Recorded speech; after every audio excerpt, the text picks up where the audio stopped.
this world, killing any living creature grants you an ability. So some of the powerful can even possess tens of thousands of skills simultaneously.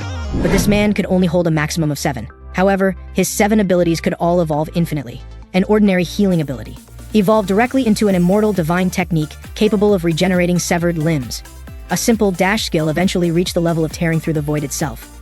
It was precisely through this power that I managed to join humanity's strongest group of 4 in my 20s.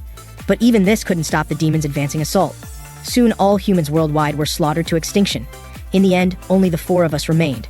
To completely prevent this catastrophe at its source, we prepared to use humanity's final trump card. That was Alcinia's time-space crystal, which legend claimed possessed the power to reverse time and return to the past. But it could only send one person back. So I, who had started training 20 years later than them yet still caught up to their pace, became the optimal choice. They believed that if I could have discovered my potential earlier, and chosen 7 powerful skills from the beginning, I might have been able to end this disaster. Just as I stood on the altar preparing to activate the formation, the church roof was suddenly torn open by a golden dragon. Upon discovering us, it raised its head and began gathering dragon breath in its mouth. Cadian told me not to lose focus, then stepped forward and summoned a formation to block this strike. Immediately after, he shouted for Iris and Cain behind him to switch positions, since only he could activate the teleportation formation. Upon hearing this, Iris flashed forward, charging toward the golden dragon in the air with vigorous steps. Reaching directly below it, she thrust her staff into the ground. Instantly, a brilliant shield rose up. Then Cain swung the great sword in his hands, his entire body radiating high-temperature flames. As the great sword swept down, several smaller dragons lost their lives in an instant. But before he could catch his breath, he saw that the golden dragon remained completely unharmed. Seeing the dragon claw striking toward him, he had no time to dodge and could only raise his sword to block. Instantly, thousands of pounds of pressure spread throughout his entire body. Seeing this, I was about to draw my sword and rush forward to help when Cadian stopped me, telling me to focus. Iris turned back and said to leave this to them, and after I returned to the past, I shouldn't act alone anymore but try to find some teammates. I told her I would do my best. Then Cadian also told me I could avoid unnecessary killing, but those who instigated wars must definitely be dealt with, especially that mad sovereign Clementine. No matter what, that guy had to be eliminated. As we spoke, the teleportation formation was nearly ready. The time-space crystal began resonating as it sensed the fluctuations. The next second, after the magic fused with the crystal, the formation successfully activated.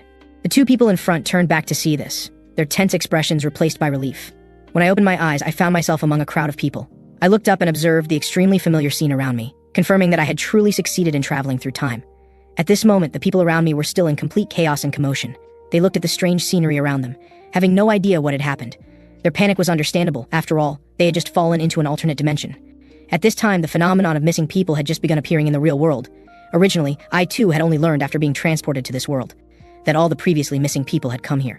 This world, existing in an intermediate zone, was deeply affected by the abyss formed through devouring other dimensions. Those who had arrived in the alternate dimension first had learned supernatural abilities one step ahead, making their passage here completely unobstructed. Moreover, every corner here was filled with various kinds of strange beasts. After all humans were transported to this world, the abyss gate would open.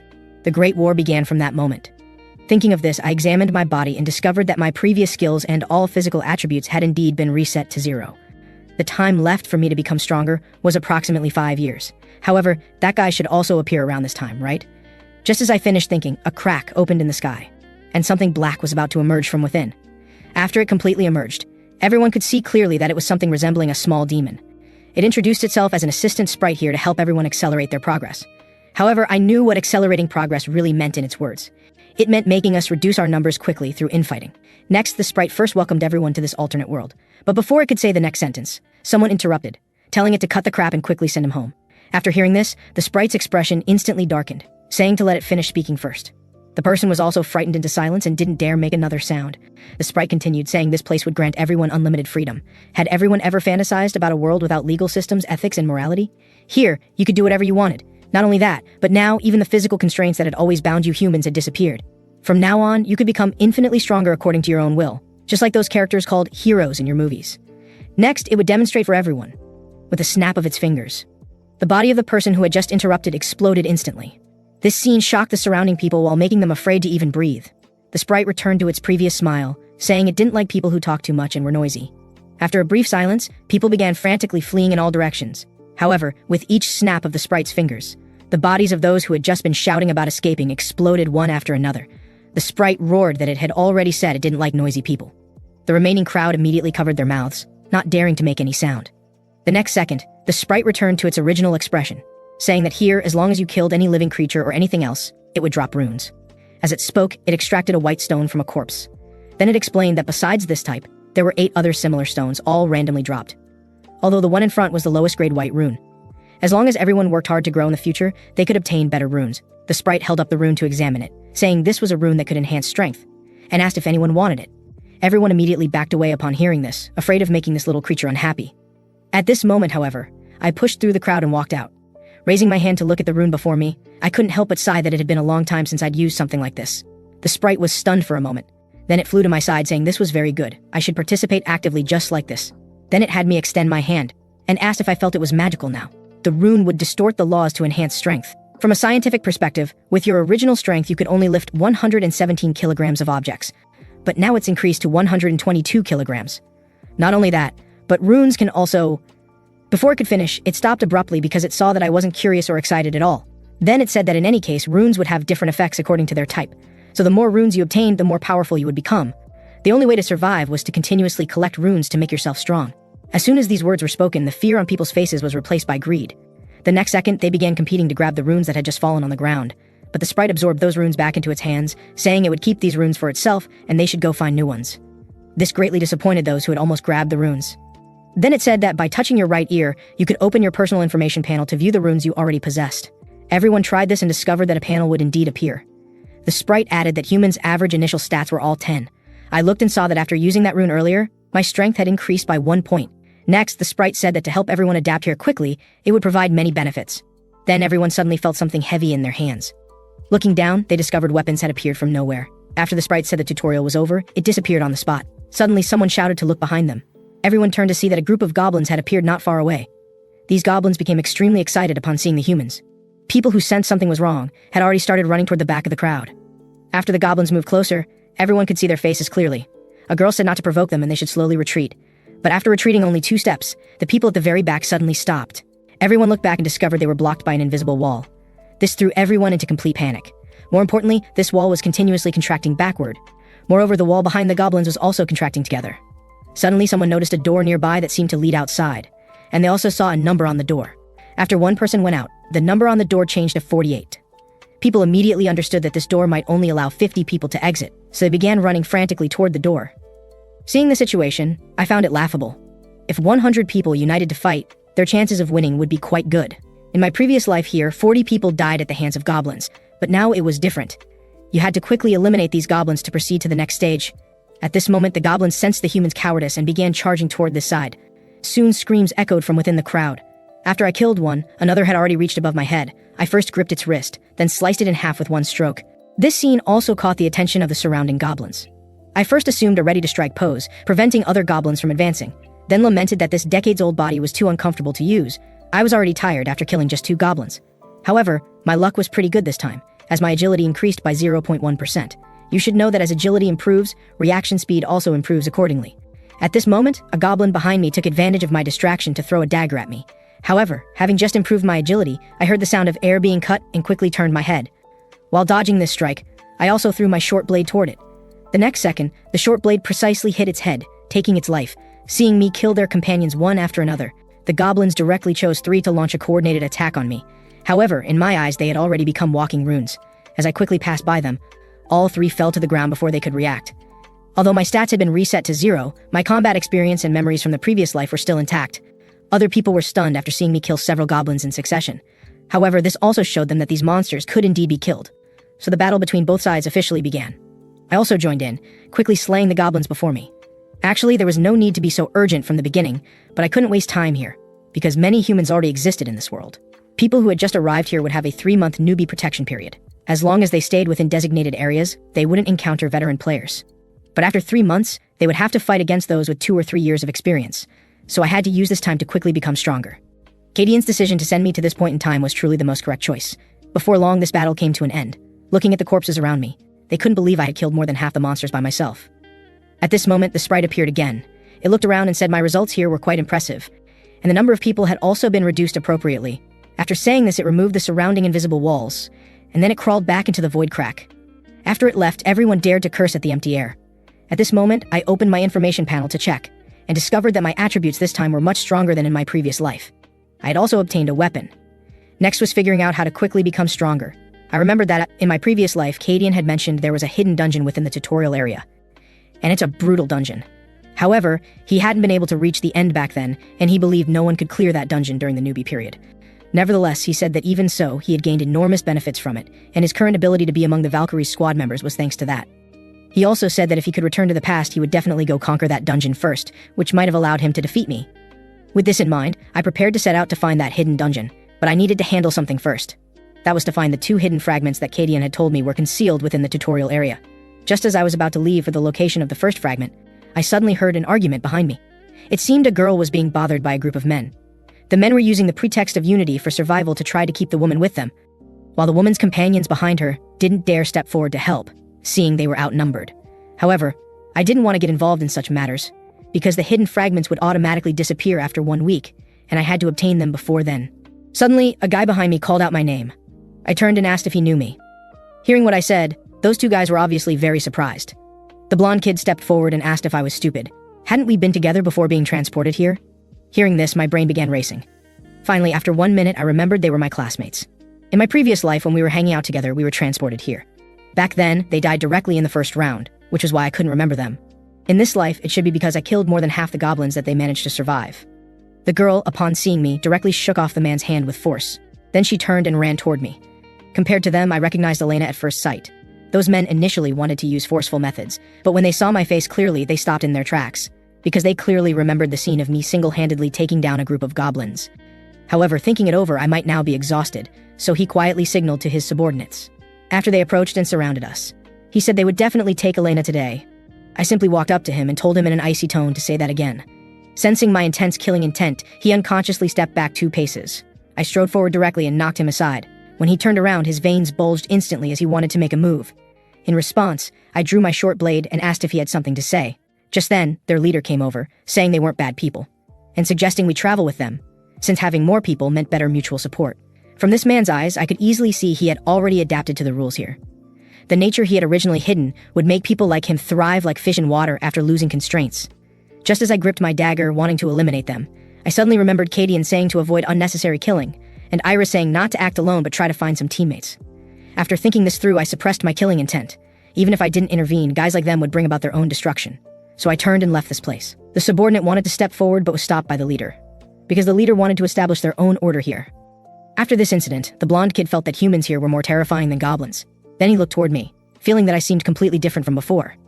Previously, seeing me as an orphan always sitting alone in corners in a daze, he had thought I was a weakling. At this moment, he ran forward and asked why I had pretended not to recognize them earlier. Faced with such a question, I didn't know how to answer for a moment.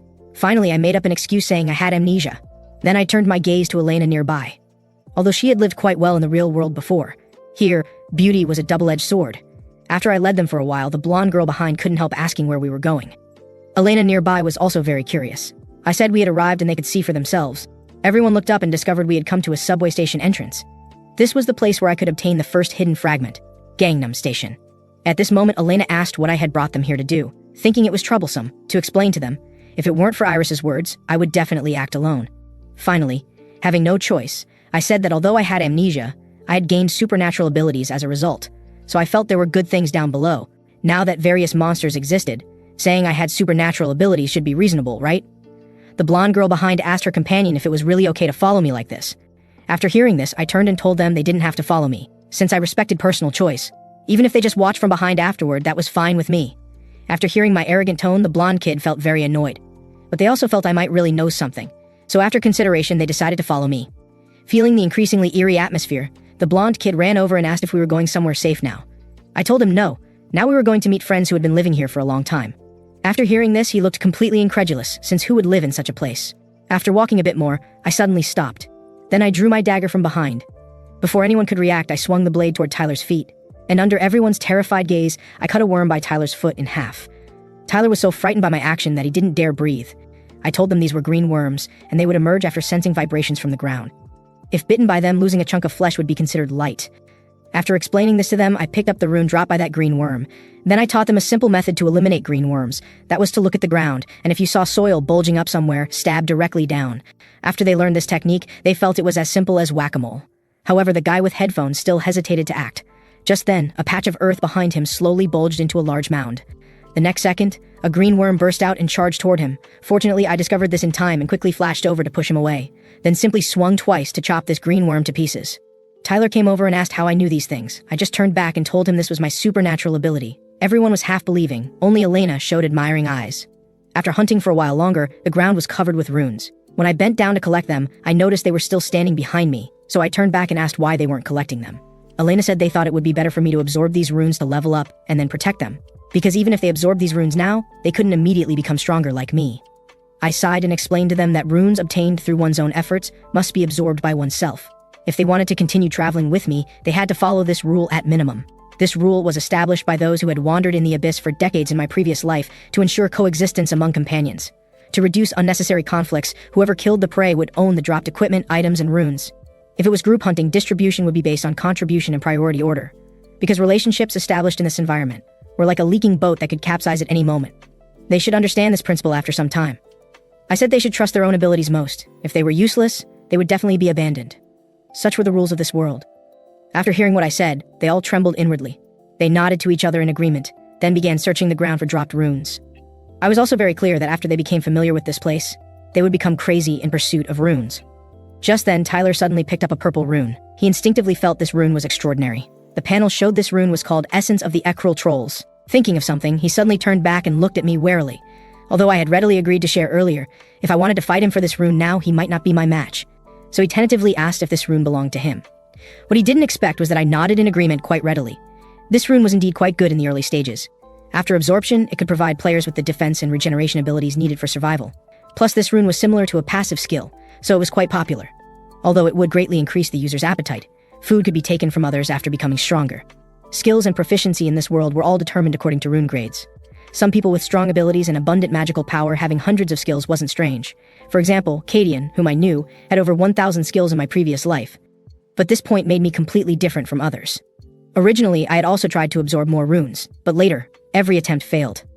Iris had also tried many methods, finally concluding that I could only absorb 7. She said if she had known this, she would have had me learn more powerful skills.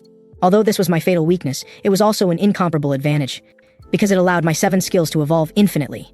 What was originally just a rapid regeneration ability from a Deloro lizard essence later evolved to have the same effect as Kane's immortal divine technique.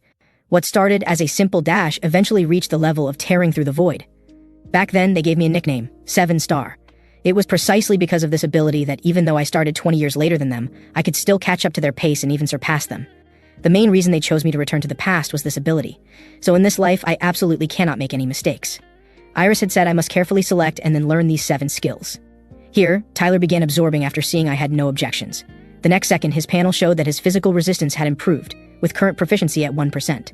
Seeing this, he quickly opened his information panel to check, and found that his other abilities had also improved. This made him think I was an idiot for giving away such a good item to others. He believed that at this rate he would definitely surpass me. Then I continued leading them downward. This made Elena very curious, asking why we were still going down. I told her we were going to take the subway. She asked if there were still subways running in this world under these circumstances. I said she'd know when we got there. I was so certain because that guy's intelligence had never been wrong. In my previous life, when we were discussing how to quickly become stronger, that guy came over saying dungeons alone weren't enough. Then he told us there was something essential in the tutorial area, and that thing refreshed in the subway. Although each station's location and structure were different, every subway station had 3 underground levels. By going through the teleportation gate in the middle of the stairs to the bottom level, you would find a subway that had never departed. If you could board that subway, you'd succeed, but getting on was very difficult. According to that guy, the subway would only stay there for 1 day, so I had to obtain the hidden fragment within today. After we came down, we indeed found a teleportation gate ahead. Elena asked if we really had to go in, as it looked very dangerous inside. I said as usual that I came here following my instincts, and if anyone wanted to go back, they could leave at any time. Tyler, having tasted success, said without thinking that he wanted to go in. Then Elena immediately said she wanted to go too, seeing her anxious appearance. I thought she should understand that a girl as beautiful as her would face more dangers in the future. If she wanted to survive, the only way was to become stronger. The blonde girl and her companion chose to hunt here. Then the guy with headphones said in a very low voice that he also wanted to go down together. Tyler heard this and mocked him, asking what he was going there for. Hadn't he been too scared to even move earlier? The guy with headphones looked up and told Tyler this was none of his business. What decisions he made had nothing to do with him. Tyler felt his authority had been challenged, so he roared that the guy had leached so much experience earlier, and said he might not be able to take care of him if they encountered danger. At that moment, I interrupted them, telling them to stop arguing. Time was running short, and they should decide for themselves. With that, I walked toward the teleportation gate. The guy with headphones and Elena also followed me closely. Tyler gritted his teeth behind us, cursing us as bastards for daring to ignore him in front of Elena like this. However, he still followed us through the teleportation gate. After I saw the convenience store inside, I thought it was indeed here. According to that guy, the second level of subway stations all had some kind of reward mechanism like a convenience store. While Tyler searched around for defensive weapons, I came to the kitchenware section and found a pot. Elena came over and asked what I was doing. After preparing the pot, I took out a leather pouch and said I was cooking. Then she asked what was in the pouch. While saying it was greenworm blood, I poured it into the pot. At that moment, she was wondering why I had collected this. Then I also took out goblin skin, preparing to add it in. Goblins had evolved poison resistance to counter green worms over time. When these two were mixed, they could create an even more powerful poison. Tyler, seeing me cooking, ran over and asked if he could have a bite. When I told him this was highly toxic, he immediately backed away 2.5 meters. Elena was surprised that I even knew these things and asked how I managed it. I said as usual that it was because of my supernatural ability. This related knowledge naturally appeared in my mind. But what they didn't know was that to learn this knowledge I had gone through hell back then. Cadian had said that no matter who returned to the past, advancement would be quite difficult without intelligence, so intelligence was most important. He had also warned us to remember never to tell this information to others, because this knowledge from the future would only accelerate the abyss's erosion speed. However, so much time had passed, and since I hadn't studied seriously back then, I had forgotten the proportions of this formula and the heating time. But looking at this lump in the pot, I thought it should be fine. I poured out the shower gel from the shelf, then filled the shower gel bottle with the poison. This made it very convenient to apply. Elena behind me asked if they could use this. When they heard me say yes, they were initially delighted, but the next second, I added that 1 strength rune could be used for 2 applications. Tyler cursed me for being despicable, profiteering even at a time like this. Then I said I could also give it to them for free. But from a long-term perspective, this wasn't a good choice, because I knew clearly that relationships based on one-sided giving were easily broken. Elena asked if she could use them first and give me runes after earning them. Hearing this, I handed her the shower gel bottle filled with poison and reminded her to be careful not to get it on her hands, or it would be very painful. Then the other two came forward with the same conditions.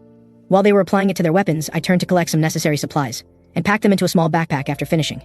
When I saw them packing several boxes, I reminded them if they wanted to be bait, and sweeping everything clean like this would definitely attract attention from other guys, so they should leave some appropriately. I also taught them to bury unnecessary items in the dirt. After hearing these words, Elena's admiration for me grew even stronger. At the same time, she wondered when she could have supernatural abilities like mine. You had to know that they might have to stay in this world forever. To survive, they had to hurry up and level up by fighting monsters. And currently, the fastest and safest way to level up was to follow me. With this thought, she quickly got up and caught up to me. Seeing Elena walking so close to me made Tyler, who liked her, very unhappy. Then he first threw his pack to Danny, telling him to help bury it. Then he caught up to me and asked if they could also obtain supernatural abilities like mine. I turned back and told them maybe they could. Upon hearing my affirmative answer, all three immediately became serious and asked if it was really true. When they heard my positive response, their faces instantly filled with joy. I hadn't lied to them either. It was said that among those who came to the alternate dimension, a few indeed obtained special abilities that didn't exist in the real world. But what they didn't know was that ability users were often the most dangerous, as they would use any means necessary against those around them to grow. At this moment, Tyler came over again and asked why I was usually so aloof, and didn't talk much. As I turned to leave, I told them I was just used to it, since I didn't need to say so much before. Because in the final 5 years before my time travel, I faced those monsters emerging from the abyss every day. It was also then that humanity realized its own insignificance. Hope gradually turned into despair. Tyler, listening to what I said, just thought I was showing off. He thought that if I didn't have that supernatural ability, he wouldn't need to listen to me. However, thinking that he just needed to follow me a bit longer, and after becoming stronger, he could take Elena and go solo. Before he could finish thinking, I suddenly reached out to stop everyone, then crouched down and found a puddle of slime on the ground. I examined the type of slime. It shouldn't be from sword snails, and there was no acidic smell or organ fragments, so it wasn't from zombies either. Based on my deduction, this was most likely left by land mermaids. Although these monsters moved slowly, they could secrete a toxin that rapidly induced paralysis. Once you fell into their hands, being torn apart was just a matter of seconds. However, I had already thought of a countermeasure. I first led them to find many beer bottles, then made them into Molotov cocktails. Although there was no gasoline here, other flammable explosives could be substituted. At this moment, Tyler came to provoke me again, saying that compared to the original world, I preferred it here, right? After all, here I could do whatever I wanted. Then he said if he had supernatural abilities. Before he could finish, I stared at him with cold eyes. If Cadian were here, he would have eliminated him without hesitation, but Iris, who had saved countless people, would intervene to stop it. Finally, I sighed and thought forget it. Then I told them the battle plan for what came next. One person would throw Molotov cocktails in front, while the remaining 3 would follow up with finishing attacks. Naturally, those fighting at the front possessed priority rights to distribute the runes. Upon hearing this, Tyler immediately volunteered to fight at the front lines. When I asked who would throw the Molotov cocktails, both Elena and Danny raised their hands simultaneously. I instructed them to discuss among themselves and select one person. Danny broke into a cold sweat under Elena's intense stare. thinking to himself that he could hardly compete with Elena for this role. However, he was also terrified of close contact with those monsters. Seeing that neither could reach a decision after considerable time, I decided they would take turns throwing the cocktails.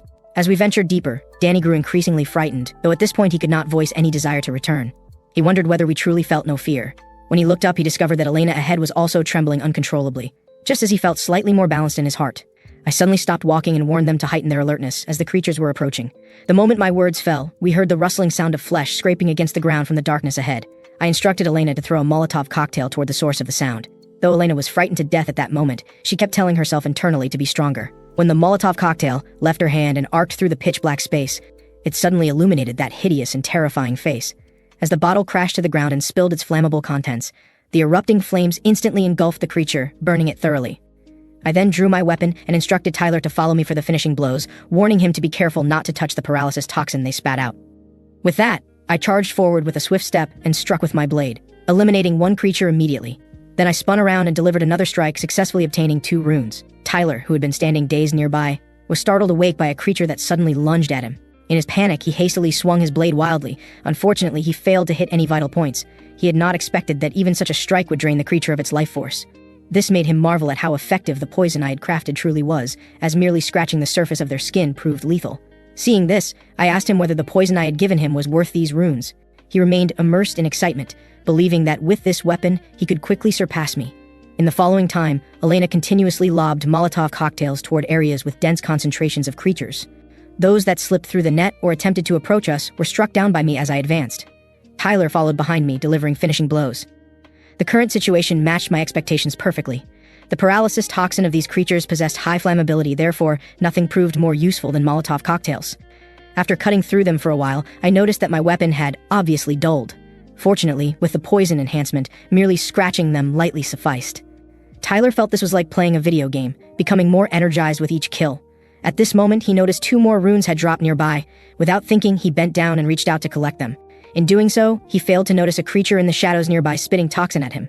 Fortunately, his reflexes were quick enough that the toxin splashed onto his pants instead. In an instant, his pants were corroded away. What was terrifying was that behind the creature that had attacked him, many pairs of eyes suddenly lit up. Seeing this, he hurriedly called to Elena to throw Molotov cocktails in this direction. However, when Elena opened her pack, she discovered that all the Molotov cocktails had been used up. With no choice, he called to Danny behind them to switch positions with him, so Danny could continue throwing the cocktails. The nervous Danny attempted several times but could not get his lighter to ignite. When the lighter finally lit, it suddenly illuminated a terrifying face beneath his feet. This startled him so badly that he dropped both the Molotov cocktail and the lighter in his hands. Tyler, watching the situation, felt anger surge through him. He turned and began cursing Danny furiously. Fortunately, I arrived just then and struck with my blade. This prevented the creature beneath Danny's feet from touching him. I then told them to calm down, explaining that as long as they followed the plan, there would be no problems. With that, I turned and returned to the battlefield, instructing them to rest here for a while before taking responsibility for cleaning the battlefield and collecting runes. Upon hearing this, everyone collapsed to the ground, gasping heavily. Thanks to the healing runes obtained earlier, Tyler's wounds had completely healed. I told him that once his stamina increased to a certain level, his injuries would heal even faster, and instructed him to take his share of the runes. After standing up, he looked at the runes before him with some disappointment, feeling there were too few. Then he noticed Danny nearby. This made him think that if he absorbed Danny's share as well, he would become stronger much faster. After this thought, he approached Danny while questioning why Danny was so heartless. Before Danny could react, Tyler locked his throat in a chokehold. The frail Danny was completely powerless against him. Tyler then said that Danny could not even throw a single Molotov cocktail properly, nearly causing his death just now. Danny wanted to say that it was because Tyler had tried to secretly hoard those runes that this happened, but Tyler's grip tightened slightly, preventing him from speaking. Elena stepped forward and urgently told Tyler to let go, warning that Danny would die if this continued. Seeing that his intimidation had achieved its purpose, Tyler threw Danny aside. When he moved to take Danny's share of the runes, suddenly a throwing knife embedded itself in front of him. I told Tyler that those did not belong to him. Tyler responded by saying that giving these runes to this weakling was no different from throwing them in the trash. Honestly, it made no difference whether this guy was here or not. We still had to split our attention to protect him, and Tyler proposed dividing everything equally with me. I simply told him calmly that since we had agreed beforehand, we needed to distribute fairly now, and not touch things that did not belong to us. Tyler knew full well that he was no match for me, so he could only rise angrily and walk away. I then told Danny that he needed to learn to protect what belonged to him. At this moment, after some hesitation, Elena approached and asked whether I found them annoying or burdensome. She had noticed that even if I were alone, I could easily handle that group of creatures. I comforted her, saying I would not judge them for things they were not skilled at. She then asked whether I would continue traveling with them, saying she always felt like I might leave at any moment. Without turning around, I simply told her that whether they could keep up was their business, though all three of them had performed well, so there was no need to worry. While cleaning the battlefield, I discovered that this time the runes that dropped were primarily stamina and strength. For the early stages, both stamina and strength were important attributes, making this harvest quite satisfactory. At this moment, I opened my information panel to check my strength and stamina values, which were about to reach 50. After I absorbed another one and the total reached 50, the sprite from before suddenly appeared, congratulating me on having strength and stamina values that exceeded 50 combined. This achieved a first achievement. The sprite immediately recognized me as the person who had raised his hand to request runes last time. Then it began chattering incessantly in my ear. It said they always appreciated hardworking people and would give small rewards to the most proactive individuals. At this moment, Elena approached trembling and asked whether this might be unfair. After all, everyone's physical abilities were different from the start, so everyone was not beginning from the same starting line. The sprite first comforted her, telling her not to be so afraid, because sprites, at the beginning, would not attack players or kill them out of displeasure. However, there were always exceptions. You understand, right? Perhaps that exception might be you. Seeing Elena's face turn pale with fright, the sprite laughed heartily while holding its stomach, saying it was just joking. Then it asked her why someone so clever would say such things. You also have superior qualities compared to others, do you not? Yet you have not erased those superior parts just to become the same as everyone else. Life fundamentally has no fairness. After saying this, it bounced back to my side, saying it was time to distribute the reward. I already knew that the first person whose ability values exceeded 50 would receive the reward of selecting 3 desired runes. The sprite asked what runes I wanted. With a snap of its fingers, a recovery rune appeared in its hand. It asked how this one was, explaining that although it was single use, with this rune, even if your stomach were pierced, you could recover quickly. It could be considered a resurrection skill. The others were shocked to hear how powerful this rune was. All 3 of them simultaneously thought that if they fell into mortal danger, I would surely choose the recovery rune to save them. However, I knew that if limbs were severed, it would be useless. So I asked the sprite whether there were runes that could resist magic. The sprite clearly had not expected me to ask such a question. Nevertheless, it conjured several runes from the magic circle, saying of course there were. This greatly disappointed the 3 of them, though the recovery rune was indeed excellent. Unless it was like Kane's special case of obtaining a high-level recovery rune. Magic resistance and physical resistance runes were absolutely unobtainable in the tutorial zone. Improving stamina only helped with activity levels and recovery speed, while physical resistance and magic resistance provided fundamental defense and resistance. General physical attacks could be avoided through agility and experience, but magical attacks were not so easily evaded. After using the runes, I opened my panel to check my magic resistance, which had reached 13. This way, at least I could avoid instant death when subjected to magical attacks. Seeing that my task was complete, the sprite prepared to leave. Before departing, it told me it had high expectations for me. It encouraged me to continue working hard in the future, and finally gave me a flying kiss, calling me cutie pie. This scene completely stunned the 3 people behind me. They had not expected this terrifying sprite to actually be female. Looking at their expressions, I said, "What are you staring at? Let's go." In the following time, everyone had lost their initial awkwardness and fear. Combined with the rune bonuses obtained earlier, everything felt much easier than before. At this moment, Tyler noticed I was crouching on the ground working on something again, thinking I was still making poison. However, he soon noticed that my speed remained the same as before, showing no change, even though I had obtained the most runes. So he approached and asked why. After absorbing so many runes, my speed remained the same as before. I rolled up my sleeve and extended my arm to show him the reason. They looked at the runic patterns on my wrist with curiosity, wondering what they were. I explained to them that runes could actually be collected. By thinking about the runes you want to collect, they would be stored as these patterns and attached to your arm. When they asked how I knew this, I told them as usual that I knew through supernatural ability. Elena also wanted to try this. I stood up and said that learning this would not benefit them. This way, strength could not improve rapidly, and hunting speed would slow down. Moreover, if you were killed, everything would be wasted because runes collected this way would drop out intact after you lost vital signs. After hearing this, Danny asked me in confusion why I would collect them like this. I told them it was for future exchanges with others. I clearly knew that although it was not yet possible, trading would gradually appear after the tutorial, and runes could be used as currency for transactions. Finally, I advised them to use all the runes they obtained on themselves, rather than collecting them. After hearing this, Tyler asked displeasedly whether I was looking down on them. If I could do it, why could they not? Hearing him say this, I sighed, thinking what a guy without self-awareness.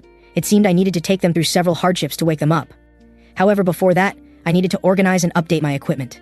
With this thought, I called them over, telling them to listen carefully. Whether you choose to continue following me downward or stay here to hunt, I will not interfere. But at this moment, in this place, you must all listen to me. Now hand over all your weapons. Tyler asked why he should give his weapon to me, adding that I already had a weapon.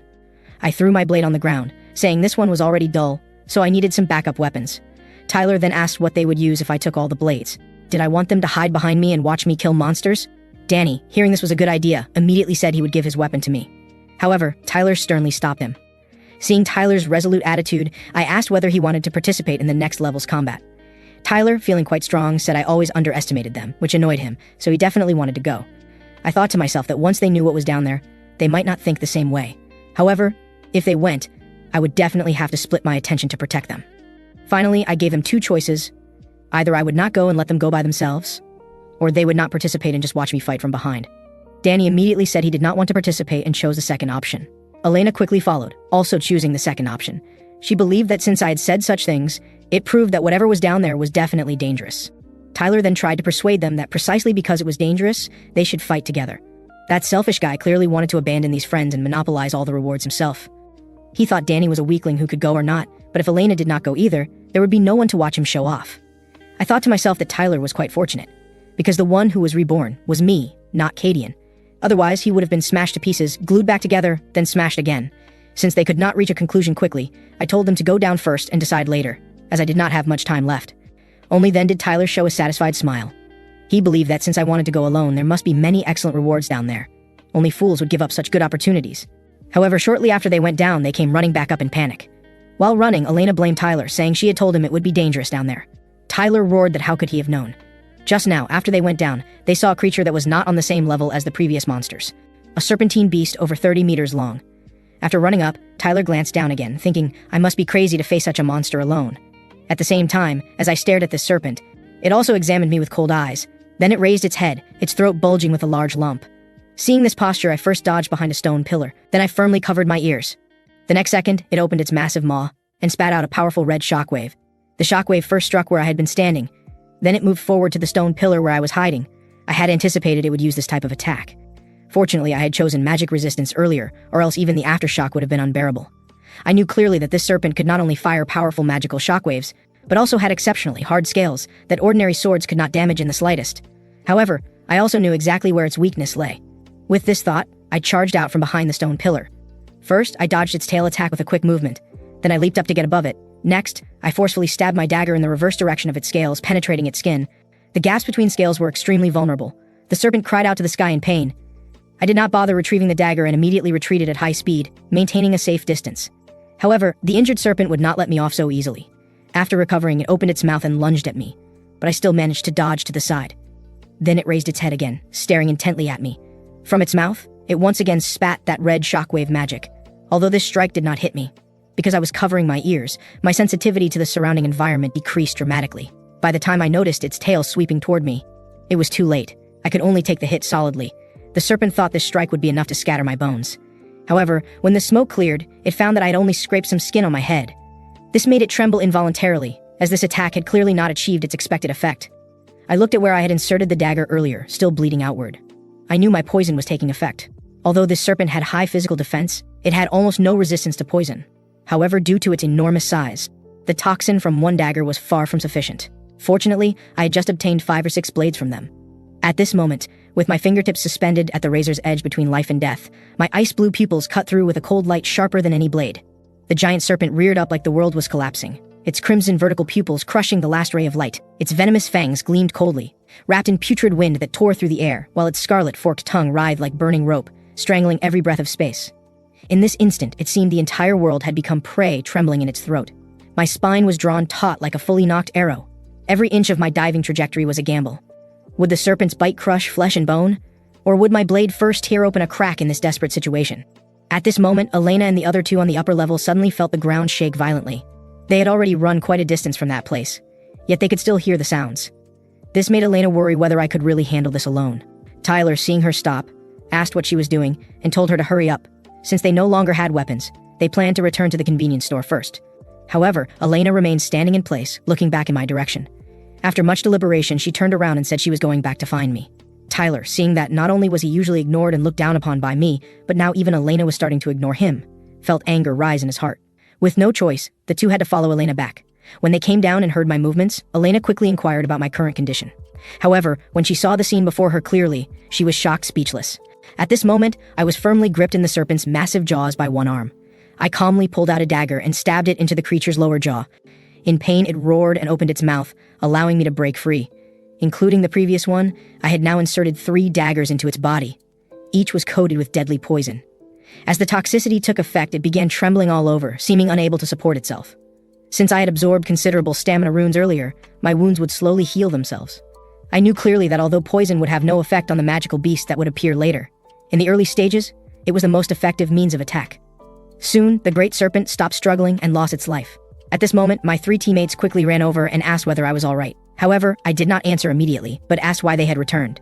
Elena said she came back because she was worried about me, and asked whether my arm was all right. I told her it was just a minor scratch and that the wound would heal on its own shortly. Tyler, looking at the serpent lying on the ground, was too shocked to speak. He could not imagine that I had single-handedly defeated this beast. At this moment, he finally recognized the insurmountable gap between himself and me. I then began working on the serpent's corpse. Soon I extracted a skill rune called Barbed Snake's Shockwave. If this rune were combined with magic runes, it would be very useful in the early stages. Since I had not absorbed any magic runes, I could not use it now. However, I also did not want to absorb this type of skill rune.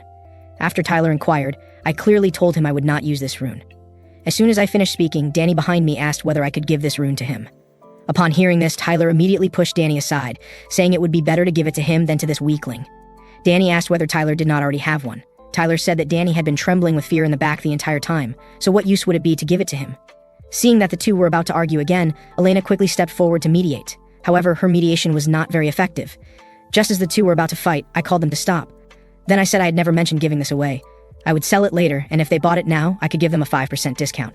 After hearing this, the 3 were stunned, then asked whether they could pay in installments. I said someone would need to guarantee it, so they should guarantee each other. After discussing among themselves for a while, they finally decided to let Elena have this rune. This result matched my expectations, because those 2 men could not trust each other, leaving only Elena. Additionally, I had noticed earlier that she had absorbed magic runes.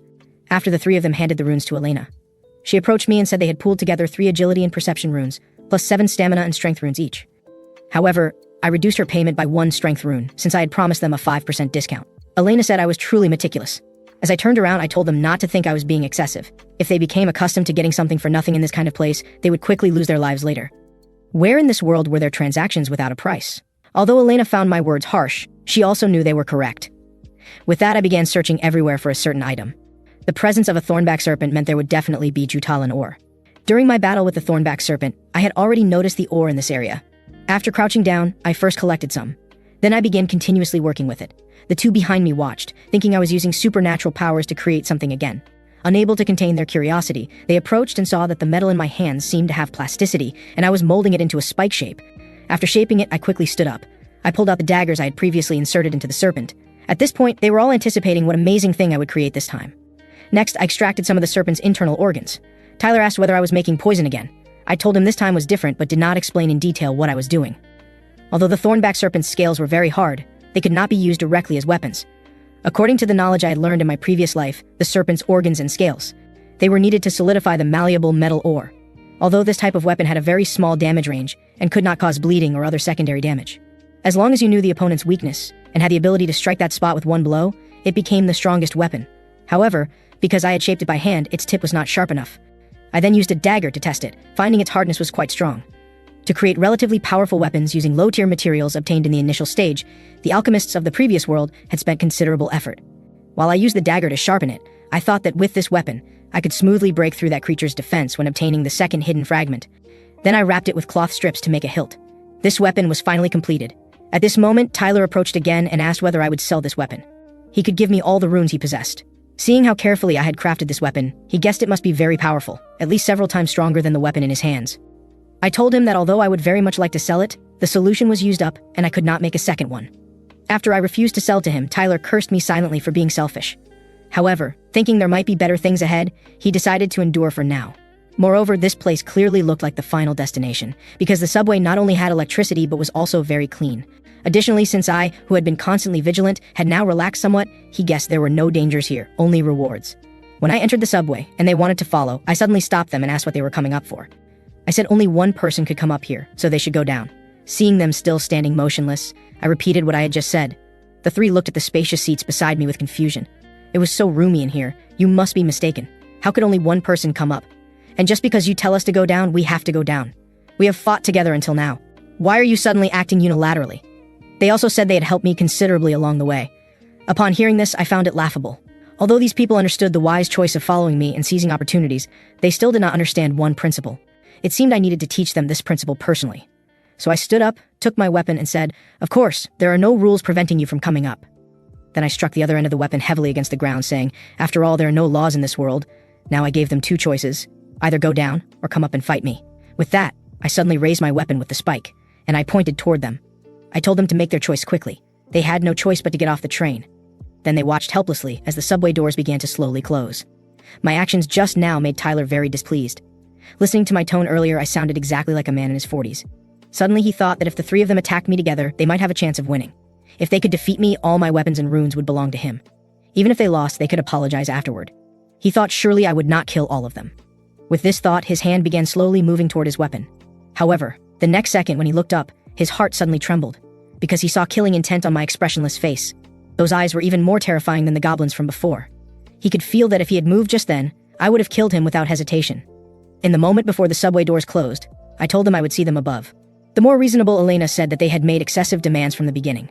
If it were not for me, they could never have made it this far, so Elena believed they should have listened to me from the start. Then she turned and called for the two to hurry up and head out. However, Tyler did not think this way. He believed those two fools were destined to be unsuccessful because of this attitude. Was wanting to become stronger wrong? At this moment, his heart contained only one thought: becoming stronger. For this goal, he would stop at nothing. At this time, I sat in the subway, beginning to organize intelligence from my previous life. First, this subway would pass through 20 stations, stopping at each one. Second, each station would have random artifacts appearing. Third, it was impossible to return to stations already passed. I knew that even riding to the final station would not necessarily produce anything good, so I had to choose carefully and quit while ahead. We had now reached the 12th station.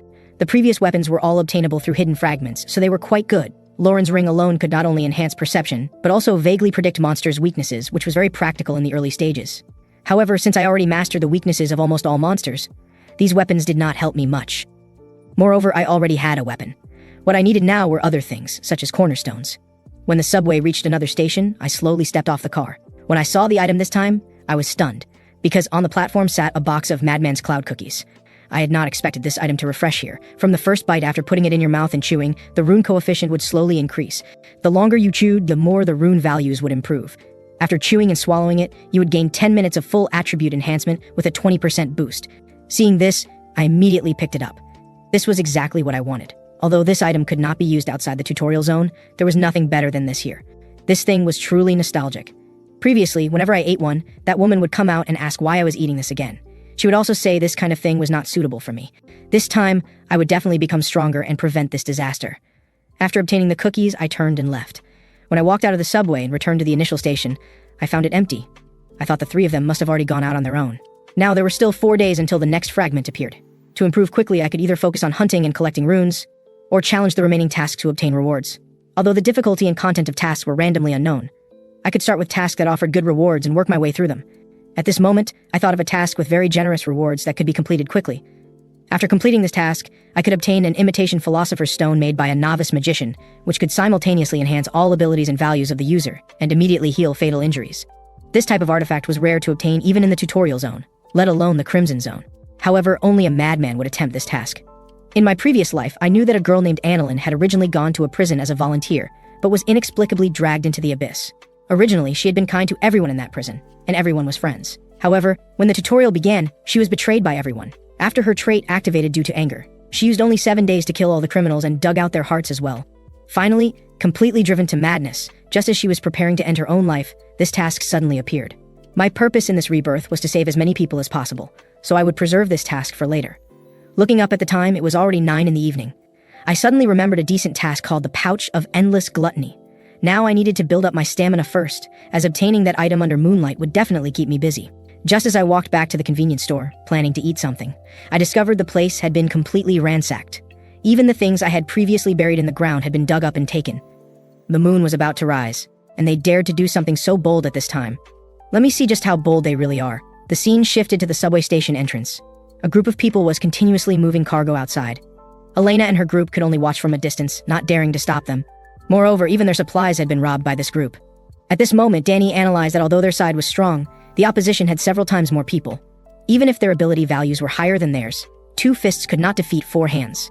This couldn't help but surprise Sarah behind him, because she had never heard Danny speak so many words at once before. What puzzled Elena was how this group had discovered the convenience store. When they finished moving everything and were preparing to leave, the leader of the group suddenly turned around and waved at us with a smile. While the others looked confused, only Tyler was startled.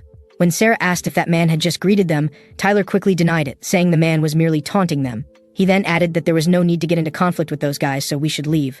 Since they had taken everything, we would just have to look elsewhere. After he turned and walked a few steps away, what the others didn't notice was the cold sweat breaking out on his face. Tyler cursed that stupid fool under his breath. Why did he have to wave at him? Because before this, Tyler had gone to meet them alone. He had told them about the convenience store on the second underground level of the subway station, even offering to guide them there. The gang leader initially didn't trust Tyler, thinking it was a trap set up by Tyler and me together. But the next second, Tyler grabbed him with one hand and lifted him up. The man was about to fight back, but was met with Tyler's fist as big as a sandbag right to his face. This single blow sent him flying 2.5 meters away. The punch instantly shattered the man's arrogant attitude. Tyler then said that he was already on a different level from these idiots, so why would he need to dig a trap to ambush weaklings who were inferior to him? The scene returns to the present, where several people found a small room at the subway station entrance to rest. When Elena saw me come out, she called me over. Seeing me return gave her an inexplicable sense of security. The guilty Tyler kept telling himself not to be nervous, since no one knew it was him who did it. When I entered, Elena told me that when they went to pick up Grace and Sarah, that group of people had completely ransacked the convenience store in the subway station. After hearing this, I asked them how much food they had left. Elena pointed to the food on the table and said there wasn't much. The situation was urgent at the time, so they only managed to grab a little. At this point, Tyler interjected, saying this couldn't be helped, but since I was back now, couldn't I just go take it back from them? Though I might not be able to beat them if I went alone. I didn't answer his question, just chuckled softly and said we should eat something first. Being ignored and mocked by me once again, Tyler ground his teeth audibly. He then rushed over and slammed his hand on the table in front of me, saying that wouldn't work. He claimed this food was something they had risked their lives to obtain, and if I wanted to eat, I would have to pay the corresponding price, or trade something for it. Elena asked Tyler what was wrong with him. Didn't they bring this food for everyone to share? But Tyler still refused to give me food for free. He said it was because I had previously stated that one couldn't get something for nothing. Sarah nodded in agreement. Tyler thought to himself that he had to seize control at this moment. As long as everyone agreed with what he said, I would have nothing to say. He wanted to see how long I could maintain my arrogance. I directly told him that I had nothing left to trade for food. Tyler clearly didn't believe this, and said I could use what I had obtained from below to make the trade. Sarah asked curiously what I had gained down there.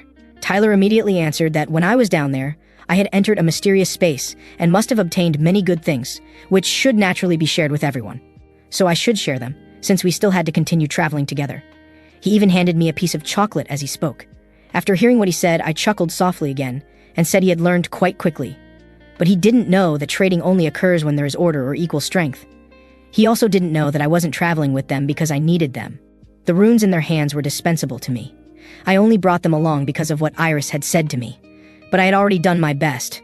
I didn't have time to play games with them now. So after leaving behind the words, "Take care of yourselves," I got up and opened the door to leave. Seeing this, Sarah first urged everyone not to fight. Then she told Elena to come with her to call me back. However, Tyler told them not to try to stop me. I was the one who chose to leave. He believed that once I was gone, he could be the leader here. But the two women completely ignored his attempts to stop them and insisted on walking toward the door. As Elena was about to go out, Tyler quickly asked what she was trying to do. Was she going to abandon them and go with that guy? Elena stood there thinking for a moment. Then she resolutely ran out of the store, grabbed the hem of my clothes, and asked if I could take her with me. After asking, her eyes were full of expectation and her heart was pounding rapidly. But I said I couldn't take her with me. Hearing this, Elena's mood plummeted to rock bottom and her hand naturally released my clothes. Just then I added that I'd already said before that whether you can keep up is your own business. Elena's mood instantly changed from sorrow to joy upon hearing this. But at this moment, Tyler came out to interfere, saying Elena couldn't leave. His reason was that although Elena had repaid her share of runes, Danny's hadn't been given yet. What he didn't expect was for Danny to say from behind him that it was okay, because Danny also chose to go with me. Just as he was about to go out, Tyler blocked him and asked if he knew what he was saying. "Do you think my father will spare your father? I once reached out to save you from becoming a street vagrant, but now you dare to defy me." But this time Danny was different from before. He said we couldn't leave this place at all, and the people outside didn't know we were still alive, so how would Tyler tell his father? At this point, it no longer mattered. He no longer needed to obey Tyler's every word. After saying this, he walked around Tyler and continued toward me. Tyler had never imagined that his former lackey would now dare to contradict him. He roared for all of us to get lost, saying the food was all here anyway. He was convinced that after we left, we wouldn't live better than staying here, and he believed we would eventually come back begging him for mercy. After we had walked away for a while, Danny asked if it was really okay not to bring any food. I noticed what appeared to be a clothing store nearby, While changing into new clothes, I told Danny it was fine. What Tyler had done was completely meaningless. When they both turned around, they found I had changed into completely new attire. I told them we still had things to do and should hurry along. After walking for a while longer, Danny couldn't understand what I was thinking. He thought that since I obviously had such strong abilities, why didn't I just go and take Tyler's food directly? If something happened to me, then he would have made a huge mistake by following. I only needed to look at him once to know what he was thinking, because his thoughts were practically written on his face. But this wasn't his fault, since he didn't know about the moon. Seeing that it was almost time, I stopped and said it was almost midnight. The two of them were startled, not understanding what I meant. But when Elena looked up, she was suddenly frightened. She saw that the moon looked somewhat strange. It had been hanging in the sky normally before, but upon closer observation, something on it seemed ready to crack open. The next second, an eyeball opened on the moon. The entire moon had become an eyeball. After the apocalypse began, while others frantically scavenged food from supermarkets, I chose to go out hunting monsters and cooking them. Because, having returned through rebirth, I knew clearly that when the moon rose, all the food in people's hands would turn to sand. Moreover, each person would emit a faint white glow that could be seen by others even through walls. Only within a certain distance would the light disappear. Danny behind me asked if I had known this would happen all along. I just smiled slightly and said I didn't know. At this time, sounds of fighting and arguing came from the surrounding buildings. Based on the general content, it was mutual suspicion due to the disappearance of food. Elena suddenly realized that making everyone able to see each other's positions was meant to make people kill each other. I had previously warned them not to take too much food, because only privately owned food would disappear. Other food that wasn't taken or discovered remained unaffected. Thinking of this, I led the two of them to continue toward my destination. Meanwhile, Tyler, who had driven us away, stared at the sand on the table in shock. Sarah asked what they should do now. Should they go out to look for other food? Grace behind them said that all the food from the convenience store had already been taken. Tyler was convinced that I must have known this would happen in advance, which was why I chose to leave without taking any food. Suddenly, Sarah screamed for Tyler to come look quickly. A group of people had gathered on the street outside, seemingly searching for something. Looking more carefully, it was the same group that Tyler had tipped off during the day, causing them to clean out the convenience store, though there seemed to be a few more people than during the day. Tyler knew that if these people attacked together, he would have absolutely no chance of winning. Seeing that the situation looked bad, Sarah suggested they go find me. But Tyler, with his strong pride, naturally wouldn't agree. Sarah told him to look at the current situation clearly. If they stayed like this, they might not even keep their lives when found by the other group. But understanding Tyler's personality, she gave him a way out, saying that if this group couldn't find them, they would go looking for Marcus. At that time, they could follow behind and help Marcus. Wouldn't that be good? Tyler, who responded better to persuasion than threats, was indeed somewhat moved after hearing this. He thought that taking this opportunity to make me owe him a favor wouldn't be a bad approach. Just as he was about to escape through the back door, the moment he stepped out, his feet were suddenly entangled by a mass of green liquid. He stumbled and fell to the ground. When he tried to remove the substance, he found it impossible. So he called for Sarah and Grace to carry him and run quickly. But just then, someone suddenly appeared on the street, saying that taking along the guy on the ground. Was that really okay? Could they run far like that? The speaker was the boss of the group during the day. The two women, who had been wavering, felt his words made sense after hearing them. So they decisively chose to abandon Tyler and ran away. The gang leader crouched down and told Tyler to stop shouting, explaining that the substance on his feet was called 5-ring adhesive. While they were doing certain things, his group hadn't been idle either. After all, they had more people and had obtained decent drops. He then asked Tyler where the other 3 people had gone, since there were only 3 here. Seeing Tyler's reluctant expression, he suddenly raised his right foot, then stomped it on the hard asphalt ground, creating a crater. This directly terrified the arrogant Tyler. He had thought only he was constantly hunting monsters and acquiring runes, never imagining that this person seemed even stronger than himself. So he completely changed his previous arrogant attitude, and quickly said he could tell him everything he knew, and could even lead the way to find us. The gang leader quite liked this perceptive young man, but before that, he said his brother had something to say. Behind him, the man with the big gold chain who had been punched by Tyler during the day became excited upon hearing this. At the time, he hadn't dared fight back because Tyler's ability was much higher than his own. Now, with the boss backing him up, he naturally had nothing to worry about. Even at this point, Tyler was still blaming us, thinking that if we hadn't left him here, he wouldn't be in such a miserable state. However, before taking action, the boss told his subordinates to hold back a little, since they still needed Tyler to lead the brothers down to make money. As soon as he finished speaking, shoes began falling on Tyler's body like raindrops. While being beaten, Tyler thought that if he had the chance, he would definitely kill us all. When Sarah and Grace found the 3 of us, they were stunned, because they saw that not only did we have food to eat, but it was all meat. This wasn't an apocalypse at all. It was like camping. but they still cursed me in their hearts for being despicable, knowing that food would disappear but not telling them about it. However, having not eaten for a long time, they still decided to swallow their pride and wanted to share food with me. Just as they took their first step, I had already gripped my weapon. In an instant, I appeared in front of Sarah and blocked her path. I even drew a deep groove in the ground at my feet. Sarah was also startled by my action and asked what I was trying to do. I told her not to cross this line. Sarah loudly told me not to be so childish, saying that she wasn't the one who had fought with me, that was Tyler. Finally, she asked what would happen if she insisted on crossing this line. To this, I simply turned back and calmly told her that through my supernatural ability I could see that if they crossed over, the consequences would be very bad. From my expression, the two of them could clearly see that I might actually kill them. I then told them that staying here would be very dangerous. Sensing something was wrong, the two quickly turned around to look. They saw that the previous group had already caught up. The gang leader's eyes were like two pools that had absorbed the night, half squinted, concentrating all emotions into pinpoint light, not warmth, but the cold that leaked from a rifle barrel before the trigger was pulled. In the darkness, Elena frowned slightly, her gaze flowing with what seemed like countless thoughts, while I stood with my back turned, my silhouette cold and mysterious as a riddle. Actually, I had deliberately led them here to complete a mission. The mission content seemed very simple. During the period when the moon was up, cook and eat as much food as possible. But there was a rather harsh additional condition. One had to be greedy and not share with anyone, cooking and eating the most food alone, because this reward would only go to the person who ate the most, and it had to be done while overcoming all difficulties and greedily eating food alone, specifically when everyone else was going crazy trying to obtain food. So under everyone's gaze, I slowly stabbed a piece of meat with my dagger, then calmly placed it in my mouth. At this time, Tyler, covered in injuries, staggered over. He immediately angrily questioned Sarah and Grace about why they had abandoned him. Sarah stammered an explanation, saying she had actually gone to find help. But Tyler didn't believe such words at all. He blamed everyone else for everything that had happened. The gang leader patted his shoulder and told him to calm down, and Tyler immediately fell silent. The boss then stepped forward and asked where I had found these things. I pointed to the prey I had hunted behind me and said that there was meat everywhere here. Did I really need to teach him what meat was? Seeing me eating monster meat, they were greatly surprised because they had tried it before, but those who experimented might have suffered from poisoning. They were still having diarrhea. But seeing that I had eaten so much and still seemed perfectly fine, the gang leader figured I must know how to eat this meat, so he tried to persuade me to cooperate. Before he could finish, I directly told him to cook it with goblin blood, and then it could be eaten. Obviously, he hadn't expected me to tell him so readily, and he had just learned from Tyler that I possessed supernatural abilities.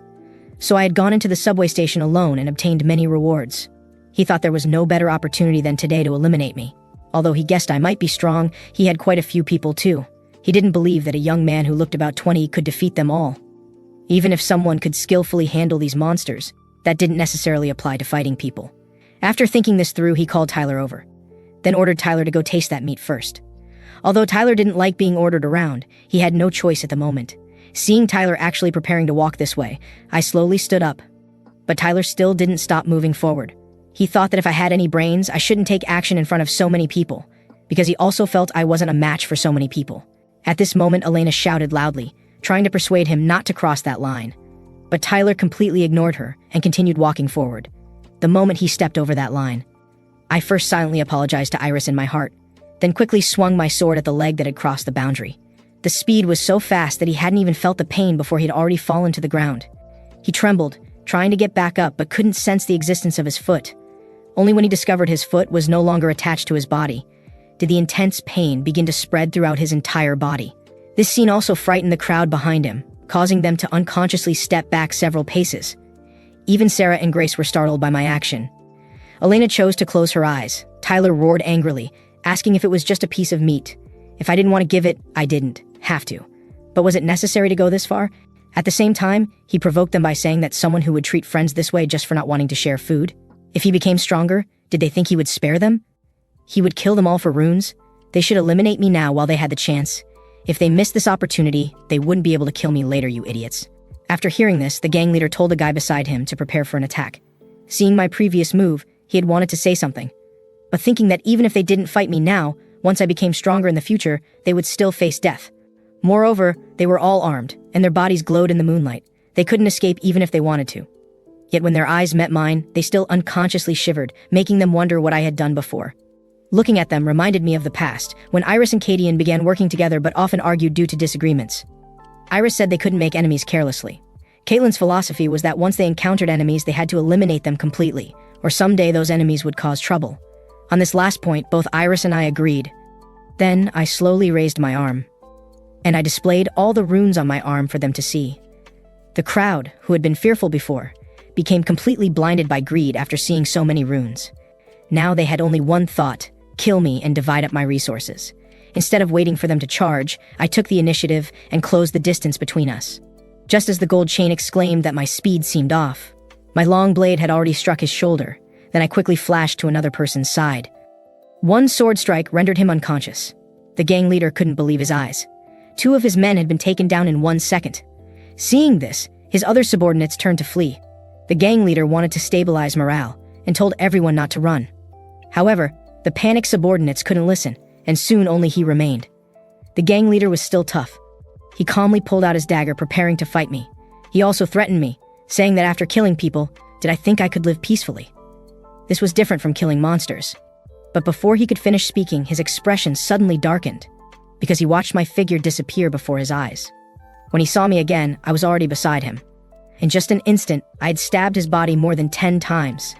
Finally, he fell to the ground, unable to say another word. I stared at the blood droplet I had just touched with my fingertip, my messy hair covering my brow, my blue eyes like frozen thunder.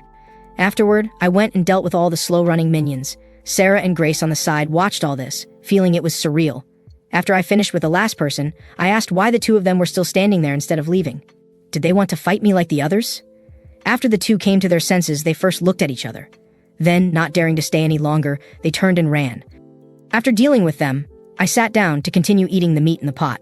Seeing Elena staring at me constantly, I asked what was wrong. Was there a problem? In my heart, I was thinking that even if she stared at me like this, I wouldn't share with her. Elena awkwardly scratched her chin and said it was nothing. So for the remaining time, I kept eating while the 2 of them just watched from the side, until the first ray of sunlight shone upon the earth. The moon in the sky finally began to move slowly. As its cracks grew smaller and smaller, it finally returned to the familiar moon we knew. This time I'd eaten roughly 3 days' worth of food in one sitting, although the missions targeting humans ultimately failed. But looking at what I had gained, I thought it was totally worth it. This was a subspace pocket that could not only keep things inside fresh, but also protect food from the moon's influence. I checked and found it could store about 2 weeks' worth of food for me. Just as I was about to take the 2 of them and leave this place, Elena suddenly stopped.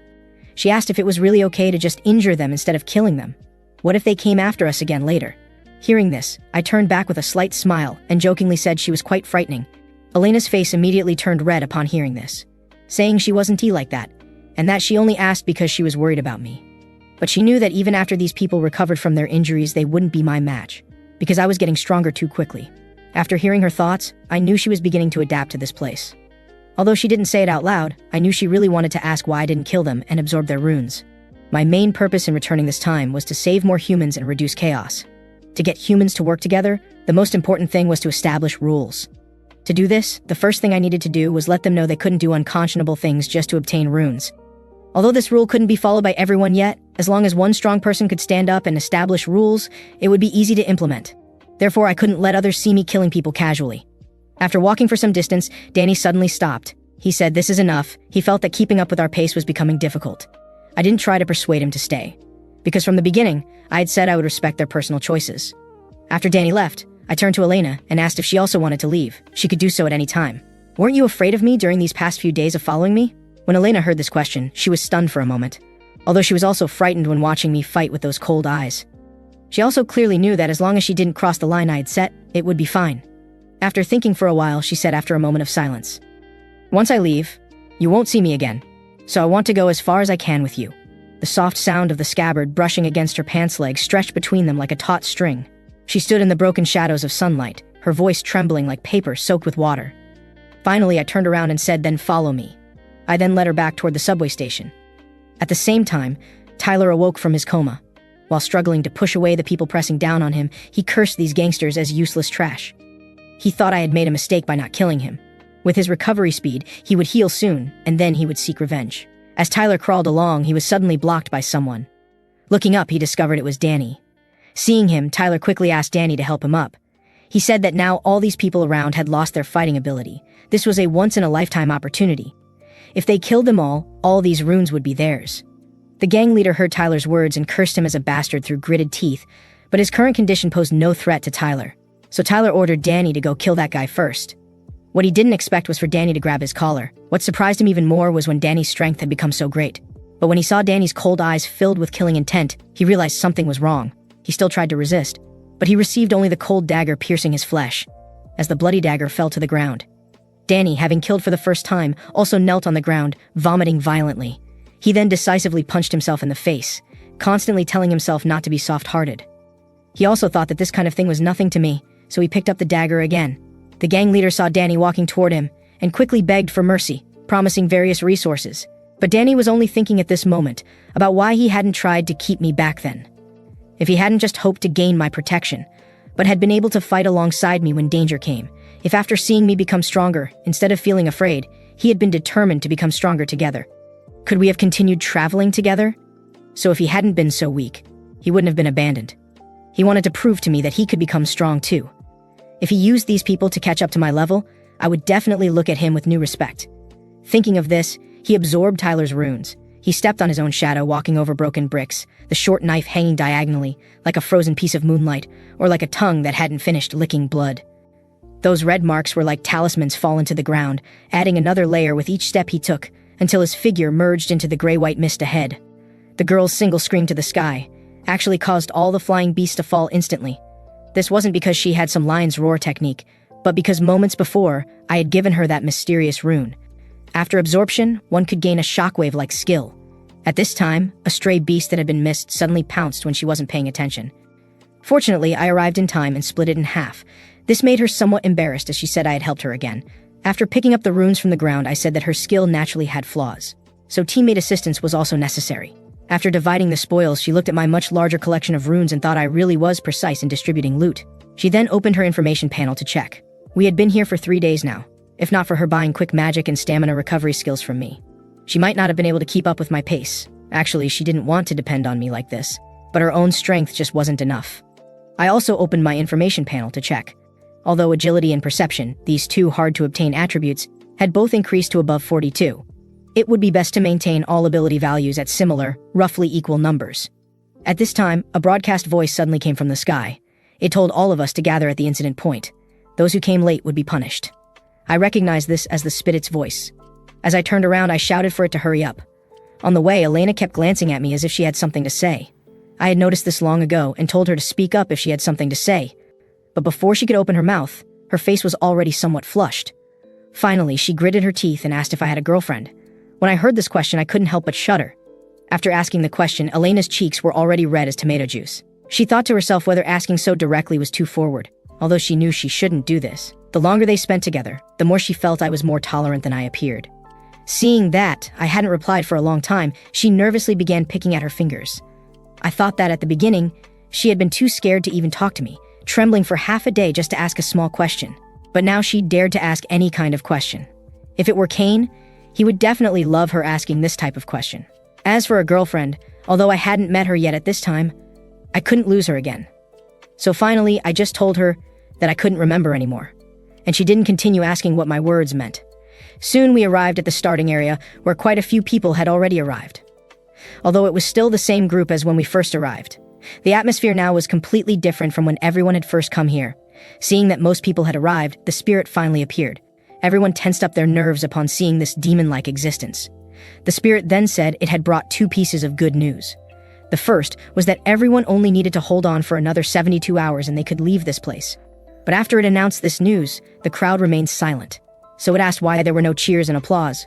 Wasn't this something very happy? Hadn't they always wanted to leave? But the crowd remained silent after hearing this. The Spirit's smile stopped abruptly as he asked if there really wasn't any reaction at all. Everyone quickly applauded and cheered, though their smiles were very stiff.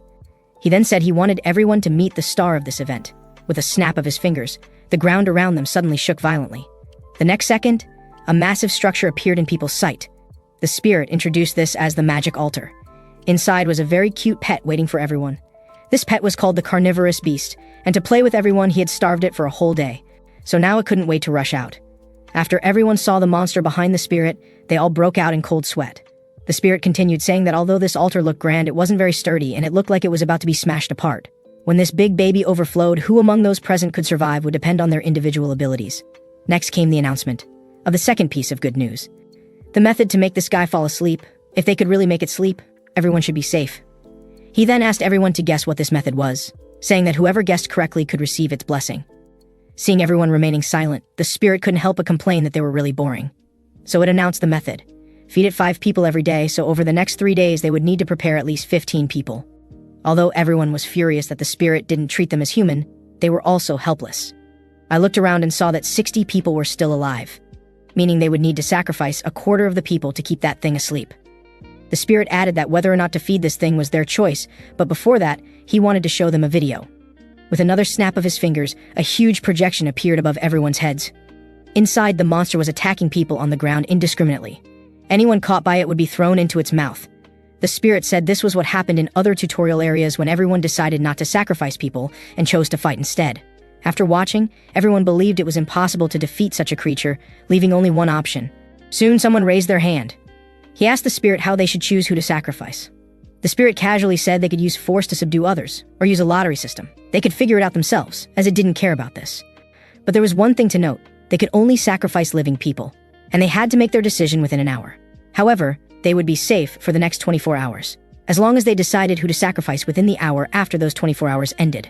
After the spirit disappeared, everyone began cursing it again. Elena beside me asked what should we do. I just told her that the result wouldn't change anyway, before she could continue asking what I meant by this. Red interrupted everyone. How about we be fair and draw lots? Every day, we draw 5 people, and that will guarantee the rest of us are safe. Just as everyone was pondering this, a man asked him, by what right? Elena looked towards the source of the voice and was stunned, because the one who spoke was Danny. After taking a step forward, Danny asked again, why should we choose to be fair? And behind him, 3 others followed. The man in the red cap, as if he hadn't heard clearly, asked what he was saying. As Danny walked towards him, he said, we have no reason to be fair. Hearing this, the man in the red cap said, you're just a kid. Do you have a better idea? If not, don't try to stir things up here. Danny didn't answer his question. Instead, he walked alone to a utility pole.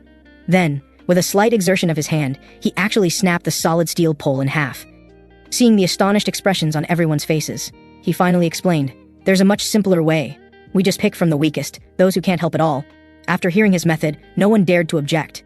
This outcome greatly satisfied Danny. It seemed that as long as he had power, he had the absolute right to speak. Then, he began his speech. 100 people have already disappeared before us. You should all know that trying to fight those monsters, whose strength far exceeds our own, or fighting alone, is hopeless, right? What's more, if we don't make a sacrifice next, we'll have to face the big one in there. So, we must all work together. With that, he looked at the man in the red cap and said, right now, we don't need useless people like you. So isn't prioritizing the sacrifice of the weakest the best solution? Finally, he looked at me and asked what I thought. After speaking, he thought to himself that I should be able to understand. He was no longer the weak and incompetent Danny of the past. Moreover, he felt he was different from Tyler. He didn't want to be my enemy. He wanted to help me. Having gained power, he knew clearly that if he stayed here, he could have a completely different life than before. And for that, he needed my help. He believed that I would definitely make the right choice that would satisfy him. After all, the proposal he put forward was perfect. After listening, I first said that his method was indeed not bad. Then I said that I also wanted to make a suggestion. As long as you do as I say, all of you can survive. That way no one needs to be sacrificed. Hearing this, the crowd instantly began to murmur. The man in the red cap was the first to speak, saying that if I wanted to drag everyone into a fight, it was simply impossible. From the video earlier, it wasn't hard to see just how powerful that monster was. Even if we used a human wave tactic, we couldn't win against a beast that recovers its stamina just by swallowing a few people. At this point, I interrupted him and asked, who said I was going to make you fight? The man in the red cap said in surprise, then what? Are you going to fight it alone? I smiled faintly and told him, you guessed right. Hearing this, nobody believed what I said. They thought it was pure fantasy. However, some people recognized me as the one who had slain most of the goblins in the first round. They were beginning to waver, thinking that maybe I really had a chance. Just then, a bald man stood up to remind everyone that the big guy we were about to face was on a completely different level from the goblins. He then pointed at me and said, if you can't get rid of it within an hour, it could lead to the deaths of everyone here. And now, we only have 49 minutes left. When Danny heard what I said, his face instantly darkened again. He had thought he was about to catch up to me, but he never expected that I was now strong enough to face such a monster alone. When I said, although I will deal with it, I can't do it right now, Danny's expression suddenly brightened. He thought that even I must need help now, so he quickly stood up and said he was willing to go into battle with me. But I rejected him flatly, saying he would only get in my way. Hearing this, Danny gritted his teeth and asked me what I really wanted. Elena looked at me, thinking to herself that I probably wouldn't take him with me this time. After thinking for a moment, I said, as long as my stamina and strength are 30% higher than they are now, I can take on that thing by myself. So the method I'm proposing is this. You all contribute your runes. Let me raise my stats and take that thing down. Everyone fell silent upon hearing this. They knew that would require 60 runes. Should everyone contribute, or only those weaklings who might be chosen as sacrifices? I just needed to raise my strength and stamina to 100 points each, and my agility and perception to 50. With the cloud cookies, I'd be able to fight it. This second hidden fragment, in my past life, not even Cadian or Iris Kane knew how to obtain it. But the mad sovereign, Clementine, had gotten his hands on it. It was said that even someone as ridiculously strong as him had nearly lost half his life to finally subdue this monster. Then I said to them, it doesn't matter who gives me the runes. As long as the stats are met, I will enter the altar immediately. The longer we drag this out, the worse it is for everyone. The bald man started to get anxious when he heard this. He hurriedly tried to persuade the people around him to quickly take out their runes, or maybe draw lots, but he didn't mention a word about Danny's plan. At this moment, a red-haired woman stood up and said, "What a selfish bastard. If we pick the weak to be sacrificed, you'd be the first one chosen. Why should I give up my runes for you? Besides, runes are so precious. Just being short 1 or 2 runes makes a big difference in strength. Have you never absorbed a rune so you don't know the difference, you weakling?" The bald man wanted to retort, but after seeing the red-haired woman place her hand on her weapon, he immediately backed down. He retreated, saying, "Does being strong mean you can bully people however you want? Is there no reason, no fairness here?" The red-haired woman said, "Since you want fairness, let's just vote. Let's see if the others are more willing to give up their own runes to save a waste like you, or to sacrifice you to let the monster sleep." She also proposed that, for absolute fairness, everyone should vote anonymously. Just then, the bald man ran up to me again and said, "With your current strength, you could just rob them of their runes to get stronger, right?" Before he could finish, a fist slammed into his fat face. The man in the red cap grabbed him and said, "Everyone is trying to survive right now. How can you be so selfish?" Looking at them now, I sighed silently. Just like in my previous life, they don't know how to compromise. I knew it would be like this. It seems I still have to sort this out myself. So I told them all to be quiet. I will give you a solution. Then I quickly pointed out the 15 weakest people. The people I pointed to were instantly overwhelmed with fear. They asked me if I was really preparing to sacrifice them. But I asked them back, when others were working hard hunting monsters, what were you doing?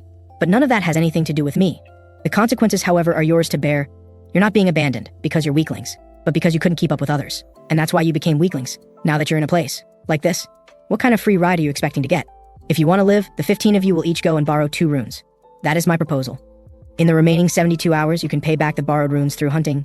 If anyone fails to pay back the runes and chooses to run away, you can come tell me. I will pay it back for them. Of course, if you have the guts, then go ahead and try. With half an hour left, I entered the altar alone. Outside the gate, only Elena was standing there. Just then, Danny walked over from behind and asked her, "If you're so worried, why didn't you go in with him?" If it were you asking, he probably would have agreed. Hearing this, Elena's face turned slightly red as she said, "You still don't understand Marcus enough." Seeing this, Danny thought to himself, blushing, "Why?" Then Elena said she really did want to go in with me, but she also couldn't just follow behind me forever. So Danny asked her what she planned to do next. Was she going to just wait here? Elena said a firm no. She said if she just waited, foolishly, she'd definitely get a harsh scolding from me when I came out. To keep up with my pace, she needed to start moving quickly. Danny asked again, "Then why don't you just come with us? If the others see you joining, they'll definitely be very happy." Elena first turned back with a slight smile, thanking him for the suggestion. "But now is not the time. Can I give you an answer later?" With that, she turned and walked away. Watching her retreating figure, Danny could feel that she hadn't just grown stronger mentally. Even without seeing her fight, Danny could tell she was stronger than the last time they met. Danny clenched his fists, vowing to himself that he had to get stronger fast. He had to prove his worth.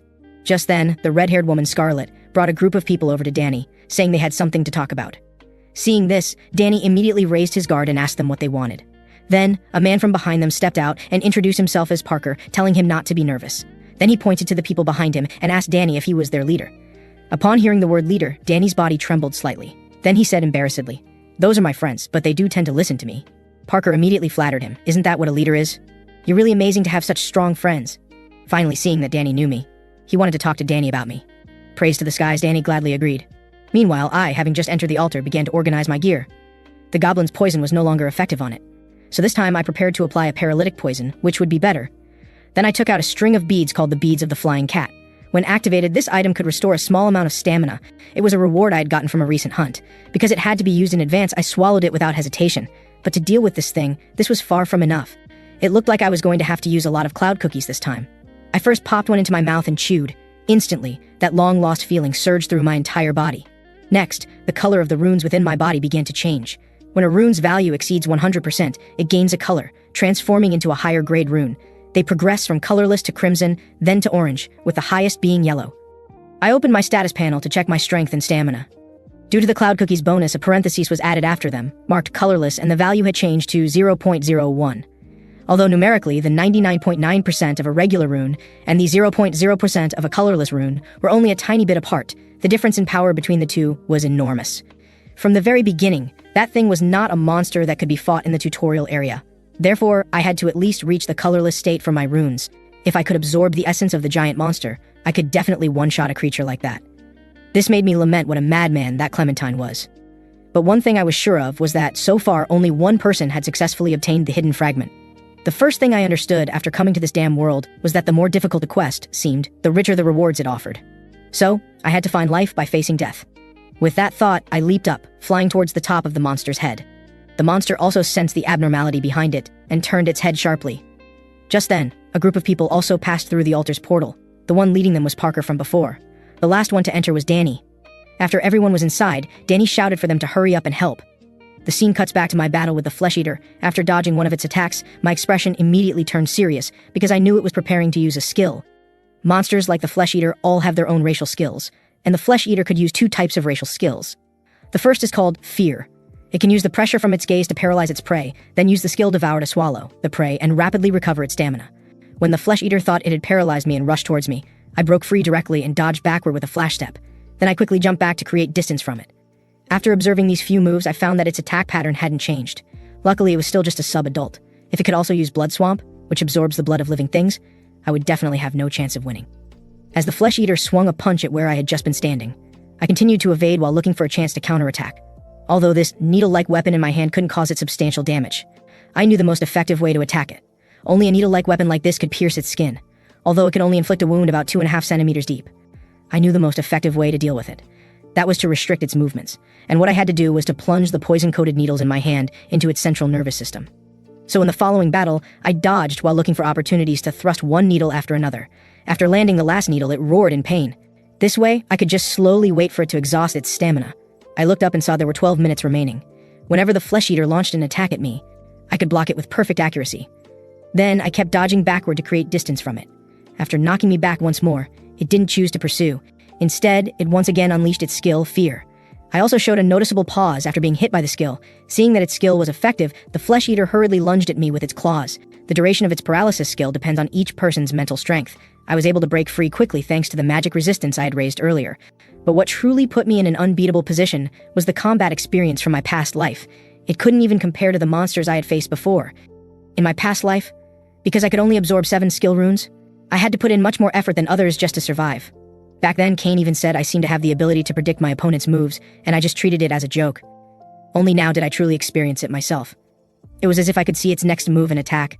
Fortunately, I had increased my stamina and strength earlier.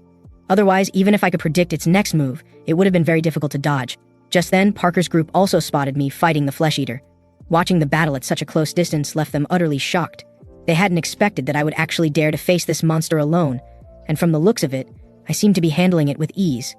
Quite leisurely. This made them suspicious. Was it possible that I didn't need their runes at all? It looked a bit like I had intentionally robbed them. Then Parker said, "It's time for us to do our own thing. Let's go down quietly first." But Danny remained standing still. The next second, he shouted in my direction that they were here to help me. Hearing the sound, I turned my head and saw they had also entered. I was surprised at first. Then a faint smile appeared on my face as I thought to myself, these guys are really impatient. Danny thought I hadn't heard him clearly and shouted even louder. Parker at his side hurriedly stopped him, asking, "What are you doing? Didn't I say we should go down quietly? This way we'll be discovered."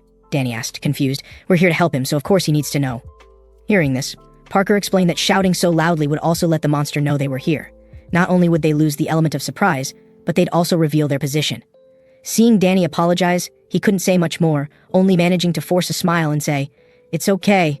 Then he turned his head and cursed him for being a damn fool. After the others went down, Danny didn't follow. Instead, a playful smile appeared on his face. On the way down, Parker complained, "It's all that idiot's fault. Our plan has a slight hiccup now." However, he thought that while I was busy fighting the Flesh Eater, I wouldn't have time to pay attention to them. So he planned to finish both me and Danny off when I let my guard down after killing the Flesh Eater. After seeing me fight again today, he was even more certain. He believed that I was very dangerous. He felt that I wasn't like them at all. I looked more like a well-fed tiger, a tiger that was too full to bother attacking them. When he recalled that night I dared to face more than 20 people alone, he felt I wasn't just strong. He could see that there was no hesitation in my attacks, and I seemed to be enjoying the whole process of the fight. So for his grand cause, he decided he couldn't let a dangerous guy like me continue to live. As long as I was eliminated, the rest would just be small fries. After walking a bit further, they stopped to observe the situation before going down. Scarlet said there probably wouldn't be any problem, because she saw the flesh eater's movements had clearly become sluggish. Just as she turned to look for Danny, the platform they were on suddenly began to shake violently. Then, a huge rock fell from somewhere above. The platform couldn't bear the weight of the rock and began to collapse. And they, who were on the platform, were thrown heavily to the ground. Although they couldn't figure out why the stable platform had suddenly collapsed, they figured it didn't matter if they were discovered. After all, I must be tired from fighting the flesh eater for so long. But the next second, the flesh eater appeared before them, and it used its skill, fear, on all of them. They weren't like me, with high magic resistance, let alone any combat experience. So instantly, all of them were frozen in place. At this moment, they just felt that this was completely different from what they had seen from above. And the flesh eater, looking at so much food before it, began to lick its teeth, preparing for a feast. However, Parker thought that although they had missed the chance for a sneak attack, with me here, they could definitely kill this flesh eater. But when they turned around, they discovered I had already leaped up to the platform they had just come down from. So Parker hurriedly shouted at me, "Shouldn't we be working together to kill this monster now? With our help, we can solve this quickly." He believed I was about to succeed and couldn't possibly give up halfway. But I told him, I could have killed it, but not anymore. With you all as its nourishment, that thing's stamina will recover in no time. You have to know, even I had to rely on the power of cloud cookies to barely dodge the flesh eater's attacks. If those guys wanted to throw their lives away, they couldn't blame me. Now, with my remaining stamina and paralyzing poison, it would be very difficult to deal with the flesh eater after it recovered its stamina. So I had to go out and rest first. With that thought, I told them, if you think you can kill it, then by all means, give it a try. Seeing me turn to leave, they were first shocked. Then they shouted, asking if I was trying to run away. And they even tried to use Danny to threaten me. But when they turned their heads, they realized that Danny had not come down with them at all. At that moment, Danny, standing on the highest platform, slowly stood up and greeted the crowd below. Seeing this, Scarlet screamed, "I'm going to kill you," Danny told her, "if you have the ability. But right now, you probably don't have the time, do you?" Hearing this, they remembered their current predicament. Behind them, the flesh eater was drooling, ready to taste its snacks. Parker, still not giving up, shouted at me, "If you don't save them. When the flesh eater recovers its stamina, it will only be more disadvantageous for you. If the altar is destroyed, none of us will survive." Hearing this, I turned back and said they didn't need to worry about the altar being destroyed. Weren't you all volunteering to be sacrifices to put the flesh eater to sleep? When they heard my words, they all froze. It was only then that they remembered what the sprite had said about how to put the flesh eater to sleep. That was to feed it 5 people every day. And it was at this moment that they felt something was not quite right, that somehow, step by step, they had voluntarily become sacrifices. But it was too late to think about it now. Watching them get eaten one by one, I praised them for their truly great spirit of self-sacrifice. After they were all eaten, I leaped lightly to the topmost platform. Then I walked up to Danny and asked him, "Why did you do this? You'd better tell me the truth." I knew very well that they had all been deliberately lured in by Danny. Danny said it was all to help me. He also said, "Feel free to use me. Why would I use you? I know you have different goals from others. You always look at the big picture, constantly moving forward without rest. I became certain of this when you dealt with Tyler and that gang of thugs. You were clearly strong, yet you didn't kill them when you attacked, even though doing so would create future trouble for you. It was the same after the altar appeared. If you had ignored those people and just used force to suppress them, it would have been easier to solve the problem, but you didn't. I don't understand why you don't harm people. In my eyes, you are not the type to show mercy at all. So I want you to use me. I am willing to handle the things you can't deal with personally. Let's go higher and further together." After listening to him, my only response was a faint smile. Then as I walked past him, I said, "The way you handled things this time wasn't very clean either. I was about to kill that flesh eater." Danny clenched his fists and said it was because there was no other way to get rid of them this time, so he had no choice but to let me suffer a small loss. He then swore that in the future, he would absolutely not affect me again. "Please reconsider it." Then he said excitedly, "There will definitely be many people who get in your way. After all, you're so strong, it's normal for others to be wary of you. If someone appears that you can't personally eliminate, then I will do it for you. This way, you can focus on chasing your goals." After speaking, he thought to himself, "And I myself can grow stronger by following him. The faster he grows, the stronger I will become." At that moment, I stopped and glanced back at him. That one glance made him tremble. Then I asked, "Even if I agree, what if you can't keep up with my pace in the future? For example, if we get forcibly separated, lose contact or something like that?" Danny immediately understood that I was giving him a signal, and this signal was definitely related to the second phase of the tutorial. He hurriedly took a step forward and said, "If I can't keep up with your pace, then I will work even harder to get stronger and come find you again. You can accept me then, right?" As soon as he finished speaking, I said, "Go down." Watching me turn to leave, his heart was already tense to the extreme. Then he shouted and begged me to give him a chance, to let him make up for the mistake he had made. Helplessly, I had to turn back and tell him not to misunderstand. When I said go down, I didn't mean for you to get out of the altar. I meant for you to go down and take the runes those guys dropped, and I told him to come here tomorrow at 1 o'clock. By then, the guys below should have disappeared. Happiness came so suddenly that Danny didn't react for a moment. I checked my remaining cloud cookies and saw there were enough, then said, "You killed those 10 people, so their runes should all belong to you. Also, next time we meet, I hope you're not always looking so gloomy." With that, I turned and left, leaving him standing there all alone. I wasn't sure if I would need him in the future, so I neither refused him nor explicitly agreed just now. In my past life, before I returned, the Sovereign Iris told me that after I went back to the past, even if everything I did was to save humanity, there would still be people who would obstruct and hinder me. To deal with this situation, she wanted me to find someone to act as my enforcer, and these so-called enforcers are a group of people who can act on my behalf. Not just Iris, but any sovereign would have such a group under their command. They would act on their sovereign's behalf in situations where the sovereign couldn't show their face, thereby helping their sovereign achieve their goals. Originally, I was thinking of finding Cadian to be my enforcer, because he was an enforcer in my last life. But now I've decided to observe for a while, because I still don't know if Danny is reliable. Besides, once the second tutorial starts, everyone here will be forcibly separated. When we meet again, he might have changed his mind. But for the cost of just a few runes and 8 wasted cloud cookies, I got a potentially very useful enforcer. That was a pretty good investment. If it fails, I'll just consider it a misjudgment on my part. For now, I should focus my energy on obtaining the hidden fragment. The next day, I entered the altar again, and engaged in a fierce battle with the Flesh Eater. If you just look at the conditions, the method to obtain the second hidden fragment is very simple. You just have to kill the Flesh Eater before it destroys the altar and escapes. It's just that the guy who designed this mission probably never expected anyone to be able to complete it in the tutorial. But relying on my rich combat experience from my past life, plus my far above average stats and the buff from the cloud cookies, I finally killed it after a fierce battle. Just then, a golden portal suddenly appeared next to me. When I walked in, the system notified me that I had completed a hidden mission. After entering and seeing the reward, I couldn't help but swallow hard, because what I was holding in my hand at this moment was the Ring of Nurmaha, the Blood King. In my past life, I was still wondering where that guy, the Mad Sovereign, had gotten such a thing. Only now did I understand that it was from the tutorial area. No wonder no one could ever find its origin before. In this world, there are many standards for distinguishing artifacts, but the most important one is the weapon's color. Unless it's an incredibly overpowered artifact, its value won't be higher than an artifact of the next color grade. However, there are exceptions among artifacts. Just as players can gradually evolve their runes, there are also growth and type artifacts that can change their own color by absorbing runes. The strongest among them are the limited editions. And number 9 was the Ring of Nurmaha in my hand. In my past life, it was Clementine's exclusive artifact. Although it's called a numbered series, it's not like there's only one of this item. But back then, this ring had only ever appeared in Clementine's hands. Back then, with the 8 Omni powers he obtained, he was practically unstoppable, invincible. And now, such an artifact had actually fallen into my hands. Although I had thought the reward for such a difficult mission would be very generous, I really didn't expect it to be a single-digit numbered item. The moment I put on the ring, the system prompted me that I could only unlock 1 Omni power for now. I checked it and saw it was a skill called Negate Ability. It could nullify an opponent's personal traits and abilities, including passives and skills. Although it required direct contact with the opponent, and the nullification would automatically be removed after a set time, it was equivalent to a very powerful silence skill. Next, I opened my information panel to check. If I wanted to use this ring better, I had to raise one of my stats to a colorless rune. Now that I have a skill I can cast, it seems I'll need to absorb more magic runes to balance my stats. I'll think about that later. After getting organized, I walked out of the magic altar. When Elena saw me come out, she hurriedly ran towards me. She had heard from Danny earlier about the battle between me and the Flesh Eater. Before she could ask me about the situation, she was stunned by the scene behind me. Because when the countdown on the tower ended, the Flesh Eater was not released. Instead, the entire tower vanished into thin air. I said, "Didn't I already tell you? I would take care of it." Looking at my handsome and cool face, and my strength that had once again shattered everyone's perception, her heart couldn't help but start pounding again. Realizing she had lost her composure, she quickly turned away. Behind her, Danny saw that I had indeed succeeded. His choice was the right one. Then I walked over to Elena and said, "There should still be some time before the next tutorial starts. Let's continue hunting." But this time, Elena didn't follow closely behind me as usual. She stood in her place and said she planned to join another team. Hearing this, I turned and cast a questioning glance at her.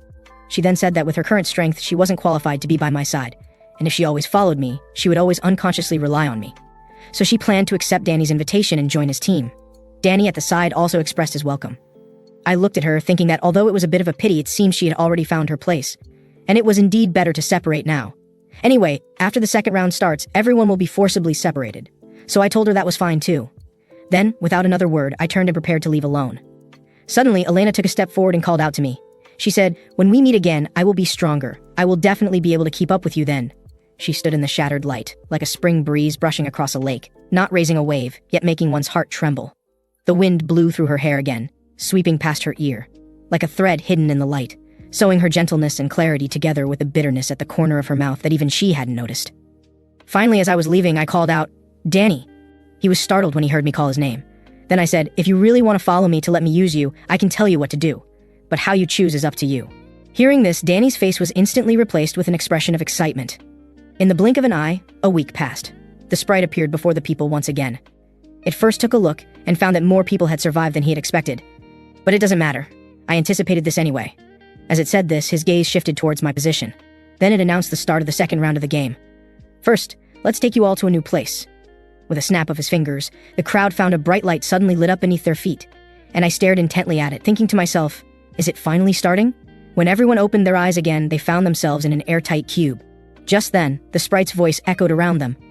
"Everyone has arrived safely, right? Before we officially enter the second tutorial area, I need to adjust the numbers. From now on, each room can only have a maximum of 7 people. According to the game rules, only when 7 people remain in the room can we clear this stage. However, our current room contains a total of 8 people." A black-haired man began observing the remaining 7 people immediately after entering. He first looked at the needle-shaped weapon at my waist. From this, he deduced that I was the legendary warrior who killed the carnivorous beast alone. Although he had never witnessed my true strength firsthand, he knew I was not someone to mess with. Before he could finish his thoughts, a long-haired woman stepped forward, declaring that now we could only sacrifice 1 person. She then proposed that everyone introduce themselves and explain why they must remain. In other words, we needed to prove our worth as much as possible. As soon as she finished speaking, a burly man stepped forward, pulling out a short blade radiating energy, asking if we'd ever seen such a thing. He believed that among everyone here, no one possessed skills stronger than his. A man in a suit nearby appeared visibly nervous after seeing others display their abilities. Although the burly man did not explain, I recognized this as Qigong. This was a runic skill that consumed one's own mana to boost all ability values, and could also be used to attach mana to weapons, thereby increasing their attack power. While Qigong performed reasonably well among all skills, it was quite weak in the early stages. Next, the red-haired man introduced himself as Ryan, claiming he possessed healing abilities. Then the black-haired man identified himself as Alex, stating that in terms of one-on-one combat, none of those present should be his match. Seeing that the previous 3 all appeared formidable, the suited man pleaded with everyone to spare them, considering that the 3 of them were family. After some discussion, no one reached a definitive decision. The burly man then pointed out that the young lady over there had not yet introduced herself. The girl smiled slightly, introducing herself as Maya. She then prepared to demonstrate her abilities to everyone. When the burly man saw Maya approaching him with killing intent, he quickly retreated several steps and asked what she intended to do. After Maya reached him, he was forced to raise his weapon in preparation for counterattack. However, in the next second, Maya moved with incredible speed around his blade, positioning herself behind him and delivering a fatal strike. This scene left everyone present completely stunned. After the burly man lost his life, his runes dropped to the ground. Maya picked up a skill rune, remarking how fortunate this was, since these items did not always drop with certainty. After taking the skill rune, she told us we could divide the remaining runes among ourselves. Alex observed how the burly man had been eliminated in a single strike, thinking he should keep his distance from this dangerous woman in the future. I could see that this woman was not acting to solve our problem, otherwise she would have targeted the defenseless family of 3 instead. Her true purpose was to obtain the burly man's runes. Originally, in my previous life at this time, the first to die would have been this young girl. It seemed the timeline was beginning to change due to my presence. However, this made things more interesting for me. At this moment, the spirit appeared, announcing that we were the first to complete the task. Then, it transported us to a place filled entirely with floating islands. These floating islands were connected to each other by wooden bridges. The spirit informed us that over the next 3 months, we would need to continuously climb upward until we reached the first target location on the second level, the Flame Volcano region. Only by passing this tutorial would the adventure world truly begin. After speaking, it disappeared again, leaving us in this place. I then walked ahead, leading them toward the first floating island. Alex, who was behind me, noticed that I had not spoken a single word since arriving here, so he called out to me, saying that since we would be together for 3 months, we should get along and communicate well. However, I could not be bothered to respond to him and continued walking toward the island. Suddenly, the suited man at the back let out a startled cry. Everyone turned around to see the wooden bridge behind us collapsing continuously. Without hesitation, everyone immediately turned and ran quickly in my direction. After they all reached the floating island, before they could catch their breath, the spirit appeared again, saying it had forgotten to mention something. As time passed, these islands would gradually collapse, starting from the bottom. Although everyone complained silently that such important information should have been shared earlier, no one dared speak up, fearing they might anger the spirit and face elimination. Alex watched as I prepared to move forward again and asked where I was heading, but I continued to ignore him. Maya, however, had observed from the recent events that I seemed somewhat different.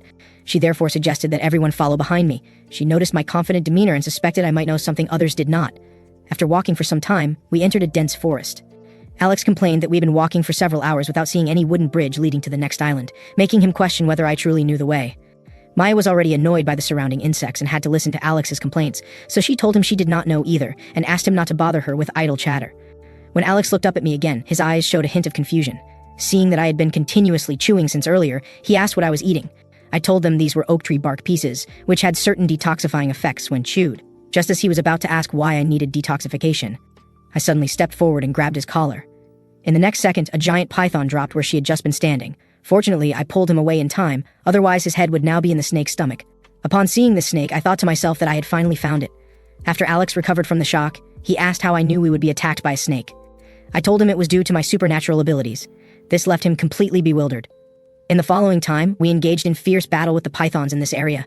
I explained to them that these were called runic pattern serpents, which changed based on the runic patterns on their heads. When the runic pattern shifted, they would perform corresponding actions. Although killing these monsters was not difficult using the method I taught them. These snakes relied on their numerical advantage to launch continuous attacks. Alex had no time to heal the wounds on his body. He therefore called out to the suited man behind them, telling him to stop hiding in the back and come help with the fighting. However, the suited man first apologized, explaining that he needed to protect his wife and daughter, so he had no spare energy to fight. This greatly angered Alex, as he was working so hard to eliminate monsters in the front, while David only cared about his family. He then called out to Ryan, who was leaning against a tree. However, Ryan stated that he could not casually participate in combat, because if he got injured, no one would be able to help everyone recover. Alex had no choice but to temporarily regard him as a healer, but then Ryan revealed that each healing spell consumed at least 3 stamina runes. Upon hearing this, Alex silently cursed him hundreds of times in his mind. At this point, David approached with runes and gave them to Ryan, asking him to help treat his wife. Upon seeing the runes, Ryan's eyes lit up and he readily agreed. Maya and I continued fighting monsters and collecting runes at the front, unable to attend to Alex. This left him alone and isolated in the middle. After he stopped for just a moment, Ryan behind him asked what he was doing standing there and told him to get back to fighting. Just as Alex was on the verge of a breakdown, a message suddenly appeared in his mind. Someone asked how he was doing in the new place and whether he was adapting well. Alex replied, telling them not to mention it, that he had encountered some useless teammates, and asked about the situation on their end. The other party told him things were going well there, and after examining the structure of this place, it seemed they could meet up at a higher location, so they encouraged Alex to work hard to climb up. They also told Alex to pay close attention, as their talent team now needed capable new recruits. Alex thought about it. Among this group, there was one guy who claimed to have supernatural power and acted coldly. There was one crazy woman who played with knives, one healer who was an absolute bastard, and 3 useless family members. He decided to tell the captain about his situation and said he should focus on surviving first. When I heard him talking to himself, I turned back to look. Upon seeing the pattern on his hand, I thought to myself that someone had activated their sovereign characteristic so quickly. In my previous life, sovereigns like Iris possessed this characteristic. The duty of sovereigns was to lead their subordinate soldiers to survive better in this place, or to attack other groups.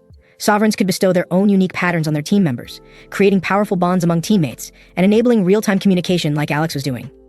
Although the number of members a sovereign could grant patterns to was limited, at this current stage they had just activated their characteristics and were actively recruiting members. If I wanted to deal with those people, I would need to become stronger much faster. Only by becoming personally powerful could I subdue them. Here, strength was the ultimate authority. Soon, the ground beneath my feet was covered with countless snake corpses. As I moved forward, the monsters encountered along the way became fewer. This indicated that we had left their habitat, and what lay ahead should be my true objective for this journey, the nest of the mutant runic pattern serpent. After I pushed aside the grass, I discovered it was indeed still there. Just as I was about to enter the nest, David called out to me from behind. He argued that as long as we did not approach, this snake would not attack us, so he proposed that we take a different route around it.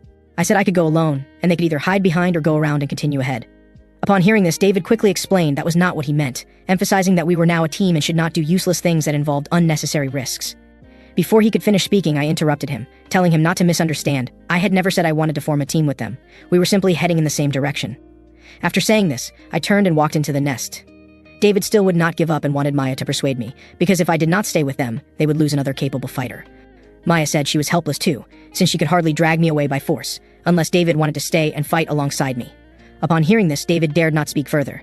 When they were preparing to leave, Alex looked at my retreating figure thoughtfully. He thought I was indeed as reckless as the rumors suggested, but he wanted to recruit me into their squad. What if I died here alone? Seeing Alex's expression, Ryan advised him that if he wanted to forcibly take me along, he should abandon that idea early. Having his thoughts exposed, Alex was startled and asked why Ryan said this. Ryan then explained that during the recent battle, everyone else had accepted his healing, except for me. He saw me as someone who had been fighting on battlefields for decades, like a veteran soldier, so he believed someone like me would never listen to anyone's advice. After hearing this, Alex felt it made sense. He thought that while I was a rare talent, if I continued being so reckless, I probably would not live long either. After they left, my battle with the giant serpent began. While dodging attacks, I first chewed on a cloud biscuit.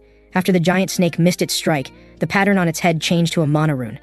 Except when agility runes appeared, I could attack it with full force during all other rune phases. Although it was stronger than the previous spike snakes and moved faster, it was not on the same level as monsters like the carnivorous beast. After receiving a series of my attacks, the pattern on its head changed to a resistance rune. This meant I would have to fight a prolonged battle, which was not impossible but would waste too much time. Fortunately, based on my memories from the previous life, I knew how to defeat it. The key was the tree it inhabited when I first encountered it.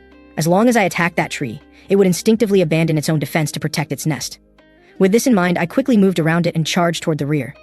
The giant serpent sensed my intention and trembled with fear. Then it began chasing me frantically. When I looked back, I confirmed it had taken the bait. In the next second, I planted my feet firmly and braked suddenly. Then, using an extremely agile movement technique, I quickly turned around and delivered a strike to its head. Before it could react, I rapidly inflicted multiple slashes across its body. Finally, I landed gracefully, presenting my impressive back to the defeated creature. Defeating it had been faster than I expected. This way, I could obtain its egg. As soon as I approached, the egg trembled slightly. However, I was not surprised at all. Instead, I picked up a rune and tapped it gently. In the next second, accompanied by a crisp sound of cracking eggshell, a bright little eye appeared from inside. After its entire body emerged, I could not help but sigh at how different this small creature was from the adult version. Although it was still in its juvenile stage, it already possessed its unique characteristic. It could consume any runes, and then produce the specific runes its master desired. However, feeding it 3 runes would only yield 2 in return. For others, losing 1 rune out of every 3 might seem costly, but for me, obtaining specific runes was most important. Runes could always be earned again. During this period, my goal was to rapidly increase my mana, physical resistance, and magical resistance. After verifying its characteristic, I let it sleep for a while, as I needed to depart for the destination. At this time, the useless family had stopped in place, looking at the map in their hands. David had obtained this map when leaving the room, but it contained no detailed structure or directions. Now he did not know what might appear in the forest, so he could not act rashly. This made him silently curse that if those people had not abandoned them, this situation would not have occurred. Suddenly, his wife reminded him that there seemed to be movement in the nearby grass. Although David was terrified, he still positioned his wife and child behind him for protection. Fortunately, what appeared was not some monster. It was me. After I emerged, I asked them what they were doing here.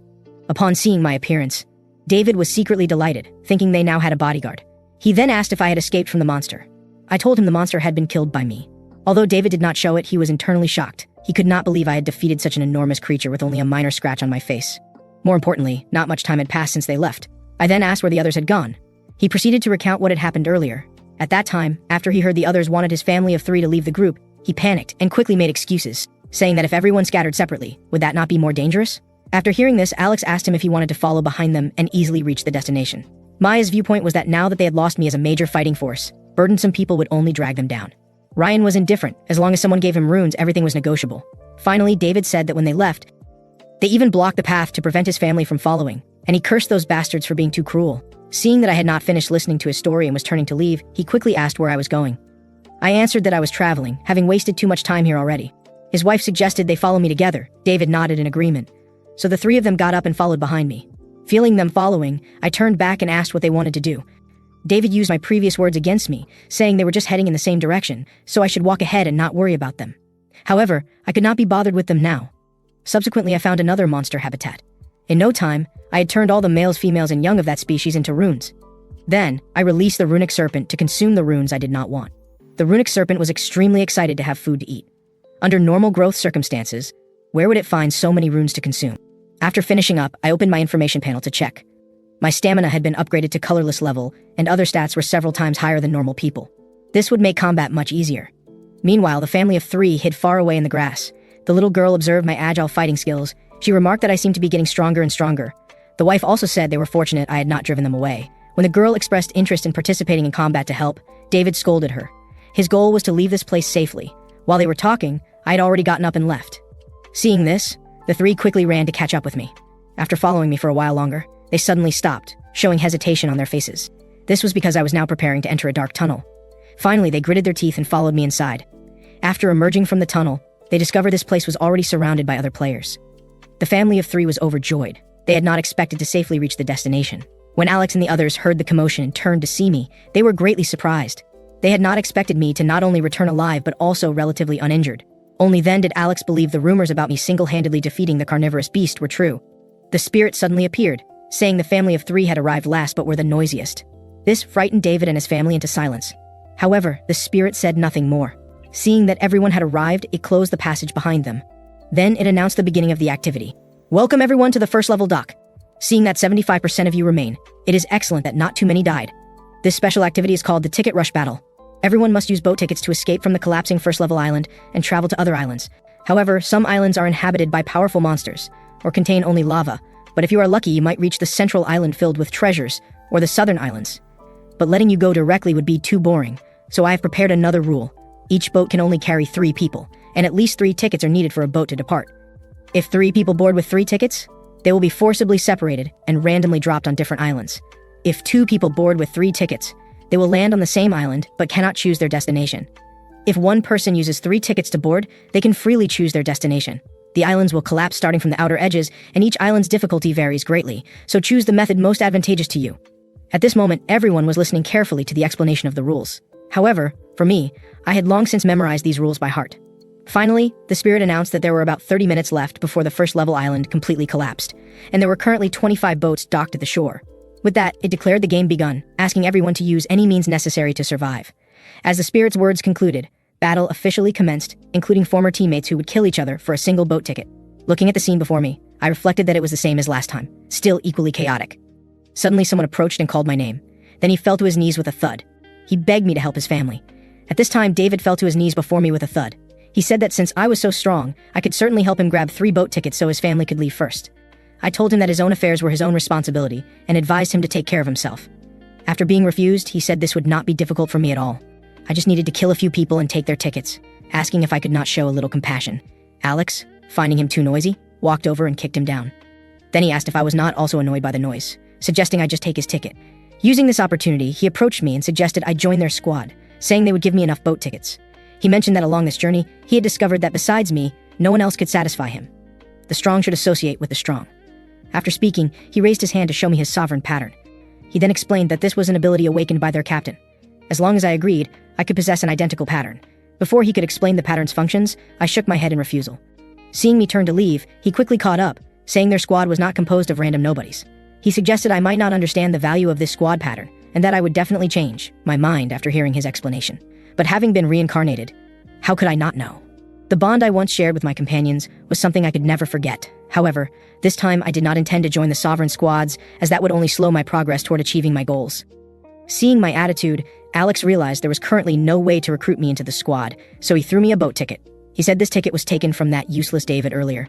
Then he added that although it was regrettable, he could not focus all his energy on me alone. Striking what he considered a handsome pose, he said that ticket was a gift prepared for our next meeting. He and his companions had agreed to meet at the central island, and if I could make it there alive, he would ask this question again. After he left, I looked at the boat ticket on the ground, thinking it was really unnecessary. Such things were unimportant to me now. However, this ticket was soon discovered by other nearby players, who began slowly surrounding me. Once enough people noticed, they started running frantically to grab the ticket. It was quickly seized by someone. David, unwilling to see his ticket stolen like this, stepped forward to struggle for it. His daughter, seeing her father in danger, also rushed forward to grab the man's knife-wielding hand. In the next second, the man first threw David aside, then lifted his daughter with one hand. As the warmth gradually faded from David's daughter in his arms, neither he nor his wife could even make a sound of crying. The spirit had intentionally not separated this family from the beginning, just to witness such scenes. Its pleasure came from watching people die in despair before its eyes. All of this had been planned by them. No matter how much they struggled, death was inevitable. At this moment, Maya suddenly approached from behind, asking why I had refused Alex's proposal earlier. I told her it was my personal matter and asked if she needed something from me. While removing her gloves, she said she also wanted to make me a proposal. Then she also revealed a sovereign pattern identical to Alex's, suggesting I come with her. However, I refused her just as decisively as I had refused Alex. She had anticipated my refusal, so her real purpose this time was to ask why I had not left yet. She could tell I was not bored enough to feel sympathy for these people, so I must have had other motives. I simply gave her a look, and she could read some information from that glance, so she wisely departed. Soon, some of the more capable people had already obtained boat tickets and left. Now only the last boat remained docked at the shore. This meant that, from now on, no matter what happened on this island, those above would never know. Moreover, those remaining now were all people without even basic self-protection abilities. They were also all people I should have saved. They desperately hoped I could take them along. But I clearly knew that the spirit's authority was quite extensive within the tutorial area, so I had no way to save all of them. Then I turned to face them, thinking that as long as I did my best, that would be enough. If I failed here, all my previous efforts would be wasted. With this thought, I gripped my weapon tightly and said I'm sorry to all of them. I knew what fate awaited them if they could not reach the next island. The spirit would gleefully watch them slowly dissolve in the poisonous sea below, the agony of 10,000 needles making death seem like happiness. Rather than let them face death after enduring such torture and being exploited by others, I would give them a quick end myself. The last words I spoke to them were, "Blame me if you want, but consider this helping you." My weapon had not yet been raised, but killing intent seeped through the cracks like frost that had just licked a blade. My eyes were like lightning hidden in shattered ice, and as my throat moved, the words goodbye carried a taste of blood. Moments later, my gray hoodie was silhouetted against the blue sky, my disheveled hair blown by the bloody wind. The blue sky was too bright, so bright I dared not look back. After boarding the boat, I took out the runes they had dropped and fed the ones I could not use to the runic serpent. The spirit, having watched the entire process with great interest, flew over to praise me for being truly impressive, worthy of being their anticipated star. It regretted only that what had just happened occurred too quickly, though it had not expected me to act this way. It also assured me not to worry, saying it would absolutely not spread word about this incident. After doing all this and obtaining a large quantity of runes, I felt no regret. I had returned here not to save everyone, but to defeat the ultimate enemy. Therefore, I could not waver in the slightest and must continue forward with determination. My next target was the central island. At the center of the central island stood a massive castle. After the number of people on the island reached over 1900, the spirit announced the beginning of the game. On the central island, only 3 things mattered. First, protecting the crystal in the castle. Second, exploring the unique underground dungeon here, which was filled with various opportunities and rewards that could allow players to rapidly grow stronger. Third, surviving for 1 month under siege attacks from monsters. Originally, in the morning, everyone felt there was no particular difficulty. The opponents were merely some unintelligent skeletons that only knew how to attack. But before evening arrived, they had changed their initial assessment. These skeleton soldiers seemed inexhaustible, launching wave after wave of continuous attacks on the castle. Indeed, in the castle's council chamber, a man was heard pounding the table, declaring that rules must be established. On just the first day, they had nearly been overrun by monsters, and he questioned the other 3 present about how long they intended to stand by and watch. If this continued, forget about protecting the crystal. They would all be annihilated by the monsters. The speaker was Mason, sovereign of the MK squad. At this point, Adrian, sovereign of the P squad, said that since other sovereigns had not yet arrived, such discussions should wait. Then Diana, sovereign of the Noah squad, stated that since all the influential sovereigns were present, there was no harm in discussing it now. Finally, Vincent, sovereign of the Smoke squad, asked what they should do. Mason said the biggest problem now was a lack of defensive forces on the castle walls, so he proposed forcibly drafting those not participating in combat to fight together. Diana reminded him they had no way to control players who did not belong to squads. Mason then said he had never intended to make those rogues comply willingly. They could simply use force to subdue them. The monsters would attack again in 3 hours, and no one could guarantee they could hold the defense this time. They could not simply ignore this. Vincent said that even if their several squads united, success was not guaranteed. The biggest problem now was that more and more people were heading to the underground dungeons. The number of people now entering the dungeons was comparable to the combined membership of their several squads. Moreover, they had given their organization a ridiculous name, the Anti-Dungeon Coalition. Not only did they refuse to help, but they also focused on defense. They had no choice. Mason could only propose sending frontline squad members to the dungeons first to increase their strength. Adrian immediately stood up and asked who would handle defense during that time if they did this. If they really wanted to go, only a few squad members could go first. Watching the council chamber in chaos, Diana cursed silently. If all 1900 people had properly defended from the beginning, they would never have fallen into this predicament. Initially, after learning that failure would mean everyone's death, almost all people had participated in this defensive battle. But suddenly, someone had ventured alone into the underground dungeons and obtained excellent artifacts, causing others to become envious and begin flowing en masse toward the dungeons. While she was racking her brains over how to defend for the next month, Maya suddenly opened the door and walked in cheerfully, calling Diana's sister. Diana told her to speak later, as she currently had a terrible headache. Maya told her she was not here to joke around this time, but had brought extremely important good news. When Maya reported that someone had suddenly appeared and single-handedly confronted the entire anti-dungeon coalition, Diana could hardly believe her ears. The other sovereigns were equally shocked upon hearing this news. Meanwhile, outside the castle in the plaza, a pile of anti-dungeon coalition members were kneeling on the ground, continuously begging for mercy, saying they had long planned to return and take shifts after hunting for 2 more days. But before he could finish speaking, a spike pierced deeply into his shoulder. The one holding the long needle was none other than the cosmic super-invincible tyrant dragon soaring on rainbow spirals, the incredibly handsome me. I was currently chewing cloud biscuits as I announced that starting tomorrow, everyone would participate in combat. After speaking, I slowly approached the man on the ground. While trembling and retreating, he could not understand why. Despite feeling that my runic ability values were not higher than his, he had no power to resist. After I reached him, I simply told him to return my weapon to me. Other anti-dungeon coalition members, seeing my arrogance, stepped forward to ask what I thought I was, daring to command them in such a manner. Then one of them pulled out a dagger from his coat and charged quickly toward me. I observed that his weapon was enhanced with additional abilities, which was quite good among colorless artifacts. However, before he could reach me, I first dodged to the side, struck his chest with one palm, and simultaneously used my ring silence skill. Instantly, he felt the special properties of his blade vanish, and he couldn't activate any of his skills. What shocked him even more was that even a common divine artifact shouldn't have failed to pierce skin. He didn't dare to imagine just how high my resistance was. Before he could finish the thought, my fist had already crashed into his face. But I didn't deal a fatal blow, because he was also a very important resource. Then I apologized to the others for using such forceful methods right from the start, because I knew perfectly well that if I had tried to persuade you bastards with nice words, none of you would have listened. After hearing me say this, not a single person in the crowd dared to make a sound. Even the monarchs above the plaza were stunned by my formidable power. Afterward, I summoned the 4 monarchs to a meeting room. Mason could see that I was the top-tier powerhouse Alex had mentioned to him. But why was there a monster beast perched on my shoulder? Once they were all seated, I said that starting tomorrow, the anti-dungeon coalition and the guilds would merge, with both sides taking turns hunting and defending. If you have any objections, speak now. Besides, you can't command them if they don't join your guilds anyway. So just pick some useful guys and take them back to your guilds. I've already made those bastards outside behave, so you don't need to worry about anything else. Diana naturally knew this was undoubtedly a good thing for them, but she couldn't understand what my intentions were for doing this. The next second, Vincent voiced his thoughts, asking me why I was doing this. Because I possessed the power to overwhelm everyone, yet I wasn't joining any guild. He found it hard to believe I was doing this without any purpose. I told them that as long as they could form a basic system with rules, I wouldn't interfere again. But Vincent kept pushing. It's entirely possible you could suddenly change your mind and decide to wipe out the guild alliance. Hearing this, I stood up and said, I don't want to argue about these what-ifs. You have absolutely no reason to worry about me destroying you in the future. As I spoke, my body began to slowly fade before their eyes. Seeing this, they were all startled, hastily drawing their weapons and preparing for a fight. As Vincent drew his sword, he warned the others, this might just be an invisibility skill. He could still be standing right there. The next second, the cold steel of my dagger was already pressed against his throat. I continued where I'd left off. If I wanted you gone, I could do it right now. Only then did Vincent realize I wasn't invisible. I had disrupted all of their senses. After I withdrew the dagger, Vincent lost his balance and collapsed to his knees with a thud. His guild members rushed forward, weapons drawn. I told them to calm down. I don't want to be your enemy. The most important thing right now is to fight the monsters outside. Please, just do your best in your own positions. That's all I want. The others remained silent, which was a tacit agreement. They had no choice but to accept the one option I presented to them. With that settled, I stood up and left. They had been killing each other until now, so working together would surely be difficult.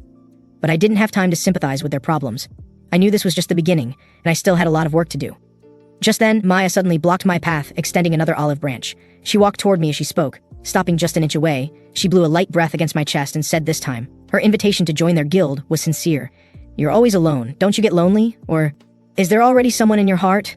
I heard that back at Gangnam Station you were quite close with a woman named Elena. Could it be? She trailed off there, looking up at me. Seeing no reaction, she seemed to think she might have guessed wrong. With that thought, she continued her sweet-talking invitation, but I ignored her completely and walked past. I told her frankly that I had to go check on the wall. Only after I was a good distance away did I let out a breath and curse under my breath at that annoying flirt. After another round of attacks, the scene on the wall spoke of the battle's brutality. Alex was up there, directing medics to carry away the wounded, for support classes to heal, and asking a subordinate to report the guild's losses. The subordinate said, compared to the beginning, our defense has stabilized significantly. Every position is manned, and we haven't had any personnel shortages. Those guys who ran from the anti-dungeon coalition were uncooperative at first, but they ended up doing a decent job. After the report, another guild member added, we have the anti-dungeon coalition to thank for our losses not being so severe. I didn't expect them to fight so hard.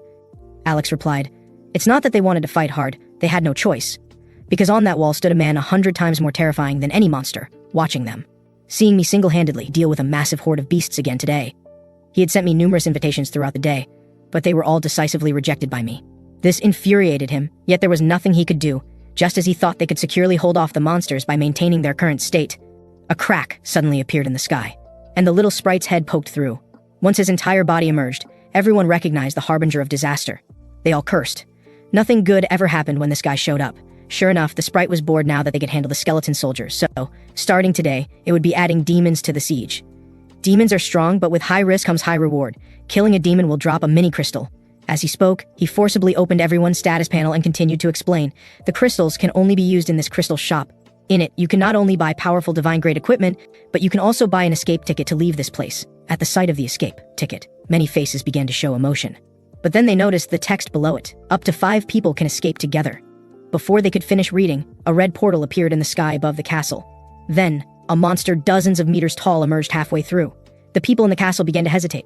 The crystals were tempting, but this demon looked incredibly powerful. And just then, the demon spotted the crowd on the castle walls and began to walk towards them. At that moment, I shot out from the crowd, leaping into the air and over the rampart. My target was the very demon below the wall. The instant my weapon struck, I was like a blood-soaked nail shot from a catapult, plunging down toward its body.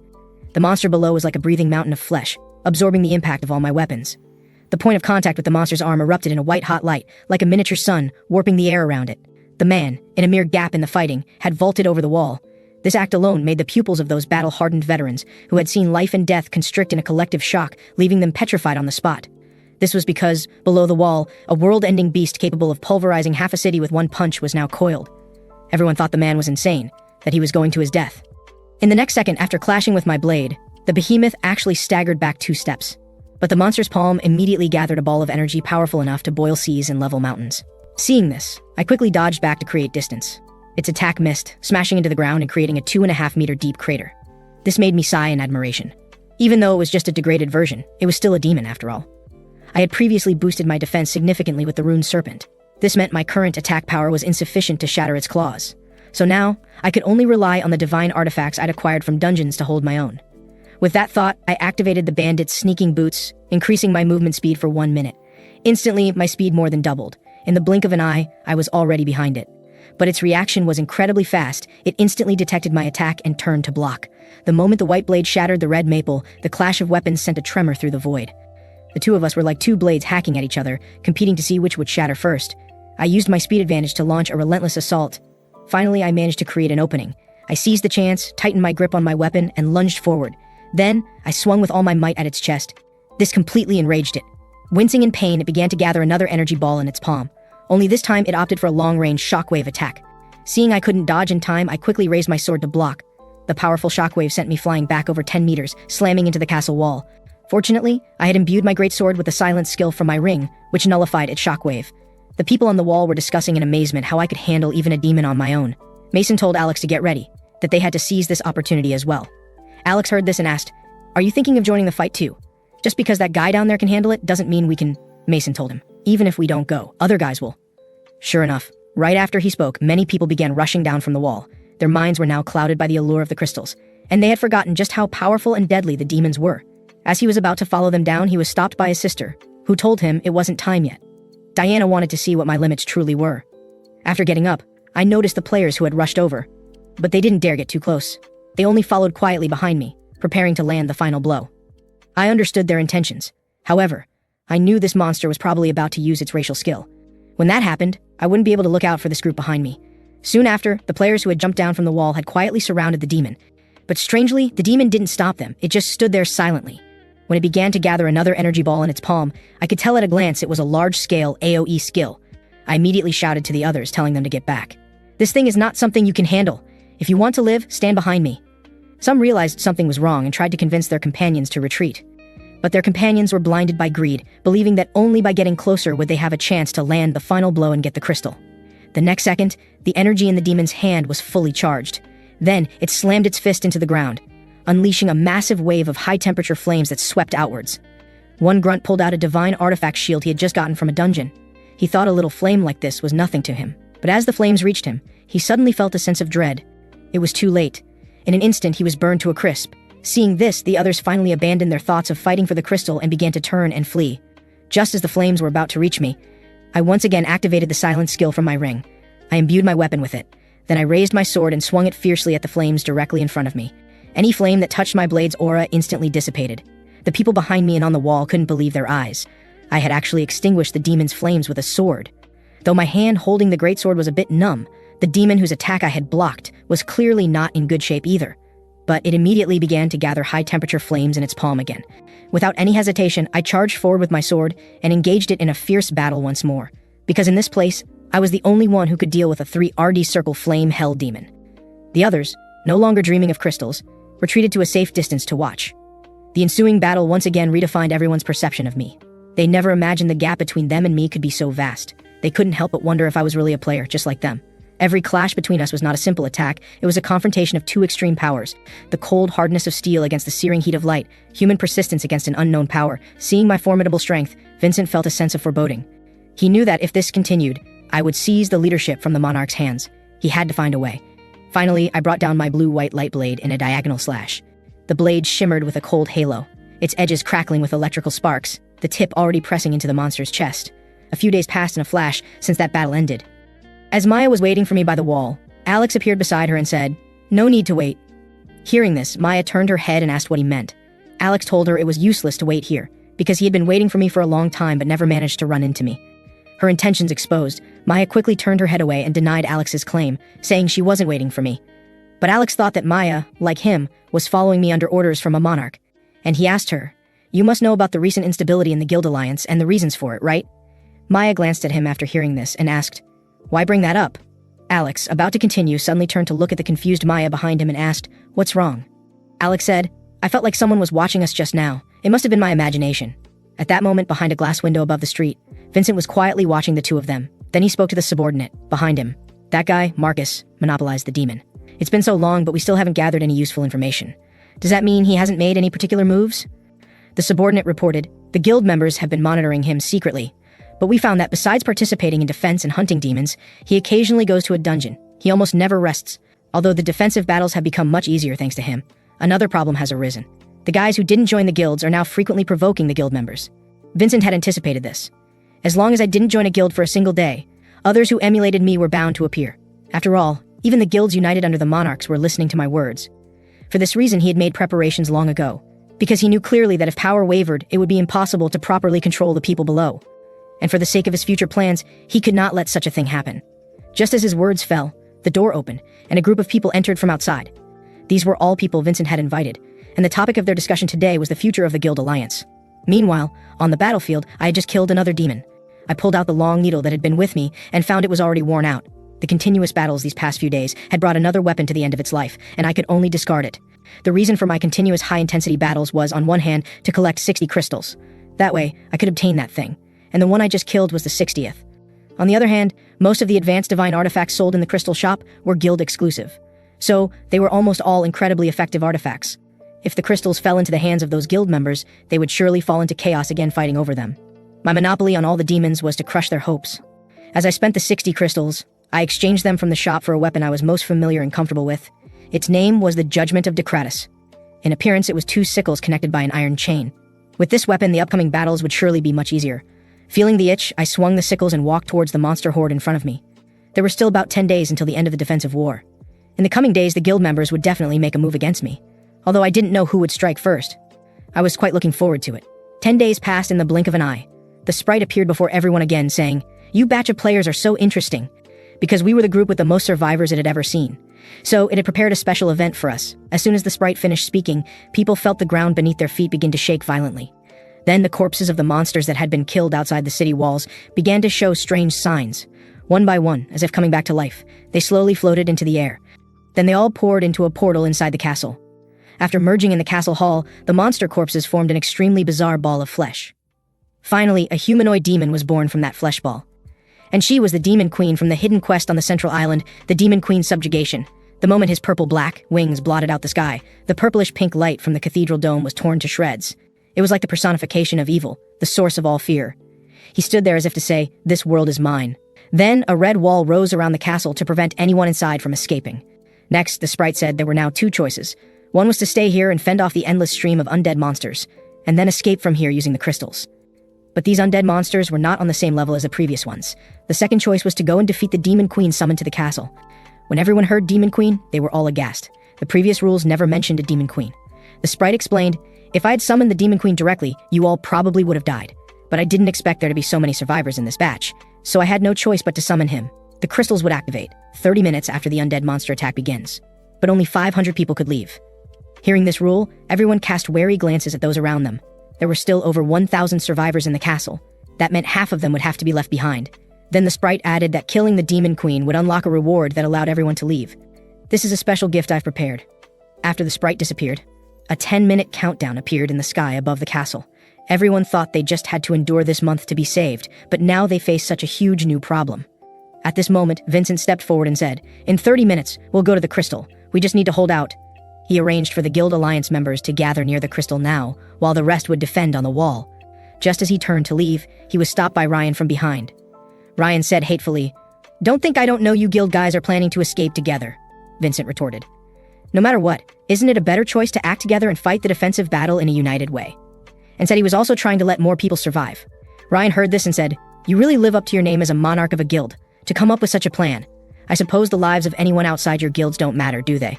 But Vincent didn't want to argue with him anymore and asked, "Do you have a better idea right now? You have to remember, on the first day, a single demon grunt killed dozens of people with a flick of its hand. What chance do we have of defeating the demon queen that Sprite talked about?" Then he turned and asked the others what they thought. "Do you choose to fight the undead monsters with a plan, hold out for 30 minutes, and go to the next island together? Or do you choose to be moths to a flame against that demon queen?" Hearing this, Ryan was at a loss for a rebuttal, because fighting the demon queen did seem unrealistic. Seeing them start to waver, Adrian secretly praised Vincent's eloquence. His Jinhae Guild and the Smoke Guild were currently allied, so as long as Vincent took the lead, he could also retreat safely. Suddenly, I stepped out from the crowd. Only by hunting the demon queen can everyone survive.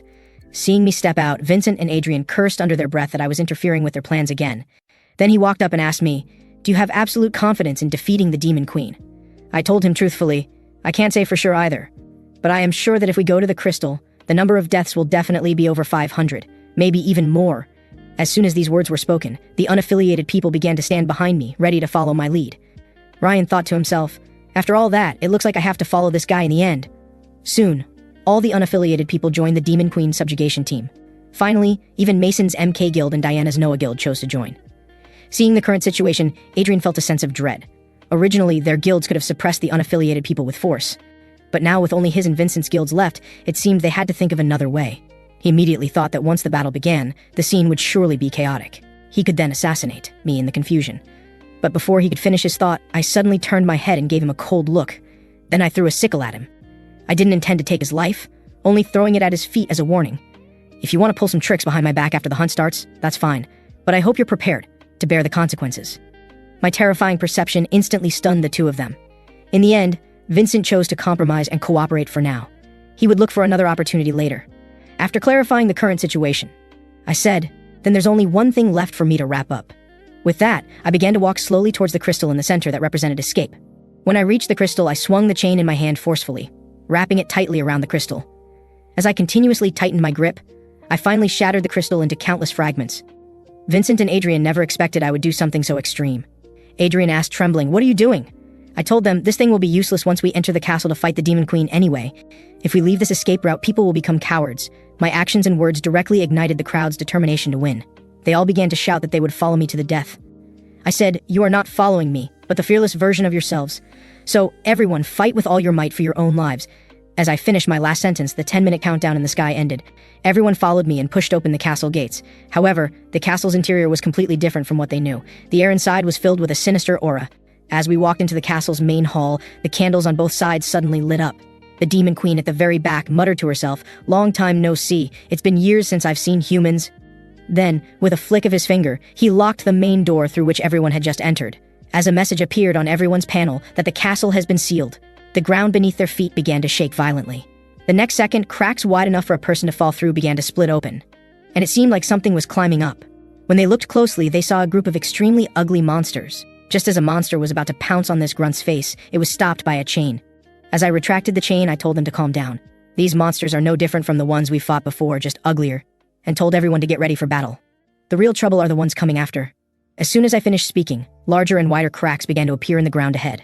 Then, pillars of high-temperature fire erupted from them. Next, tall figures began to appear within the fire pillars. I knew that to get to the Demon Queen, we had to deal with these demon gatekeepers first. Fortunately, only 2 gatekeepers appeared. I told a few monarchs to advance with me first to stabilize the formation. Then I gave the order to split our forces to deal with both of them simultaneously. Healers and supports to the back of the team. Everyone with range skills to the front. The rest of you without much power, deal with the small fry we miss. Seeing me prepare to advance, Mason said, "Charging in so recklessly is too risky." But before he could finish, I had already dashed towards the one on the left. These 2 monsters were just inferior versions modeled after the gatekeepers of the Abyss. Although they were much weaker than the real gatekeepers, their movements were almost identical.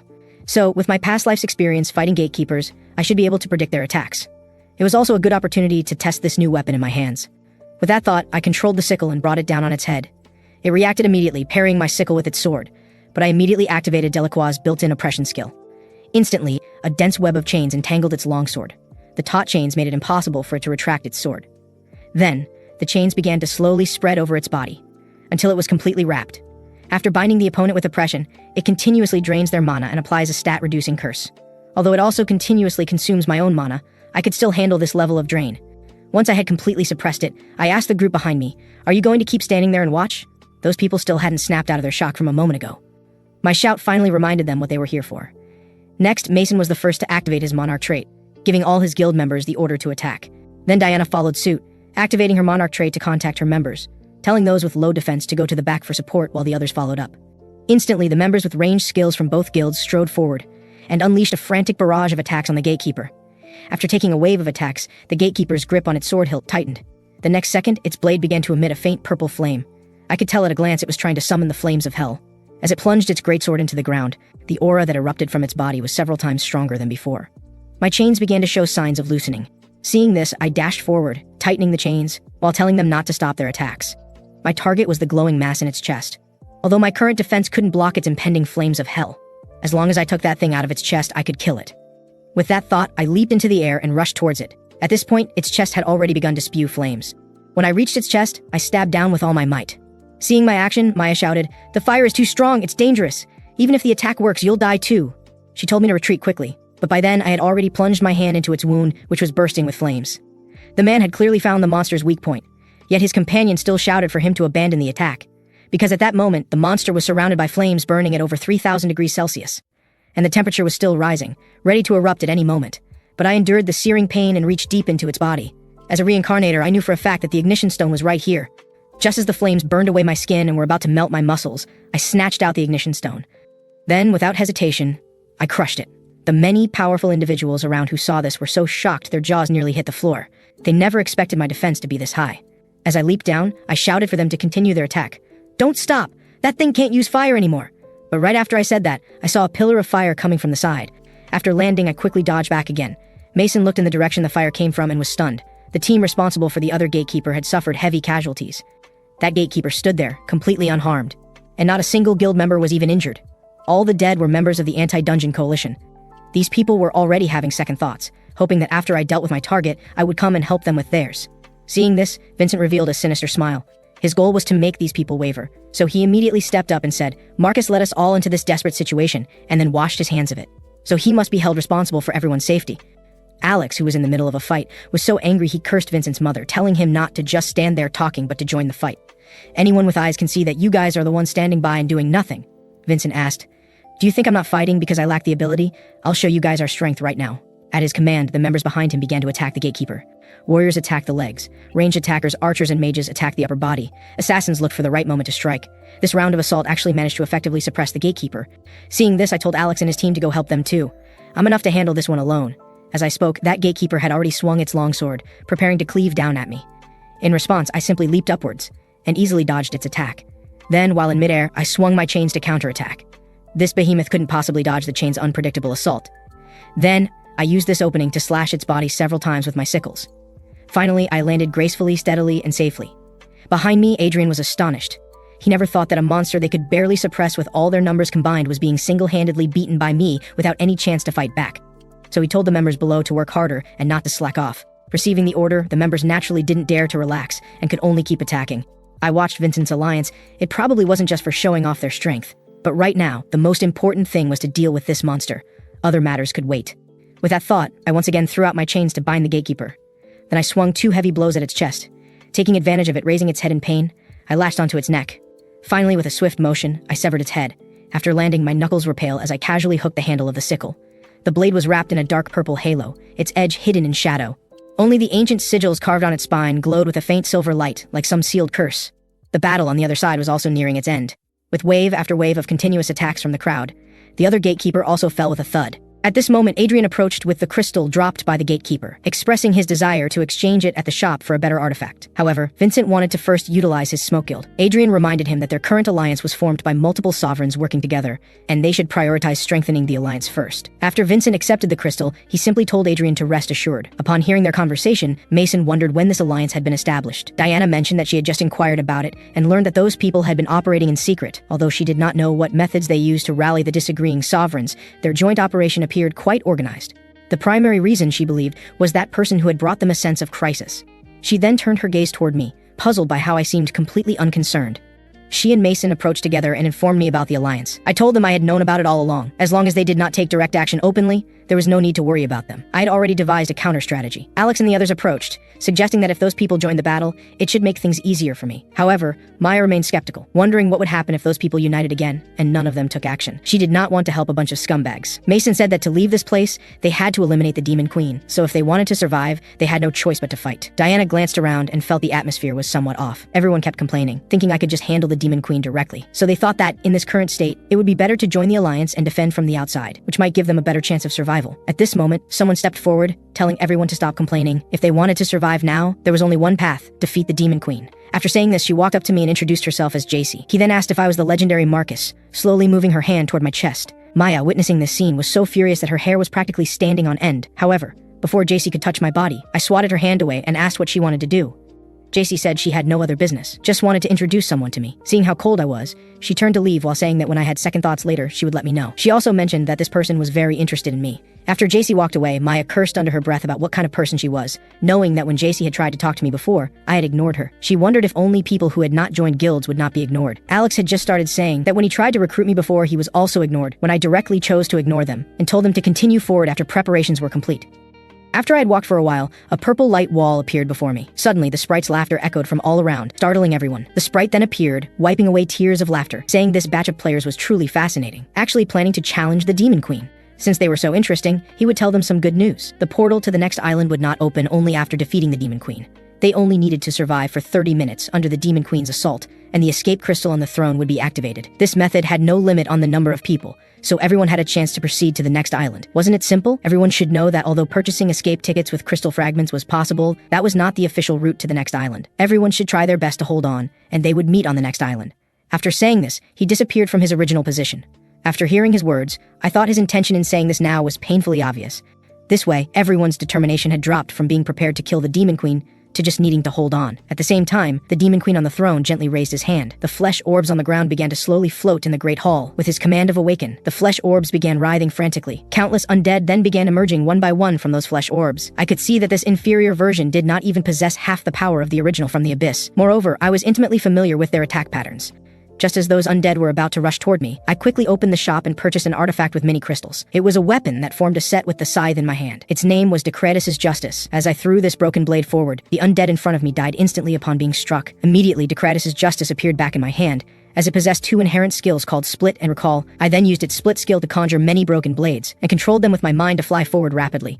Their target was the Demon Queen seated on the throne. However, not a single blade could reach the Demon Queen, as they were all blocked by an undead summoned by the Demon Queen. She then suddenly stood up and lashed out at me with a small whip. After I blocked this strike with my chains, I stepped forward toward her again. I then swung dozens of dark chains, moving toward the Demon Queen at serpentine speed. The Demon Queen also lashed out with her small whip, clashing with the chains and creating ringing sounds, as if the air would be torn into fine fragments the next second. After dozens of continuous exchanges, the Demon Queen suddenly withdrew one hand. He then began silently casting some magic on the monster corpses on the ground. After being infused with magic, the monster actually grew flesh and flew rapidly toward me. However, being thoroughly familiar with his moves, I easily dodged. After landing, I shouted for them to handle the surrounding small monsters while I dealt with the Demon Queen. Alex, seeing more and more monsters surging forward, angrily asked what Vincent's group was doing and why they were not joining the battle. Vincent still stood in place and gave his subordinates the command to remain on standby. Maya said she knew those people would act this way. I had not expected them to dare cause trouble at a time like this, so I told them to hold things off for a while first. Maya exclaimed in shock, asking how they could possibly hold off the Demon Queen without me. While speaking, the Demon Queen began widening her pupils, and the dark energy around her rapidly increased. As she finished gathering power and raised both arms high, a pair of giant hands burst from the ground. He then clenched his fists and struck in my direction. However, the fist suddenly stopped before reaching me. To my slight surprise, Mason actually blocked this strike for me. After spitting out a mouthful of blood, he told me to go and return quickly, as he could not hold on much longer. Without any hesitation, I turned and ran frantically toward the rear. At this time, because the people in front were engaged in chaotic battle with the undead, those in the rear could not see the situation ahead clearly. Suddenly, a member of Alex's guild was stabbed from behind with a knife and lost his life on the spot. Adrian turned back to see the person holding the dagger and loudly questioned what this was about. Vincent told him that, of course, while that person in front was dealing with the Demon Queen and had no time to pay attention, it was time to organize the current situation. With his command, the members behind began stepping forward and charging toward Alex's guild members. The panicked Adrian did not forget to organize his personnel to prepare for counterattack. However, looking back, he discovered that his guild members seemed to be poisoned, unable to move their bodies. Thus began a one-sided massacre. Adrian, seeing this was not working, began persuading Vincent, saying the battle was not over yet and acting this way would only get everyone killed here. However, Vincent told him it no longer mattered. Anyway, those people were all trash used to make up numbers, and everyone would choose death for their sovereign. As he said this, the guild crest on the back of his hand slowly lit up.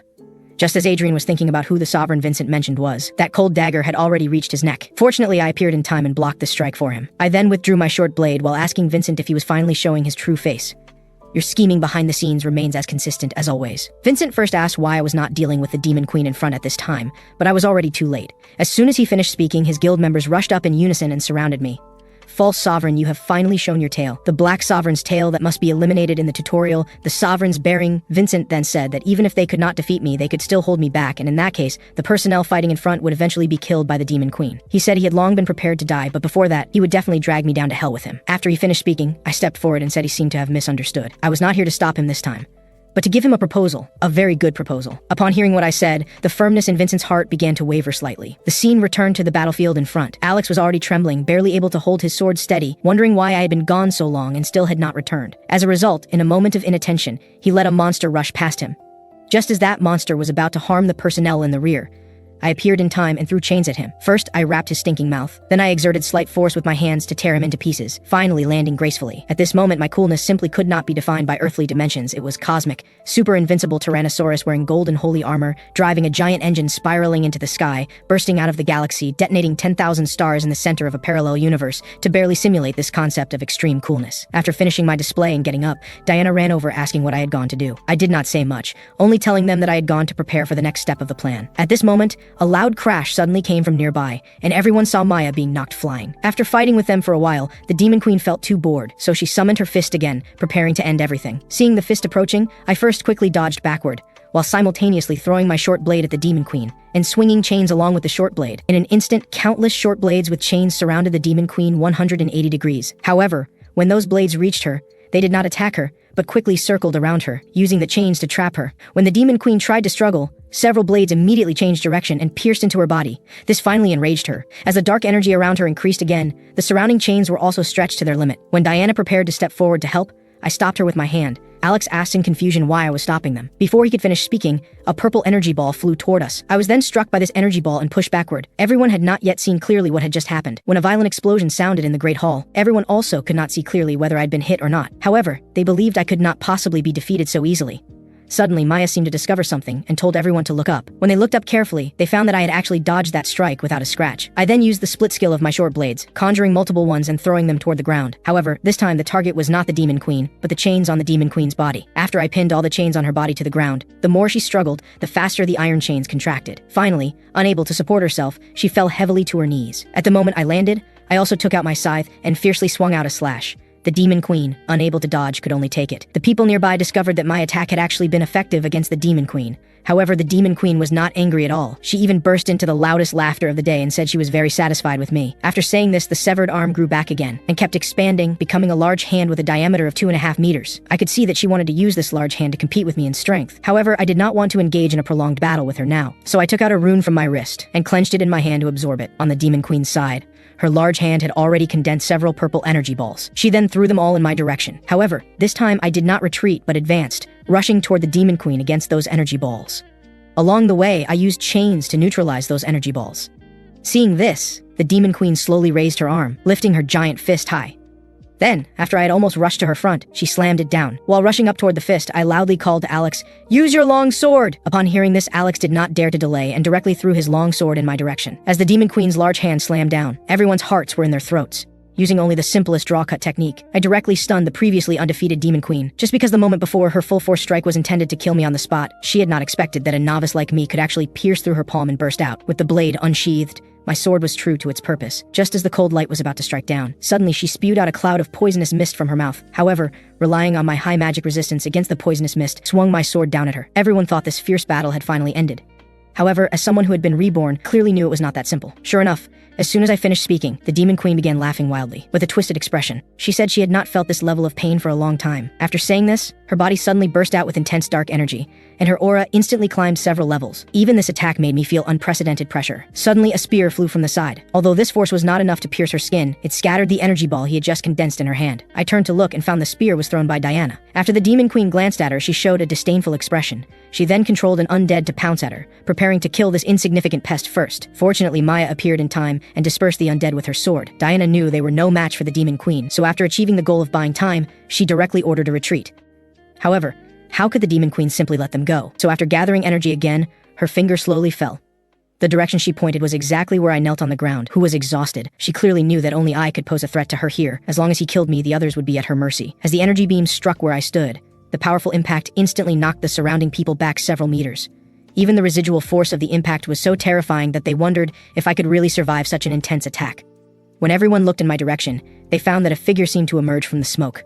A blue light then flashed, and a dagger broke through the smoke and flew forward rapidly, finally piercing precisely into the Demon Queen's other heart. At this moment, I had also used up the last remaining bit of my strength. While pulling out the dagger, the Demon Queen complained about the restrictions imposed on her. If she could use her true power, how could such an attack be effective? Upon hearing this, everyone's faces showed surprise, wondering if the Demon Queen still had more tricks up her sleeve. However, immediately, the crystal symbolizing escape began flickering with light. Amid everyone's cheers, the system prompted that conditions were met and the crystal portal is open. However, my expression became serious again, because the Demon Queen had not disappeared at all, and the dark energy around her had intensified even more. According to my memories from my previous life, the Demon Queen's subjugation battle should have ended here. What happened next made my pupils dilate instantly.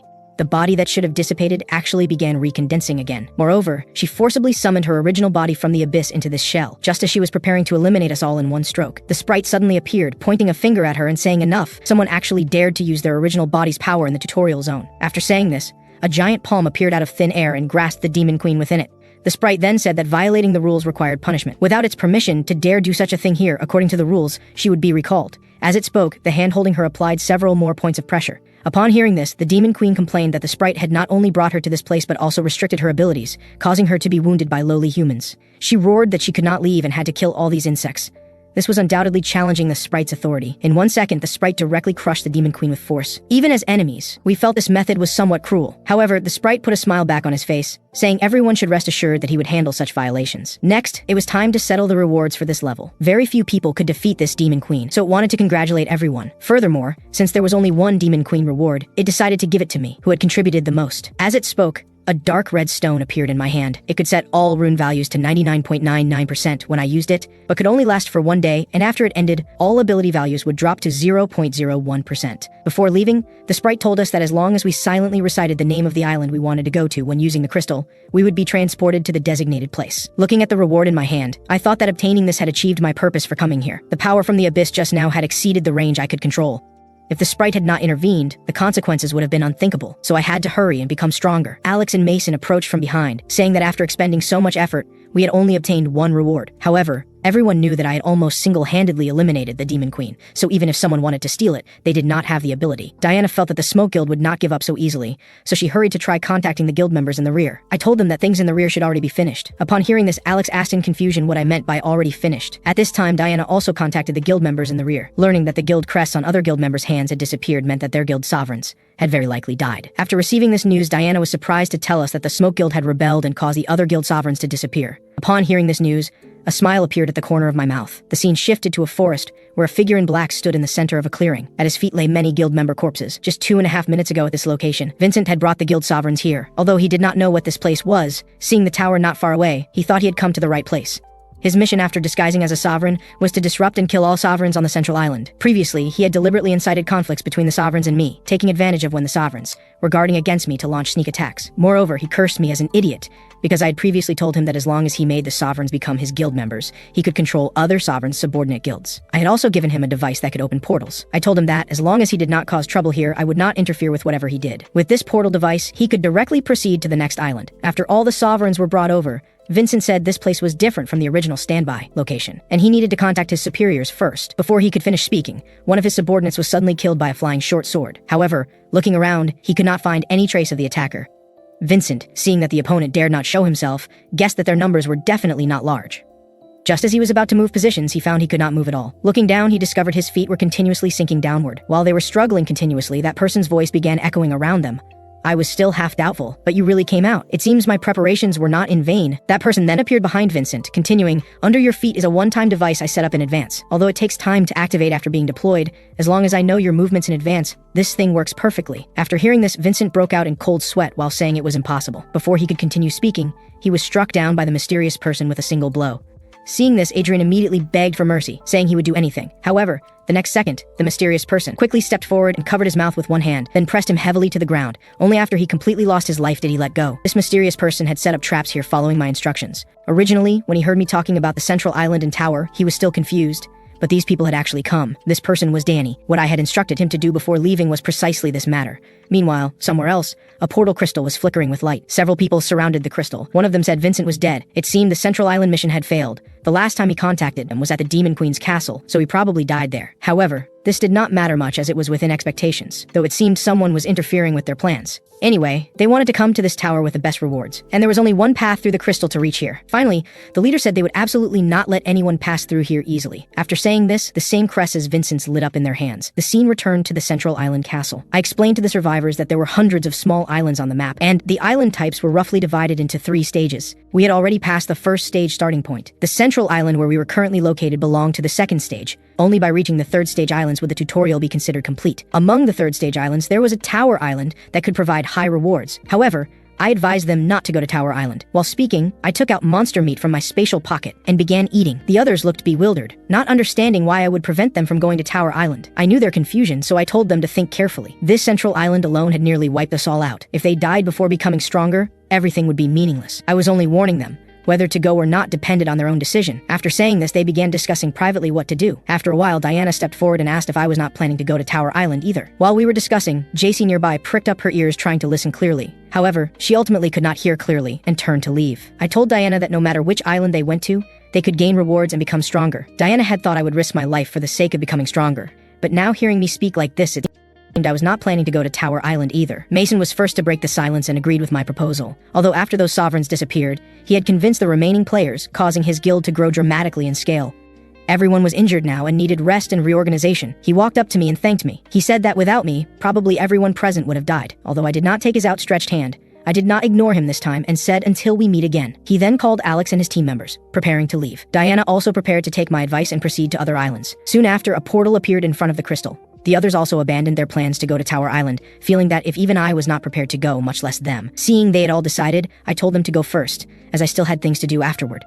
After Alex and the others left, Diana asked Maya that if she wanted to say goodbye to me, she should go ahead. Maya stubbornly said she did not want to. Just before entering, they turned back to me and said instead of wishing good luck, it was better to say goodbye, after waiting for the last group to leave. I turned and asked JC why she had not left yet. Upon hearing this, JC told me to go first, saying she still needed to confirm some things. After I said whatever you want, I turned toward the portal. At the moment of disappearing, I said in a very small voice, "Looks like I'll see you on the next island." However, although JC saw my lip movements, she could not hear what I said clearly. After being left alone, she raised her hand and revealed the same crest as those people on Tower Island. She reported that these people were whispering among themselves, so she could not hear exactly which island they were going to, but there should be several going to Tower Island. Upon receiving this message, the ambush group immediately entered combat readiness. The leader also stared intently at the crystal before him. He then picked up a machete nearby and leaped toward the crystal in one swift motion, intending to take down today's first prey. However, when the figure from the portal began to gradually become clear, he was greatly shocked because the person emerging was JC, who had just reported to him. As soon as JC came out, she saw a machete swinging toward her neck and quickly ducked to avoid it. After recovering, she said, "Sovereign, your welcome ceremony is a bit too grand." That person asked JC why only she had come. Where were the others? JC was also very confused because she was the last to transport, and there was no one else left on Central Island. Could it be that not a single person came to Tower Island? The Sovereign said they'd been waiting here, but had not seen even an ant. JC said those people might all have been influenced by the person who defeated the Demon Queen. She then told the Sovereign about hearing me advise others not to come to Tower Island. Upon hearing this, the Sovereign was furious that I had once again ruined his plans. He had heard Vincent frequently mention how I had disrupted their plans.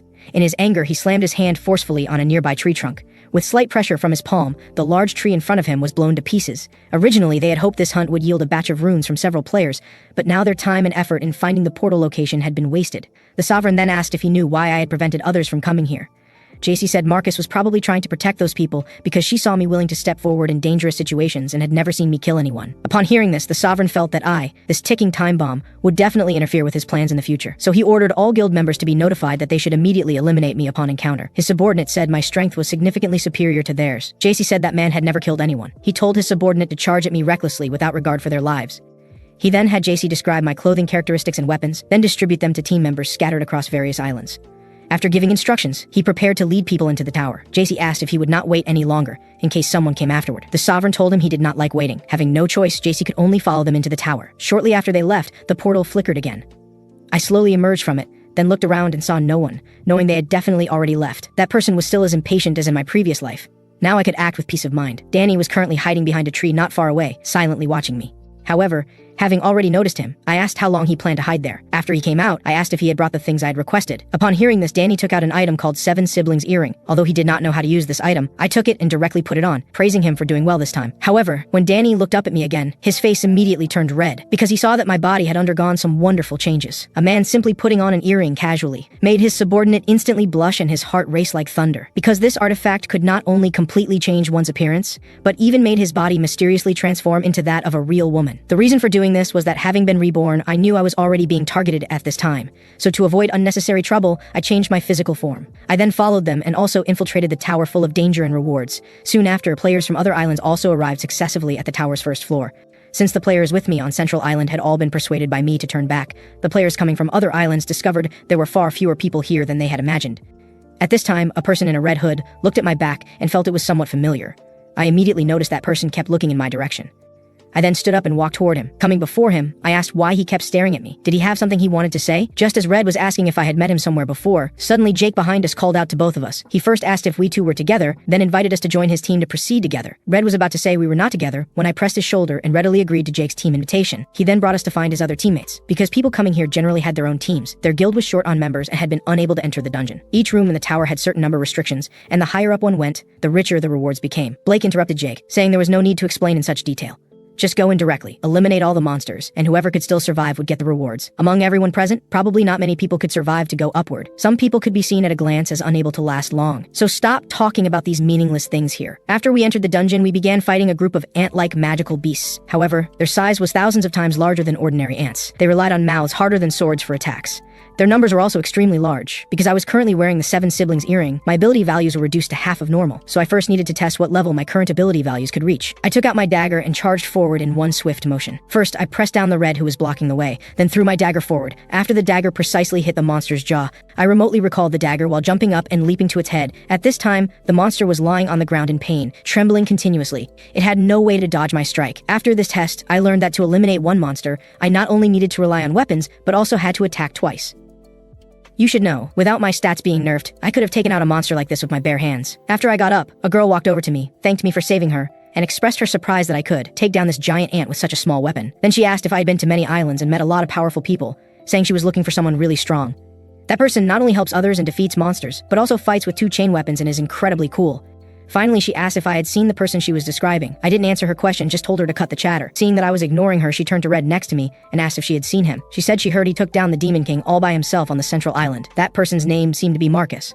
When I heard her saying my name, my steps faltered for a moment. Red then said that he did indeed know me, and that we had even been in the same party at the beginning. I was speechless hearing this. Red was confused, and he asked how she knew me. The little girl said I was very strong, and that news about me had already spread among the players, and she once again asked Red about my whereabouts. Red could only say that she didn't know my exact location, but as she turned to look at me, she thought to herself, why does this woman look so much like Marcus? Back then, when she heard I was going to face the carnivorous beast alone, she thought I was just bluffing to get everyone's runes. But she later realized that if it weren't for me, far more people would have died. After the party hunted for a little while longer, Blake started complaining that the difficulty here was too low and there were too many people, so no good artifacts would drop, only some runes from the ants. Just then, Jake cut him off, saying there seemed to be a gate up ahead. It looked like we could pass through it to settle our rewards for this trial, and then head to the next floor. Just as everyone gathered, ready to go through the portal, Blake suddenly attacked, killing a teammate. He said that if everyone went out like this, the quality of the artifacts would drop, because he'd heard the fewer people there were at the settlement, the better the rewards. Otherwise, with his strength, why would he choose a team that couldn't even fill its roster? With that, he struck again, taking down another member. The others here were no match for Blake. Basically, no one could last more than 3 moves against him. I watched as he raised his spear and was about to charge at me. I just casually took out my dagger. After only one exchange, my dagger was knocked from my hand, and it stuck in the ground behind me. Blake even mocked me, saying he thought I was the strongest here, but I turned out to be just as pathetic. Seeing Blake walking toward him, Red quickly pulled the little girl behind him for protection, but he didn't notice that the little girl was quietly moving her hand behind him back. Then, she quickly whipped out a crossbow and told Red not to move. The words had barely left her mouth when a bolt shot from behind Red, grazing past his face. Because all of this happened so fast, Blake had no time to dodge. Coming to his senses, Red turned around and started praising the girl. but the girl ignored him and continued to reload the bolt. He only stopped his praise when the crossbow was reloaded and aimed at him again. He had a feeling he was about to die. The next second, as the girl pulled the trigger, his suspicion was confirmed. Then the girl started picking up the runes dropped by everyone on the ground. After she finished, she activated her sigil and began reporting to her sovereign, saying that in room 10 on the first floor, she didn't see the guy with the chains, but she had eliminated everyone in the room. Just as she finished her report and was about to hang up, slowly stood up from the side. She only noticed me after she hung up and turned around. Before she could react, my chains had already flown toward her. A single rap was enough to immobilize her. Then I walked up to her and pressed my dagger against her throat. I said, "Why do you look so surprised? Weren't you looking for me, little girl?" The girl wanted to struggle, but after trying, she found it was impossible.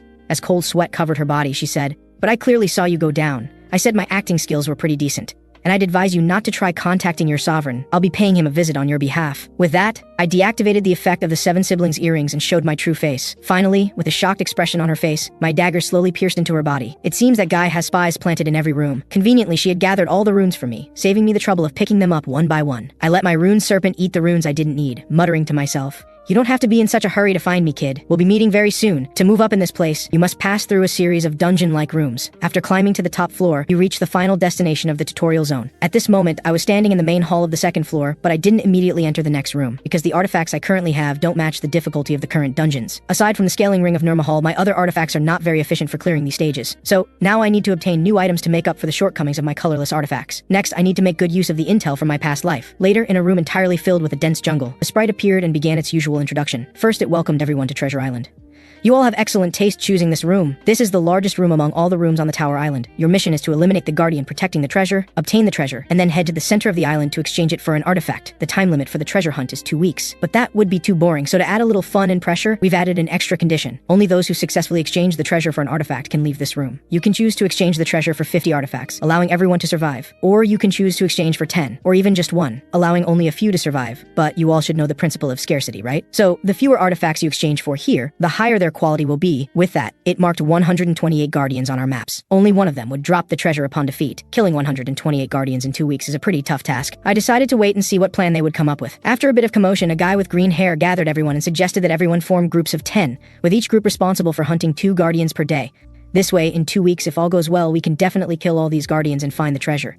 Whoever finds it should notify everyone to gather at the center of the island. The crowd fell into another commotion after hearing this, because guild members would definitely form their own groups. For those solo players without strong members in their teams, it would be very difficult. But I thought the strategy was pretty good. At this moment, a blonde woman nudged a brown-haired man next to her. The brown-haired man understood her meaning, stood up, and said he agreed with the green-haired guy's proposal and that they had already formed a group of 10. After a few of the stronger-looking people spoke up, they quickly brought the situation under control. The others had no choice but to temporarily follow their plan. Soon, everyone started forming their own teams. I knew this dungeon was huge and the guardians were quite scattered. I had to hurry. With that thought, I turned and left the crowd, walking alone into the dense jungle. The blonde woman, Sarah, noticed me, and although she didn't understand where I was going alone, she didn't say much, and my goal this time was the hidden fragment here. In my past life, Cain was its owner, and he had told me the relevant information in detail. That is, after defeating a guardian, an orb will drop. Among these orbs, besides one glowing orb, the rest are ordinary. Because everyone only wants the treasure, they are not interested in the orbs at all, and might even throw them away after seeing they're useless. But Cain had accidentally discovered at that time that these orbs were not ordinary. He had boasted that it was thanks to his supreme intelligence that he discovered this fact. Collecting 32 orbs allows you to exchange them for a replica of the Sage's Stone. Just as he was endlessly praising himself, Cadian directly exposed him, saying it was clearly because you were too greedy to throw away those orbs that you just got dumb lucky. Although it can't compare to the Sage's Stone that Ambi and Aaron swallowed, the effect it provides is something I must obtain. Thinking this, I first deactivated the disguise effect of my earrings. Because killing these guardians is quite troublesome, if I used the earrings and had my stats halved, my speed wouldn't be enough. I just needed to be careful not to be discovered by others, which was the main reason I needed to act alone. Conveniently, a guardian appeared in front of me. Time for a test run. After a while, the people in the jungle heard the sprite's announcement. When Sarah heard that 2 guardians had already been defeated, she showed a hint of surprise. But right now, she was in the middle of a fierce battle and had no time to think about it. After dodging an attack, she quickly raised her leg to counterattack. With one kick, she sent the massive monster flying a great distance. Then, an arrow flew in and took its life. Along their way, they hadn't seen any guardians, but they had killed plenty of smaller monsters. Liam couldn't help but exclaim, "The other teams are really fast. They've already taken down 2, but Sarah had a feeling that those 2 guardians weren't taken down by a team, but rather by someone hunting them down quickly and alone." Hearing this, Liam teased, "Our sovereign Alara's words are always credible." Alara's face instantly flushed red. She mumbled, "Don't call me that. This ability of mine is so annoying." Then she opened her map and saw that the guardian ahead had been killed. Just as she was preparing to head to the next guardian's location, she suddenly sensed a very powerful presence approaching. and it was a presence she had felt at the starting point. Meanwhile, a team not far away was preparing to head directly to the center of the island. Their leader explained to his subordinates, "The Guardians are not the target. Even if we really find the treasure, it will be very difficult to bring it to the center of the island. There are more than 1 or 2 strong people in the other groups. So while everyone is hunting Guardians, we will secretly get stronger. There are plenty of smaller monsters around here. As long as we avoid the Guardians and keep hunting them, we can also improve our stats a lot. Then, at the end, we just have to kill the guy who brings the treasure. Even if a few people are missing, no one will suspect anything." Ilara and her team were hiding in the shadows, hearing every word of that person's conversation. This made her sigh.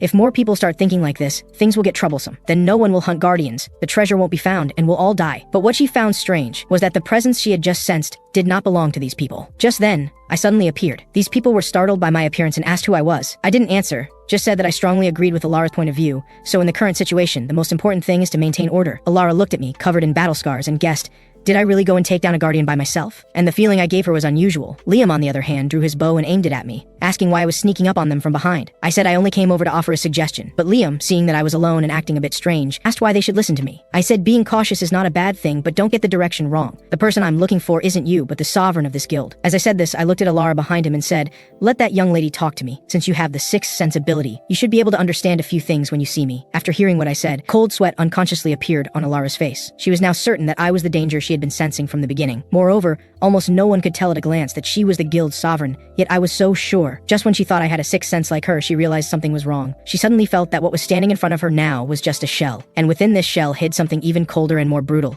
She felt that if the thing inside me wanted to kill them, it would be effortless. Seeing that I had scared her into silence, I told her not to be nervous. I'd already said I was just here to offer a suggestion. Just as Liam was about to speak again to drive me away, Alara quickly interrupted him, saying she would talk with me. Liam had never seen his sovereign as nervous as she was today. Alara took a step forward and said, with your strength you can hunt alone. Why come to us? She also stammered, even if you are strong, we won't submit to you. After saying that, she quickly hid behind Liam, and she was trembling. I told her that everyone has their own difficulties, and right now I need someone to act as a vanguard for me to handle the current situation. Alara asked me, do you want to get rid of those few people from before? But even so, we can't deal with the remaining 40 plus people. I said you only need to deal with 10 at a time. I didn't ask you to subdue everyone at once. You need to make full use of your sovereign trait. Start with the weakest groups and gradually expand your guild's numbers. And I can see that the other guilds here probably can't defeat you on their own. When Alara heard this proposal, her mind went completely blank. She was too lazy to manage even this small group of people, and now I was asking her to increase their numbers. Although she really wanted to refuse me, she didn't dare to say it, seeing how dangerous I looked. Liam, at her side, also knew that his sovereign had long complained about the guild being too large. Finally, having no other choice, he said they would give it a try. As they were leaving, I reminded myself that I would be watching. Acquiring the rare 6th sense in the tutorial zone, a task like this wouldn't be too hard for her. So next, I can concentrate on eliminating all the Guardians, find that treasure, and then go to the next floor with the Exploration King. After Alara and her team continuously recruited other players for a period of time, they finally brought all the scattered people into their guild. Liam came to report that 4 people were showing rejection to the sigil. Alara said it was because they already belonged to a guild. Tie them up for now. The green-haired guy, seeing that his treatment was different from others, began to complain. Just because we belong to another guild, you're going to treat us differently? We didn't do anything. Alara cursed inwardly. Do you think I enjoy doing this? She had wanted to just lay silently, but now she had to run such a large guild. Thinking about this gave her another headache. Suddenly, the voice of the sprite came from all around, saying, congratulations on finding the treasure. Now bring it to me for an exchange. This greatly surprised Alara, because everyone was here. Who on earth found the treasure? The voice had just faded when her subordinate pulled a glowing orb from under a nearby tree. Seeing this orb, Alara remembered that I had said I would let them leave easily. After taking the orb, she handed it to the sprite for verification. The sprite, after checking it, said the orb was fine. Then it added, but it seems someone else found the treasure, right? Alara heard this and asked, so, I don't get a reward? The sprite told her that wasn't the case. With that, it displayed several numbers for her to choose from. The others' hearts were in their throats. They kept praying for Alara to choose the number 50. So that everyone could leave alive. Alara looked at the numbers with a wicked smile and said, what if I choose the number 1 and then kill everyone else? But in the next second, she still chose 50. Just as the others were cheering for Alara, saying they would follow her to the death, Alara said, wouldn't this be too boring? How about we play a survival game? Now, please either end your own lives or kill others, as the captain of the guild. Yet, after the rewards were settled, she gave her members the order to self-destruct. However, she didn't want to monopolize the rewards. She just wanted to slack off. She never wanted to manage so many people. But under the pressure I had put on her, she had to bite the bullet and take control of the situation for me, bringing all the powerful players under her command. Now that she had successfully cleared the stage and settled the rewards, she gave this command to everyone. And when the crowd received this command, They were all greatly shocked. They rose up one after another and began to protest. Because they had not obeyed the sovereign's command, the guild sigils on all their hands vanished. This way, they were no longer considered guild members. And Alara, she quickly fled with her few trusted confidants. Since Alara had stabilized the situation and prevented players from killing each other, the sprite was very bored, but it couldn't arbitrarily break the game rules, so it had to open the entrance to the next floor for everyone. Seeing the exit open, everyone rushed towards the portal like crazy. The green-haired guy also broke free from his restraints and quickly had his subordinate contact their sovereign. He told him that they could have eliminated everyone here, but someone suddenly appeared and took control of the situation. During their call, hidden behind a tree, I heard their entire conversation clearly. Through their subsequent conversation, I learned that their sovereign was now on the 3rd floor, and the situation there seemed to be very urgent. Finally, they prepared to head to the 3rd floor immediately to support their sovereign. I thought to myself, finally you took the bait. Hurry and lead me to your sovereign.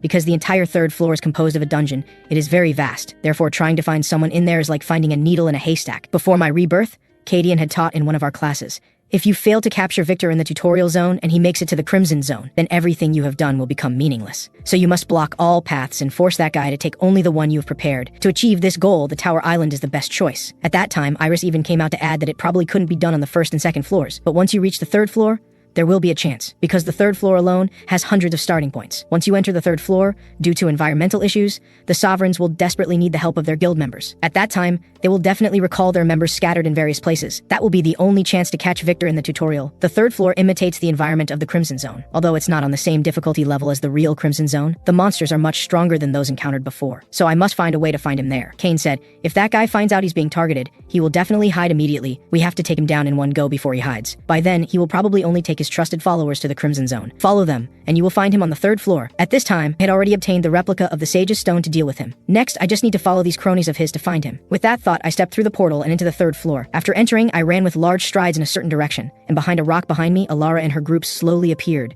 and then she ordered them to follow me and see. The scene returns to 2.5 minutes ago on the 3rd floor. Victor's men shouted, quickly summon the scattered guild members over. Tell them to get to the 3rd floor by any means necessary. The reason he was so panicked was because after he brought his team to the 3rd floor, they were attacked by a large number of monsters after walking for just a short while. As the monsters grew more numerous, they were soon surrounded. These monsters were not only much stronger than those on the 2nd floor, but they were also continuously swarming in from all directions. Victor couldn't help but sigh.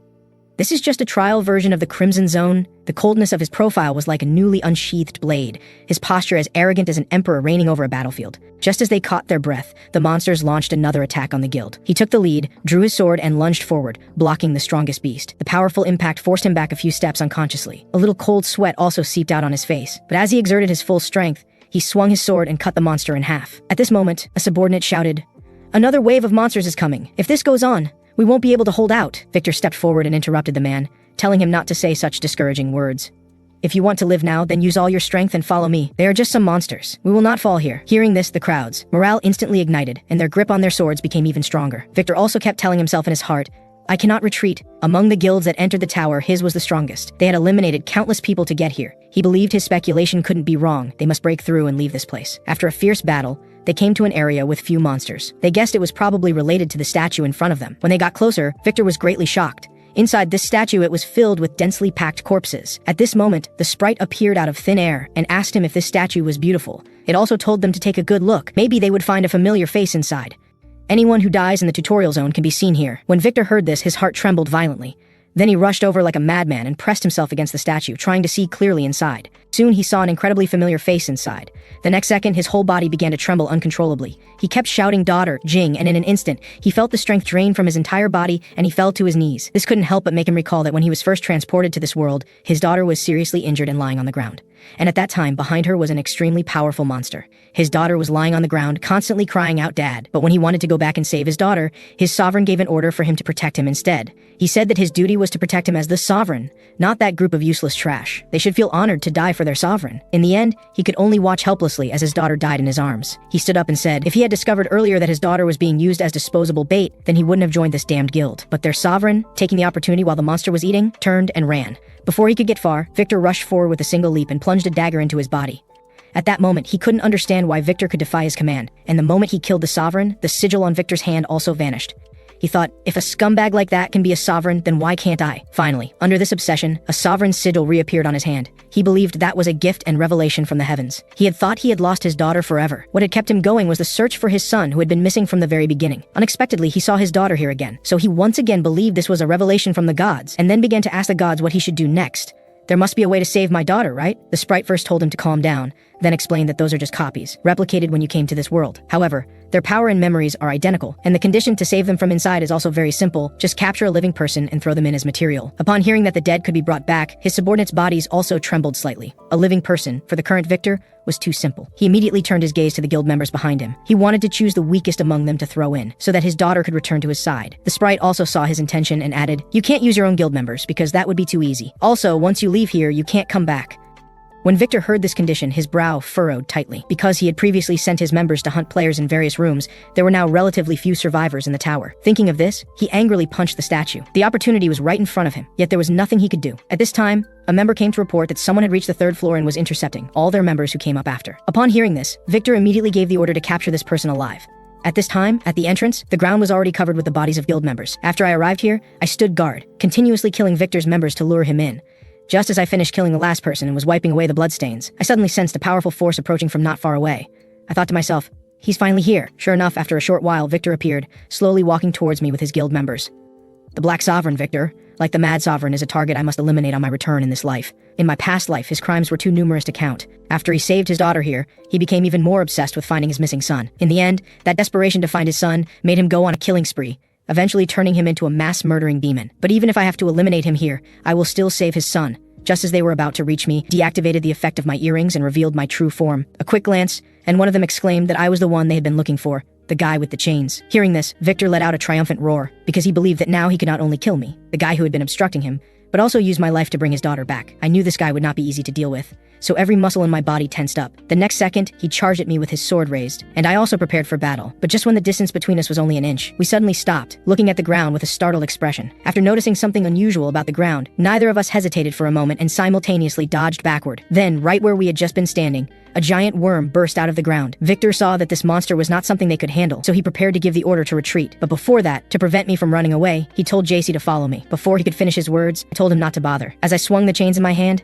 I instantly tied up the worm. Then I first leaped up and cut off its head. Then I slid down its body, dicing its entire body into countless pieces. Finally, I landed gracefully. At this moment, I was so cool the tectonic plates were trembling. So cool the polar ice caps melted instantly. The sea level rising just to reflect my handsome figure. So cool that all carbon-based life in the Milky Way went into collective cardiac arrest, then were wildly sprayed by Cupid's Gatling gun and resurrected on the spot. Time itself had to detour around me, afraid of being frozen by my flawless coolness. After striking a pose, I stood up and said, "Is there no one left to get in my way now?" Victor stared blankly at the scene before him, unable to believe his eyes. "If you won't come to me, then I'll come to you." With that, I dashed towards him. Now he felt that I was a complete and utter monster, so he quickly ordered all members to attack me. On the way, I stopped, swung my chains, and took out 2 of them first. I twisted in midair, continuing to swing my chains, giving them no chance to even get near me. Victor exclaimed, "The intel said you don't kill people, didn't it?" Just as he spoke, one of my chains was already aimed and flying towards him. Seeing this, JC quickly dodged and drew his sword to block for their sovereign. Then, he said he had never seen me use any skills in battle, so he concluded that I probably didn't have any decent skills. Hearing this, Victor ordered the rest of the people to all attack together. If I didn't have any defensive or AoE skills, I shouldn't be able to handle it. Then he first commanded the people with high mobility and ambush skills to go to the front, but I had no time to deal with them.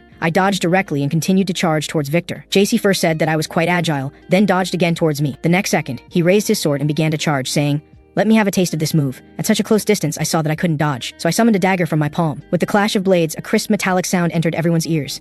The red glow at its tip, like a red-hot needle, was slowly pressing down along my dagger. Its power, like a bolt of lightning, instantly shot into my arm, causing some of the veins and skin on my arm to burst. Seeing that JC's attack was effective, the others also charged at me recklessly. Seeing this, I withdrew my injured hand and opened the palm of my other hand. Then I took out the scythe from my back, took a big step forward, and killed one. Then, using the remaining force of the chains, I took care of the 2 behind me. At the same time they died, they would also drop runes. After quickly identifying the useless ones, I let the rune serpent come out and eat them. Finally, it would spit out the runes I needed for me to absorb. Seeing this situation, the crowd exclaimed that I could actually control monsters. Victor, seeing me continuously absorbing runes, quickly gave the order to attack again. Just as I was locked in a fierce battle with his team members, the old woman who had been standing by his side raised her hand, aimed at me, and began to cast some kind of skill. Then 2 purple magic circles appeared under my feet, and from them, 2 tentacles extended, wrapping around my feet. JC, seeing that I had lost my mobility, leaped into the air for a devastating overhead strike towards my head. Helpless, I could only raise my chains to block and absorb the force. At the same time, Victor, standing at the very back, began to rally his members again. He told them to think about the companions and family they had lost along the way. Only by eliminating people like me can you do right by their spirits in heaven. His members really bought this. After listening to his encouragement, they all became energetic again. But I could see that only the ordinary members were coming forward to fight me as cannon fodder, while those with slightly stronger abilities were looking for opportunities from the rear. If this continued, my stamina would not be enough to outlast them. Victor watched me being continuously attacked in turns, a wicked smile playing on his lips. After taking out a few more grunts, I prepared to wrap up and end this fight. Just as I dodged to create some distance and prepare to charge an attack, the old woman predicted my landing spot and had already cast a magic circle there in advance. However, this time I had no intention of indulging him. First, I attached the silent skill from my ring to my dagger. Then, at the moment of landing, I stabbed the dagger into the magic circle, directly silencing and dispelling his skill. As I swung the iron chain again, I killed several people who had been following behind me. Immediately after, I flashed forward with swift steps again, my target pointing directly at that old woman. She had been acting panicked and flustered, but when she saw I was about to reach her, her expression suddenly changed to an excited, evil smile, saying I had taken the bait. As soon as she finished speaking, I was entangled by a magic circle that had been released on the ground in advance. It turned out he knew in advance that I would come to attack him, so he had laid many traps around himself. After Victor saw I was trapped, he slowly drew his broadsword. He who had been hiding in the back finally decided to come out, preparing to deliver the final blow to me. At the moment the broadsword touched my body, a crazed smile began to appear on his face, shouting that he had won. I did not resist and took the blow head on, just as he was laughing maniacally. I suddenly raised my hand again and gripped the back of his blade, then forcefully pulled this broadsword out from the deep wound on my shoulder. Finally, I smiled slightly and asked him if he had ever considered that the one who had truly fallen into a trap was himself. Now there were no more teammates left to block the blade for you. So let me see, at this distance, whether you can still dodge this strike of mine. When he saw the scythe glowing coldly in my hand, his body began to break out in cold sweat. The shallow scars on my face were stained with undried sweat, like the markings of some wild beast. My narrowed eyes held no warmth, only a trace of elusive mockery, like examining prey that had stumbled into a trap. Though bound, I seemed more like a hunter than ever before. Even my breathing carried a fierce edge, the danger hidden in my smile like explosives ready to detonate at any moment. When facing an enemy's broadsword, the man not only did not dodge, but actively ran underneath it, letting it strike his shoulder. The reason for doing this was merely to lure the opponent into close range, so that while his left hand gripped the broadsword, his right hand held a coldly gleaming scythe, already aimed at the enemy's heart. But just as the scythe was about to pierce the opponent's body, it was blocked by a dagger. Victor laughed and mocked me as a fool, asking if I really thought he only had one weapon. To this I responded with the same question, asking if he also thought I only had one weapon. As soon as I finished speaking, a short blade appeared in my hand out of thin air. At such close distance, he had no time to dodge or swing his dagger to block again. In the end, he could only watch helplessly as the short blade pierced through his body. He had not expected that I could be ruthless enough to use my own body as bait. Then, mustering his last breath, he ordered his subordinates to take advantage of my injury and launch a siege. Upon receiving the command, those people launched suicidal attacks against me. However, it only took me 2.5 minutes to kill all his subordinates. Seeing the scene before him, he asked me what exactly he had done wrong. Why do you always come to interfere with me? Is it because of that rule you established? That ridiculous rule about not allowing harm to other players? After hearing this, I said you spoke the same words as in the previous life. In the last life, we paid a heavy price to eliminate him. Even until his death, he never recognized his mistakes. He believed that in this world of survival of the fittest, the weak deserve to die. He also said, we who constantly spoke of saving people, why did we not save his daughter and son? So he hated this place. His goal was to destroy this world.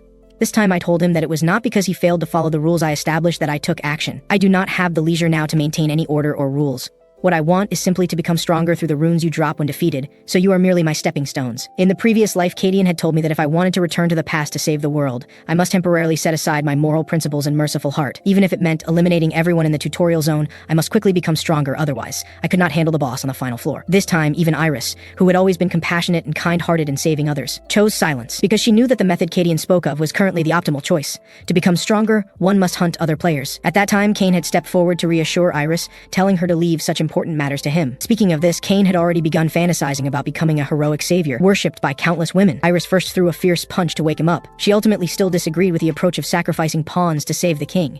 Even if one wanted to become stronger, it could not be through the method of eliminating everyone. Cain ran to Cadian with a grieved expression, asking if he had said something wrong. Just as he was saying no one was more suitable than him to travel back to the past, he suddenly noticed that a magic circle seemed to be glowing nearby. When I came over, I asked them what conclusion they had reached. Cadian said the hidden instance on the final floor of the tutorial zone must be conquered, but the runes obtained through ordinary hunting were simply not enough. So we could deal with some people in advance on the 3rd floor. Since we would have to eliminate them sooner or later, we might as well use them to become stronger. After Cain stood up, he said that after eliminating those villains, we could absorb their runes to become stronger. This way, we could not only warm up, but also play the hero. Cadian finally told me not to overthink it. Just remember one point, that is, anyone who interferes with achieving our goal, no matter who they are, you can eliminate them directly. The scene returned to the present. I asked Victor, are you not always saying this is a world of survival of the fittest? Then now, for the sake of becoming stronger, I am killing you. What do you have to complain about? When I pressed the blade to his neck, he showed a relieved smile, saying he had thought I wanted to be some kind of hero, but this was actually my true nature. Finally, he asked me to take care of his son if I ever encountered him, and told me his son's physical characteristics. However, I immediately replied that I had no time for that. But I told him that if my affairs progressed smoothly, then everyone including your son would be able to survive. With that, I swung the short blade and ended his life. At this moment, I stood like someone chosen by time, in this broken dimensional space, bearing both responsibility and shackles on my shoulders, yet my heart did not feel lonely. The scene shifted to the entrance, where Alara had been waiting impatiently. Her subordinate said, "Why do we not just leave directly? What is there to worry about?" But Alara, through her sixth sense trait, felt that something must have happened. Her intuition told her she must go and see, yet she was afraid of me. Just as they were discussing, I changed my appearance back to that of a woman and walked out, saying I deliberately did not attack you, so did you guard this place well. When Alara saw me, she immediately stood at attention and said of course, and moreover, they had caught several people who had been following from behind. From her reaction, I could see they indeed had not witnessed my earlier transformation and killing of Victor and his group. Otherwise, I would have had to deal with them as well. Moreover, I'd already handled the aftermath, so even if they went there later, they would not discover anything. After detecting no abnormality, I said farewell and turned to leave. Seeing me just walking away like that, they were somewhat confused. When her subordinate was about to head to the next room, Alara interrupted him, saying they should first go to the front to take a look. She wanted to know what I had done there. Soon they also arrived at the cross statue. The sprite, seeing new players arrive, appeared out of thin air, saying things were becoming interesting now. It then explained the usage method of this statue again, which was to simply throw a living person who was not from their team into it, and they could resurrect another person. Meanwhile, after reaching the fourth floor, I removed the disguise effect of the earring. The players who had originally been scattered in various rooms would now all gather here. This was the preparation area of the fourth floor. Coming here, I was getting closer and closer to my true purpose for coming to Tower Isle. After the apocalypse descended, everyone was frantically collecting materials to craft vessels, because the rule of this level was that as time progressed, toxic seawater would slowly flood the entire land. To survive, one could only hunt monsters in the forest to obtain materials, and finally exchange them with the sprite for vessels to travel to the next area. But just as people were rushing madly toward the jungle with bloodshot eyes, I, as a returner, had no intention of leaving this place. When Danny, who had arrived here early, saw me, he hurried forward saying they had already collected some materials. I told him that I had spent some time dealing with the Black Sovereign Victor on the previous floor, and said they could leave first after collecting enough materials without waiting for me. Before leaving, I also threw my rune snake to him. I no longer needed this creature to help me convert useless runes, but it might still be helpful to Danny. As Danny was preparing to continue hunting, another wave of people arrived on this floor. They said they had wasted too much time at the cross on the previous floor to resurrect Victor. When Danny heard this name, his heart trembled slightly, because he had just heard me mention this name. Ilara quickly interrupted that man, telling him to lower his voice. Immediately after, Victor also walked out from the portal. Ilara asked if he really could not remember anything. The resurrected Victor seemed to have amnesia, not knowing why he had come to this place. This gave Ilara a headache. She had originally wanted this seemingly strong man to lead them through, only to discover after resurrection that Victor had lost all memories related to this place. Meanwhile, I walked to the outskirts of the forest. Most of the monsters were in the central area of the preparation zone, so I had not encountered any monsters on my way here. Although we were inside this tower where each floor had different environments, and even seemingly realistic skies and oceans. These were merely virtual spaces. Now I had reached the edge area of the fourth floor, although the sprite told us this tower only had 4 floors. As a returner, I clearly knew the tower actually had a top floor, which was the 5th floor. That was where the instance containing the hidden fragment was located.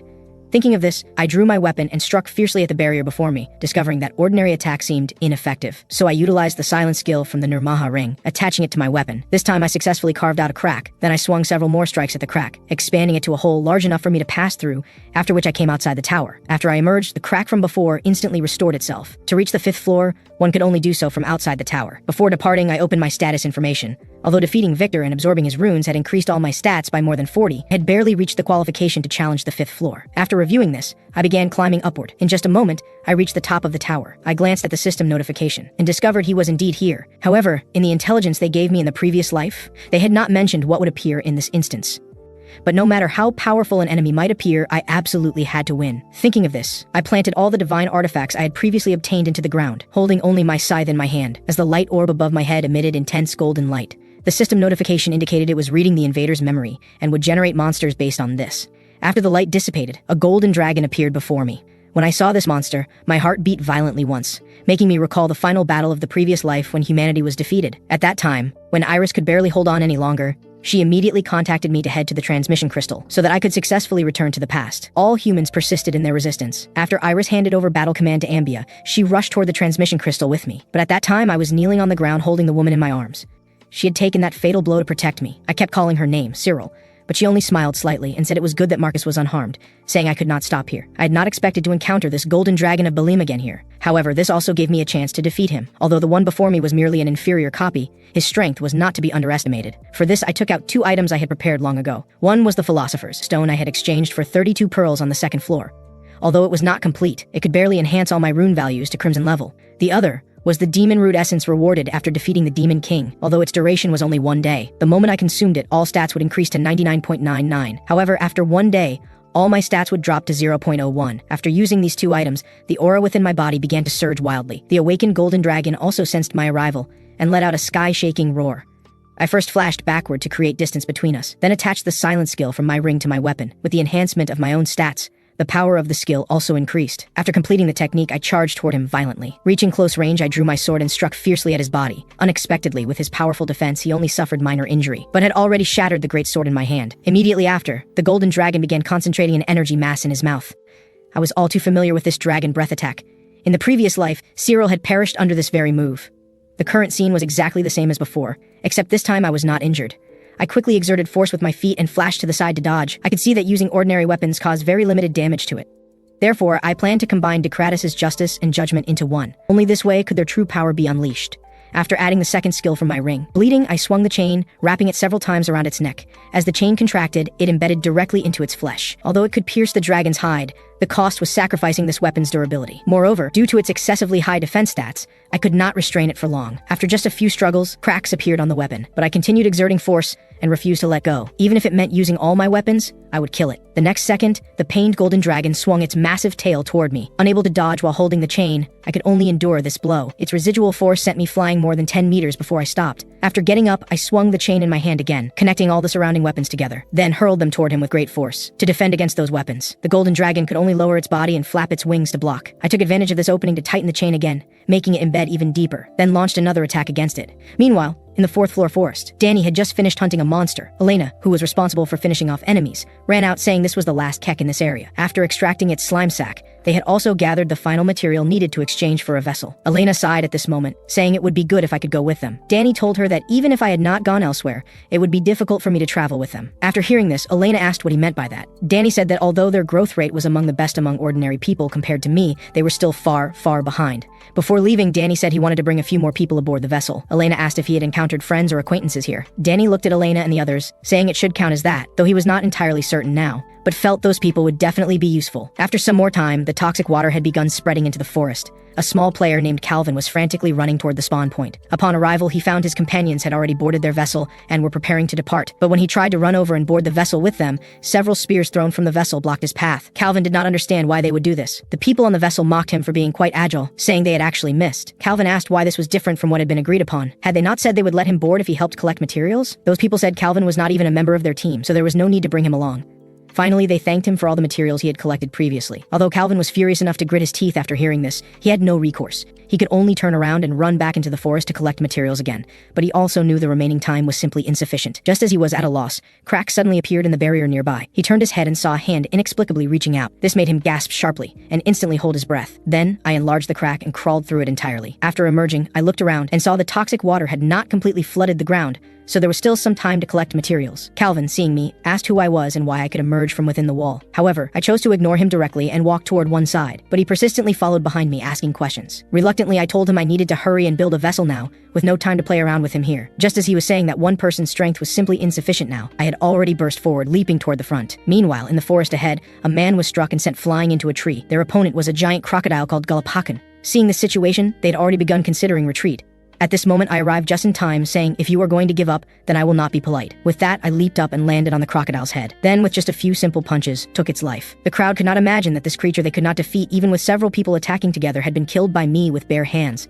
After the battle ended, Calvin arrived belatedly. I had killed this monster not because I wanted the materials inside it, but because I found it rather bothersome. However, I still extracted the parasite from within it first. Those people, seeing my formidable strength, asked if I wanted to travel with them. Calvin, hearing this, said he could also provide materials and requested these people take him along. Those people said that with this parasite, they could only build a vessel for 20 people, so aside from themselves, there was no extra space. Calvin became unwilling upon hearing this, insisting that since he had encountered me first, the parasite should belong to him. After coming down, I directly threw the parasite to them and said I was now going to build a vessel that could accommodate 500 people, If one wanted to build such a vessel, the core material needed was the heart of a verdant salamander, which was extremely difficult to obtain.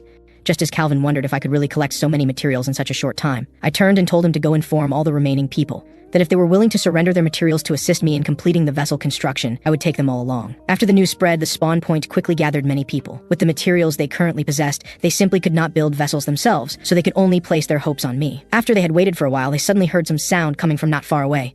Before they could listen carefully, they saw a massive lizard thrown over, and I stood on the lizard's corpse asking if everyone was assembled. Then let us prepare to depart. Calvin had originally maintained a doubtful attitude, but unexpectedly, I could actually single-handedly defeat this level of monster. After coming down, I walked before the sprite, saying I had brought the heart of a verdant salamander and applied to exchange it for a vessel for 500 people. The sprite looked and saw there was still some time remaining. Then it asked if I knew that exchanging for a vessel required other materials as well. I said of course. Then began taking out other materials from my dimensional pouch. Everyone looked at my dimensional pouch with curiosity, wondering what treasure it was that could hold so many things. Finally, after the sprite finished counting the materials, it said the vessel could be exchanged. At this time, the toxic water had already begun spreading toward the spawn area. But the sprite was still congratulating me on being able to collect so many materials single-handedly. The others were already anxious enough to jump, telling him to cut the chatter and quickly give them the vessel. The sprite summoned the vessel while saying it still preferred how people used to beg him before. With that, a massive vessel appeared before everyone. I said you can all board this vessel, but as payment, you must give me all the materials you carry. Hearing they could board the vessel to save their lives, where would they care about anything else? They all threw their materials to me and ran toward the vessel. After everyone boarded, the sprite told everyone not to worry about sailing, as it would be responsible for taking us to our destination on this first voyage. He told us to rest assured. We would arrive in 3 days. Moreover, from now on, we had officially left the tutorial zone, and it would no longer interfere with everyone. The next destination would be the Crimson Zone. Please use all your strength to survive. After the sprite disappeared, everyone was immersed in the joy of surviving the disaster, while also feeling grateful for my generosity. At this time, I stood alone before the helm, opening my information panel. At this moment, due to the side effects of the demon root essence, all my ability values had decreased. However, I had also acquired my first skill in this life, Dragon Demon Technique. Thinking about the past, this was a quite detestable skill, but for me who could only learn 7 skills, acquiring Dragon Demon Technique as the first was truly excellent. Before I could finish thinking, someone shouted to look quickly. What was that? Everyone followed his gaze and discovered there was actually a broken vessel in the distance. The people on the vessel had also had their skin corroded by the toxic seawater. Calvin recognized these were precisely the group of people who had previously abandoned him. Suddenly, a trident burst from the seawater and pierced through his body. Immediately after, monsters began emerging from the water one by one. At this time, everyone felt the vessel beneath their feet begin to shake violently. Calvin saw the vessel rapidly changing direction and quickly looked toward the helm.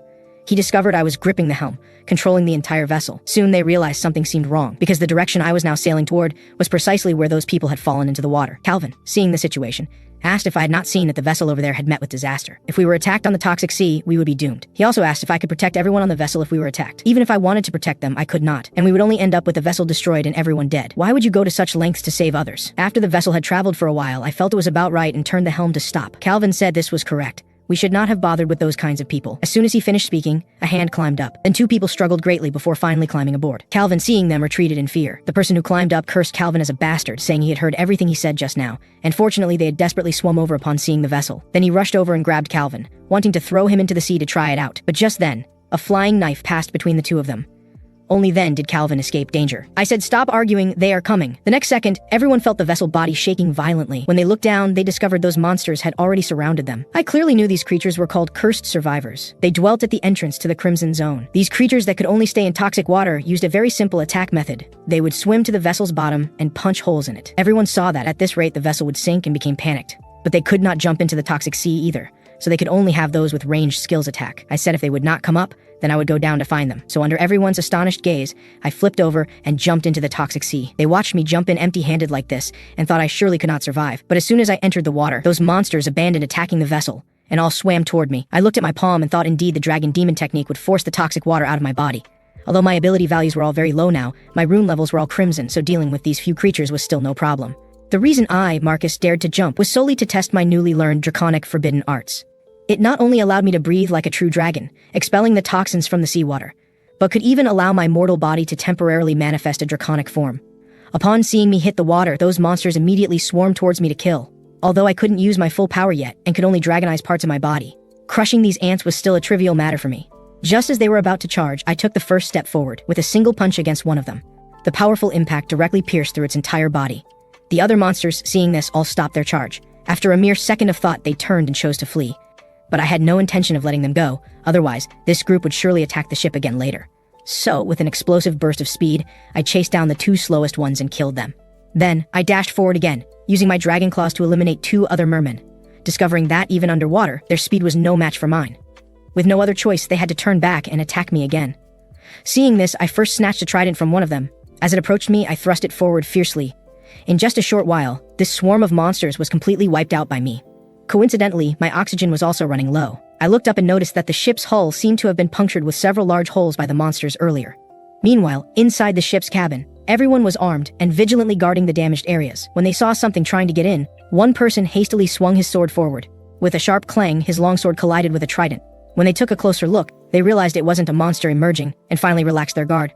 But my appearance was enough to astonish them. They couldn't imagine how I had faced so many monsters alone in the poison sea and survived.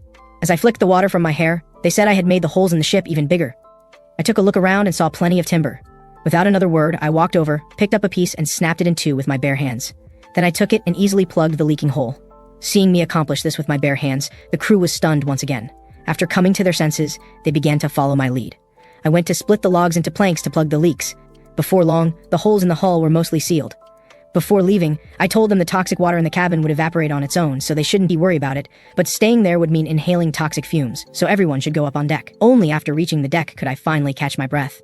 Although this trip into the sea had consumed a lot of my stamina, I had acquired a trident, a perfect replacement for the weapon I had lost in the hidden dungeon.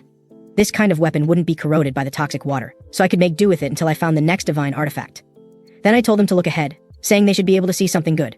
Hearing this, everyone looked in the direction I pointed. When they saw it clearly, they were all astonished, because what appeared to be a landmass had emerged straight ahead, but the little spirit had said before that the ship would automatically stop when it reached its destination. Yet looking at the ship now, it showed no intention of docking. A young crewman, John, stepped forward to remind the spirit that it had previously said the journey would take 3 days, so this place clearly wasn't the destination. As they were puzzled, I stepped forward and told them this wasn't land at all, but a root of what is known as the World Tree Mountains. Hearing this, John asked if this was the good thing I was talking about. I told them to keep their eyes wide open, as the real show was about to begin. As my words fell, something in the sea began to rush towards our ship at high speed. With a violent shake of the ship's hull, a colossal monster suddenly burst its head out from the sea's surface. Seeing this, everyone's eyes bulged so wide they nearly popped out, their minds completely blown. After emerging from the water, the monster first observed its surroundings. Then, as if it had discovered something, its pupils instantly widened. It then opened its massive, bloody maw and charged violently forward. Just as everyone thought they were about to be swallowed by this behemoth, it instead bit down on the root of the world tree. Only then did everyone understand that the monster's target wasn't the ship, but the sight before them was still shocking enough. Because with that one bite, the monster had swallowed the entire island-sized root whole.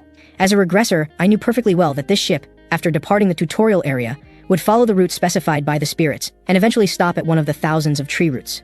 And that giant creature just now was called the Doomfish, one of the 5 great disasters that would cause the death of the world tree in the future. In the Crimson Zone, where we were heading, lived a race called the Alfheim. To protect their people in this harsh environment, they created the pinnacle of Magi genetic biology, the World Tree. But even that couldn't stop the 5 great disasters, and they ultimately faced extinction.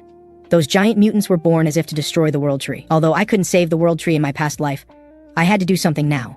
With that thought, I turned the ship from its original course. The Doomfish had just eaten its fill, so it would slowly move to the location of its next prey. I had to start from the roots at the edge of the outer region. John, noticing the ship had changed course, came up and asked if I was insane, why I was following that monster. He said that no matter how strong I was, I could never be its match, and that I should at least consult the others on the ship. I thought about it and felt he had a point. My actions were indeed a bit selfish, so I asked them, if anyone disagreed, they could get off the ship here. Let's have a show of hands now. For those who want to get off, I'll send you on your way immediately. Everyone had thought I was asking them to vote on returning to the original route, but when they heard my words, they all froze on the spot. They looked around at the surroundings. There was nothing but sea here, and who knew what monsters lurked beneath the water? Left with no choice, they had to follow me to where the roots of the World Tree began. At this point, the World Tree was already in a near-death state. Next, I led them off the ship and onto this land. After we disembarked, I told John to stop looking so grim, that being on land was much better than being at sea. I told him that following this path upward would lead to a safe zone, and that they had 2 weeks left. Just as he was asking what I meant by 2 weeks, the main group up ahead asked if we weren't coming with them. Hearing this, John hurried to rejoin the group. Watching him go, I muttered to myself, you'd better move quickly, because in 2 weeks the Doomfish would come to eat the end of this World Tree route. Now, it was time for me to find that person. But before I left, there was one more thing to do, and that was to destroy my ship. I couldn't let anyone else use my ship, so I had to dispose of it before leaving. As the crowd set off on the road to the safe zone, John looked back at me one last time. Through these past few days, he had found that although I was impulsive and self-righteous, I always gave off a very reliable feeling. Just then, the person at the very front of the group seemed to have discovered something. Looking closely, it turned out to be a man-made cross. Just as they were about to investigate, John stopped them. He thought it would be safer to send a few people to scout first. He asked if there was anyone here who had joined a squad and had a communication system. Before he could finish his sentence, he heard someone speaking from above. Honestly, this is why I say overly cautious types are a pain. It might be good for survival, but from our perspective, it's just troublesome. When they looked up, they saw 3 strangers standing on a tree branch, staring down at them. Another person said, "Settle this quickly before they get the wrong idea." The first person who spoke complained about why this kind of job always fell to him, then leaped down. After landing, he looked around and noticed that 48 people had survived, and none of them were squad members. It was a miracle. He then introduced himself as Alan Pate, a supporter from the Valkyrie squad, and from now on, the savior who will guide you. Confused, John asked him what he meant. Alan said, "You all know that after leaving the tutorial area, those weird-looking spirits won't interfere or explain anything anymore. Maybe they're watching us from somewhere, but they can't help you now. So, you just need to follow us." Hearing this, the crowd started murmuring among themselves. Someone even suggested that since there were only 3 of them, they should just rush them. The 2 remaining on the tree saw this and jumped down as well, saying, "Alan, seriously? You think they'll follow you if you say it like that?" Then he introduced himself as Milo Bake, "And this here is Finn Paris. We are all from the supporter group of the Valkyrie squad." He continued, "We supporters are here on orders to help players coming from the tutorial area." John then asked who gave the order. Finn stepped forward and said, "The order was given by the sovereign of the Valkyrie squad. Her name is Iris Baratain. She left US supporters here 20 years ago before heading to the Orange Zone. I know it's hard for you to trust us, but we can help you adapt to this environment. This is the end of the route, very far from the world tree at the center, so you will definitely need help." The crowd began to whisper among themselves again. They saw that the other party seemed to have no hostile intent, and their own numbers were an advantage. Alan, seeing the group's indecisiveness, asked, "Are you deaf? You newbies just need to follow us." Milo cut him off, reminding him not to forget that the sovereign had told them to be polite. After listening, John stepped forward and said he agreed to go with them. But Alan and Milo were currently busy trading insults, and had no time to pay attention to John. Finally, it was Finn who shouted, "Enough! Stop wasting everyone's time here. We should be fulfilling the duty bestowed upon us." Only then did the friendly exchange between the 2 stop. Afterward, Finn told them to get the crowd behind them ready to move out. As they set off, Alan turned back to warn them, "Don't think you can challenge us just because you have more people. The players here, including 30,000 supporters, arrived years ago. So if you don't want to die a miserable death, you'd better behave." Upon hearing this information, the crowd couldn't help but swallow nervously. Alan turned his head, thinking, what a bunch of newbies, scared stiff just by hearing those numbers. Suddenly, a loud explosion echoed from a distance, causing everyone to turn their heads. Alan said, "Don't make a fuss. There's an unwritten rule in the Crimson Zone: no one touches players who have just arrived. Just stick close to me." But before he could finish, another loud explosion came from the same direction. From the sound of it, someone was fighting there. When Milo took a closer look, he found that the skill that caused the explosion looked incredibly familiar. After another explosion, Milo was certain who had cast the skill and wondered, what is she doing here? The scene shifted to the location of the explosion. I was hit by a blow and knocked back over 10 meters before I could steady myself. Those last few hits had already blasted the skin off my arm. I then asked the person in front of me why she was attacking me. But she just shouted back, "Shut up!" Then, while gathering a magic orb in her hand, she said, "You, who just finished the tutorial, dare to barge in here without knowing anything. And you dare to spout such nonsense without a clue?" Rewind to 2.5 minutes earlier. This girl had walked to the seashore and was silently watching the doomfish in the water. Then, she lowered her head in disappointment. She thought to herself, do I really have no more chances to avenge my parents? When she first announced she wanted to eliminate the doomfish, everyone said she was insane. And for this belief, she had stayed here for a very, very long time. She was now doubting whether her decision not to proceed to the next zone with everyone else was right. It was at that moment that I approached and asked, "You're Sophia Balag, right?" Hearing her name called, she was startled and immediately turned around. Realizing I was just a newcomer, she asked how I knew her name. Although she couldn't see my exact stats, she could sense that I was a fresh arrival in the Crimson Zone. Moreover, I didn't have any decent gear or weapons, not even a complete set of clothes. I didn't answer her, only saying, "I want to talk to you about the doomfish." Upon hearing the doomfish, Sophia's heart skipped a beat, but her expression quickly returned to calm. She said she'd never seen me before, and asked, "Are you from Decratus?" Seeing her so vigilant, I decided to try the method Cain taught me in my past life. "You'd be better off cooperating with me right now. Or do you want to keep worrying about your family, who could arrive in this other world at any moment? Even just killing the doomfish would greatly increase your family's chances of survival, wouldn't it?" After hearing this, Sophia's face instantly darkened.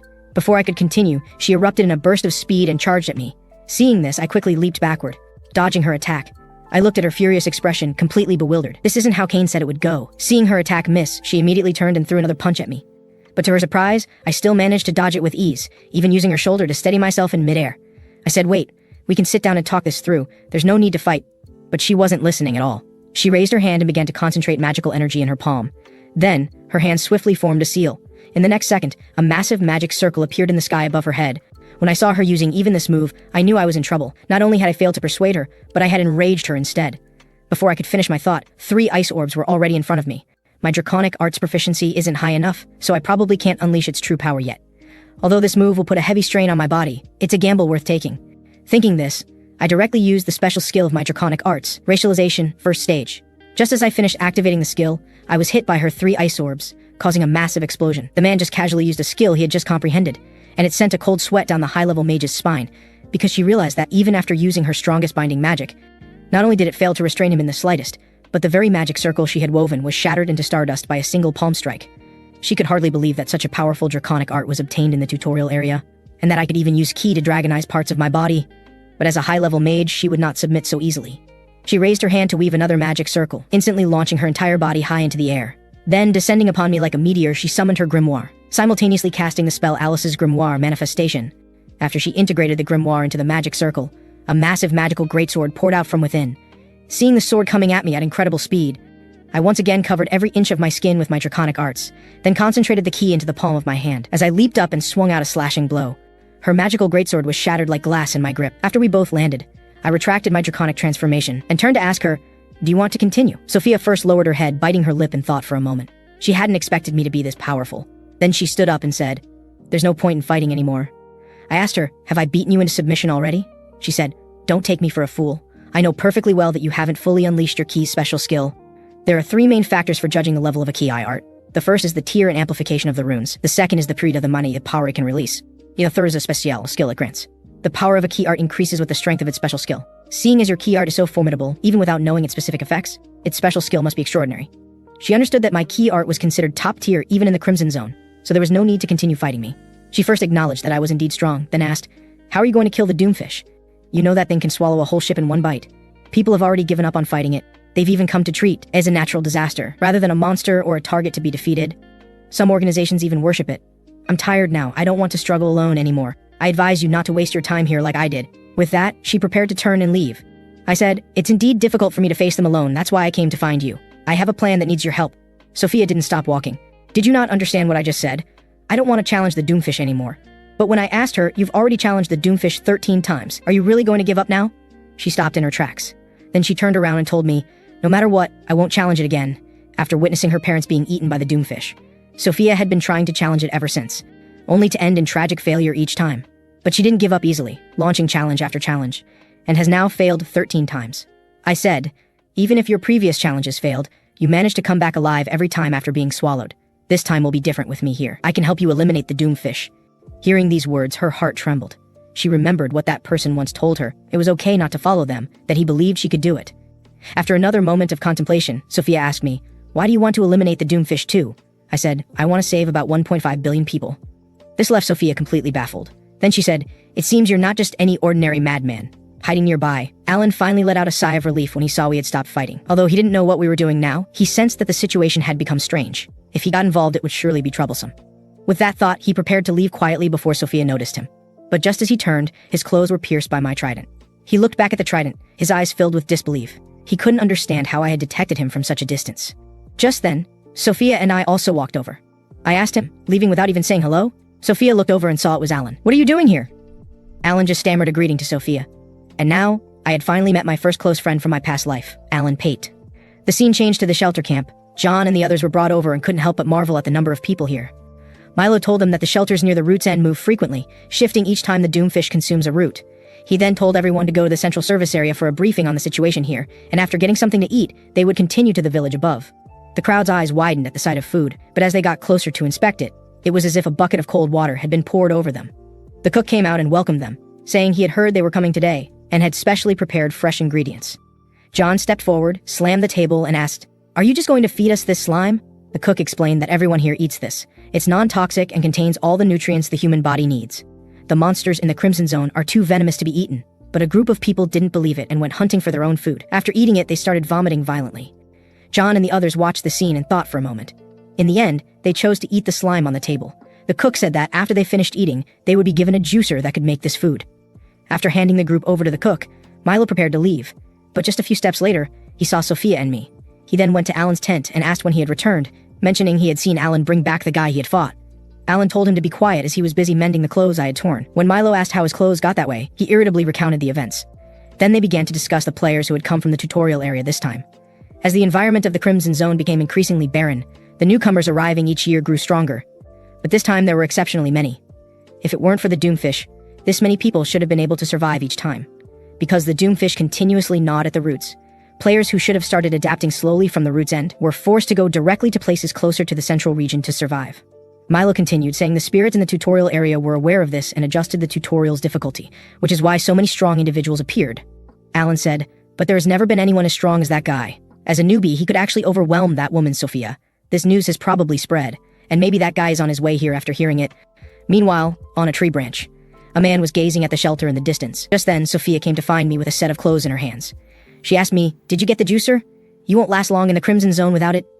Handing the clothes to me, she apologized for her impulsive behavior earlier. When she turned back and thought I was about to take off my pants in front of her, she was startled and quickly turned away again. I explained that I just wanted to see if they fit and thanked her for bringing me the clothes. Hearing this, she blushed and said, "I just didn't want to see you walking around naked." Then she led me to the shelter supporter hub. This place was built to help those who chose to stay behind, waiting for family and friends, unwilling to move further up. The staff member saw Sophia and greeted her warmly. "Long time no see." Sophia returned the greeting and asked him to help check the list of new players of her family and to retrieve the artifact she had left in his care. The staff member said she was a very important person and he would check for her immediately. A moment later, he printed out a list, saying, "This is the list of new players who have recently arrived at the nearby routes. It will take at least 2 days to search for newcomers on other routes." Hearing this, Sophia couldn't help but wonder if her family hadn't been brought to this world yet, or if they had already died in the tutorial. Just then, I walked in, having changed my clothes, interrupting her thoughts. "We don't have much time left. We need to make a plan and act immediately." Sophia turned to see me in the new clothes, and her face instantly turned red again. She felt my handsomeness was so extreme that the dictionary might as well print my photo on its cover under the new heading, an existence beyond the definition of human civilization. Coming back to her senses, she asked, "Do you have a plan?"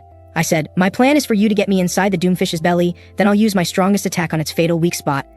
After I said these 2 sentences, there was a long silence, and then Sophia asked, "Is that it?" I asked her, "Is there a problem?" At this point, Sophia didn't want to say any more, feeling that my plan was basically no plan at all. Only after we walked outside did she say, "Although we have to attack the Doomfish from the inside to kill it, it's not as simple as you think." I told her not to worry. "Let's take a boat over first." Sophia caught up and asked, "Have you prepared a boat?" Adding that she had one that could hold 30 people. I said, "A 30-person boat isn't even a toothpick for that thing. Let's take my boat." Sophia was astonished to hear I had a boat that could hold 500 people and asked, "Did you park it outside?" Hearing this, I said, "I'm not a rookie. I wouldn't make such a basic mistake. You'll know when we get there." Sophia retorted, "But you are a rookie." I then said, "Just think of it as me having superpowers. The boat is ready. Now we need to gather materials. Can we split up? As long as you trust me and do as I say, we can successfully eliminate the Doomfish." After I finished speaking, she stood there, stunned. My confident demeanor and that irresistible sense of reliability reminded her so much of her teacher. With that thought, she said she would be responsible for the materials on her end and told me not to even think about backing out. Then she tossed me 2 short axes, saying, "Your weapon looks like it's about to break. You can't hunt properly like that. Don't hesitate, take these." Receiving these axes, I was reminded of my past life, when he was my teacher. He gave me this very weapon. It seems some things in the grand scheme are unchangeable.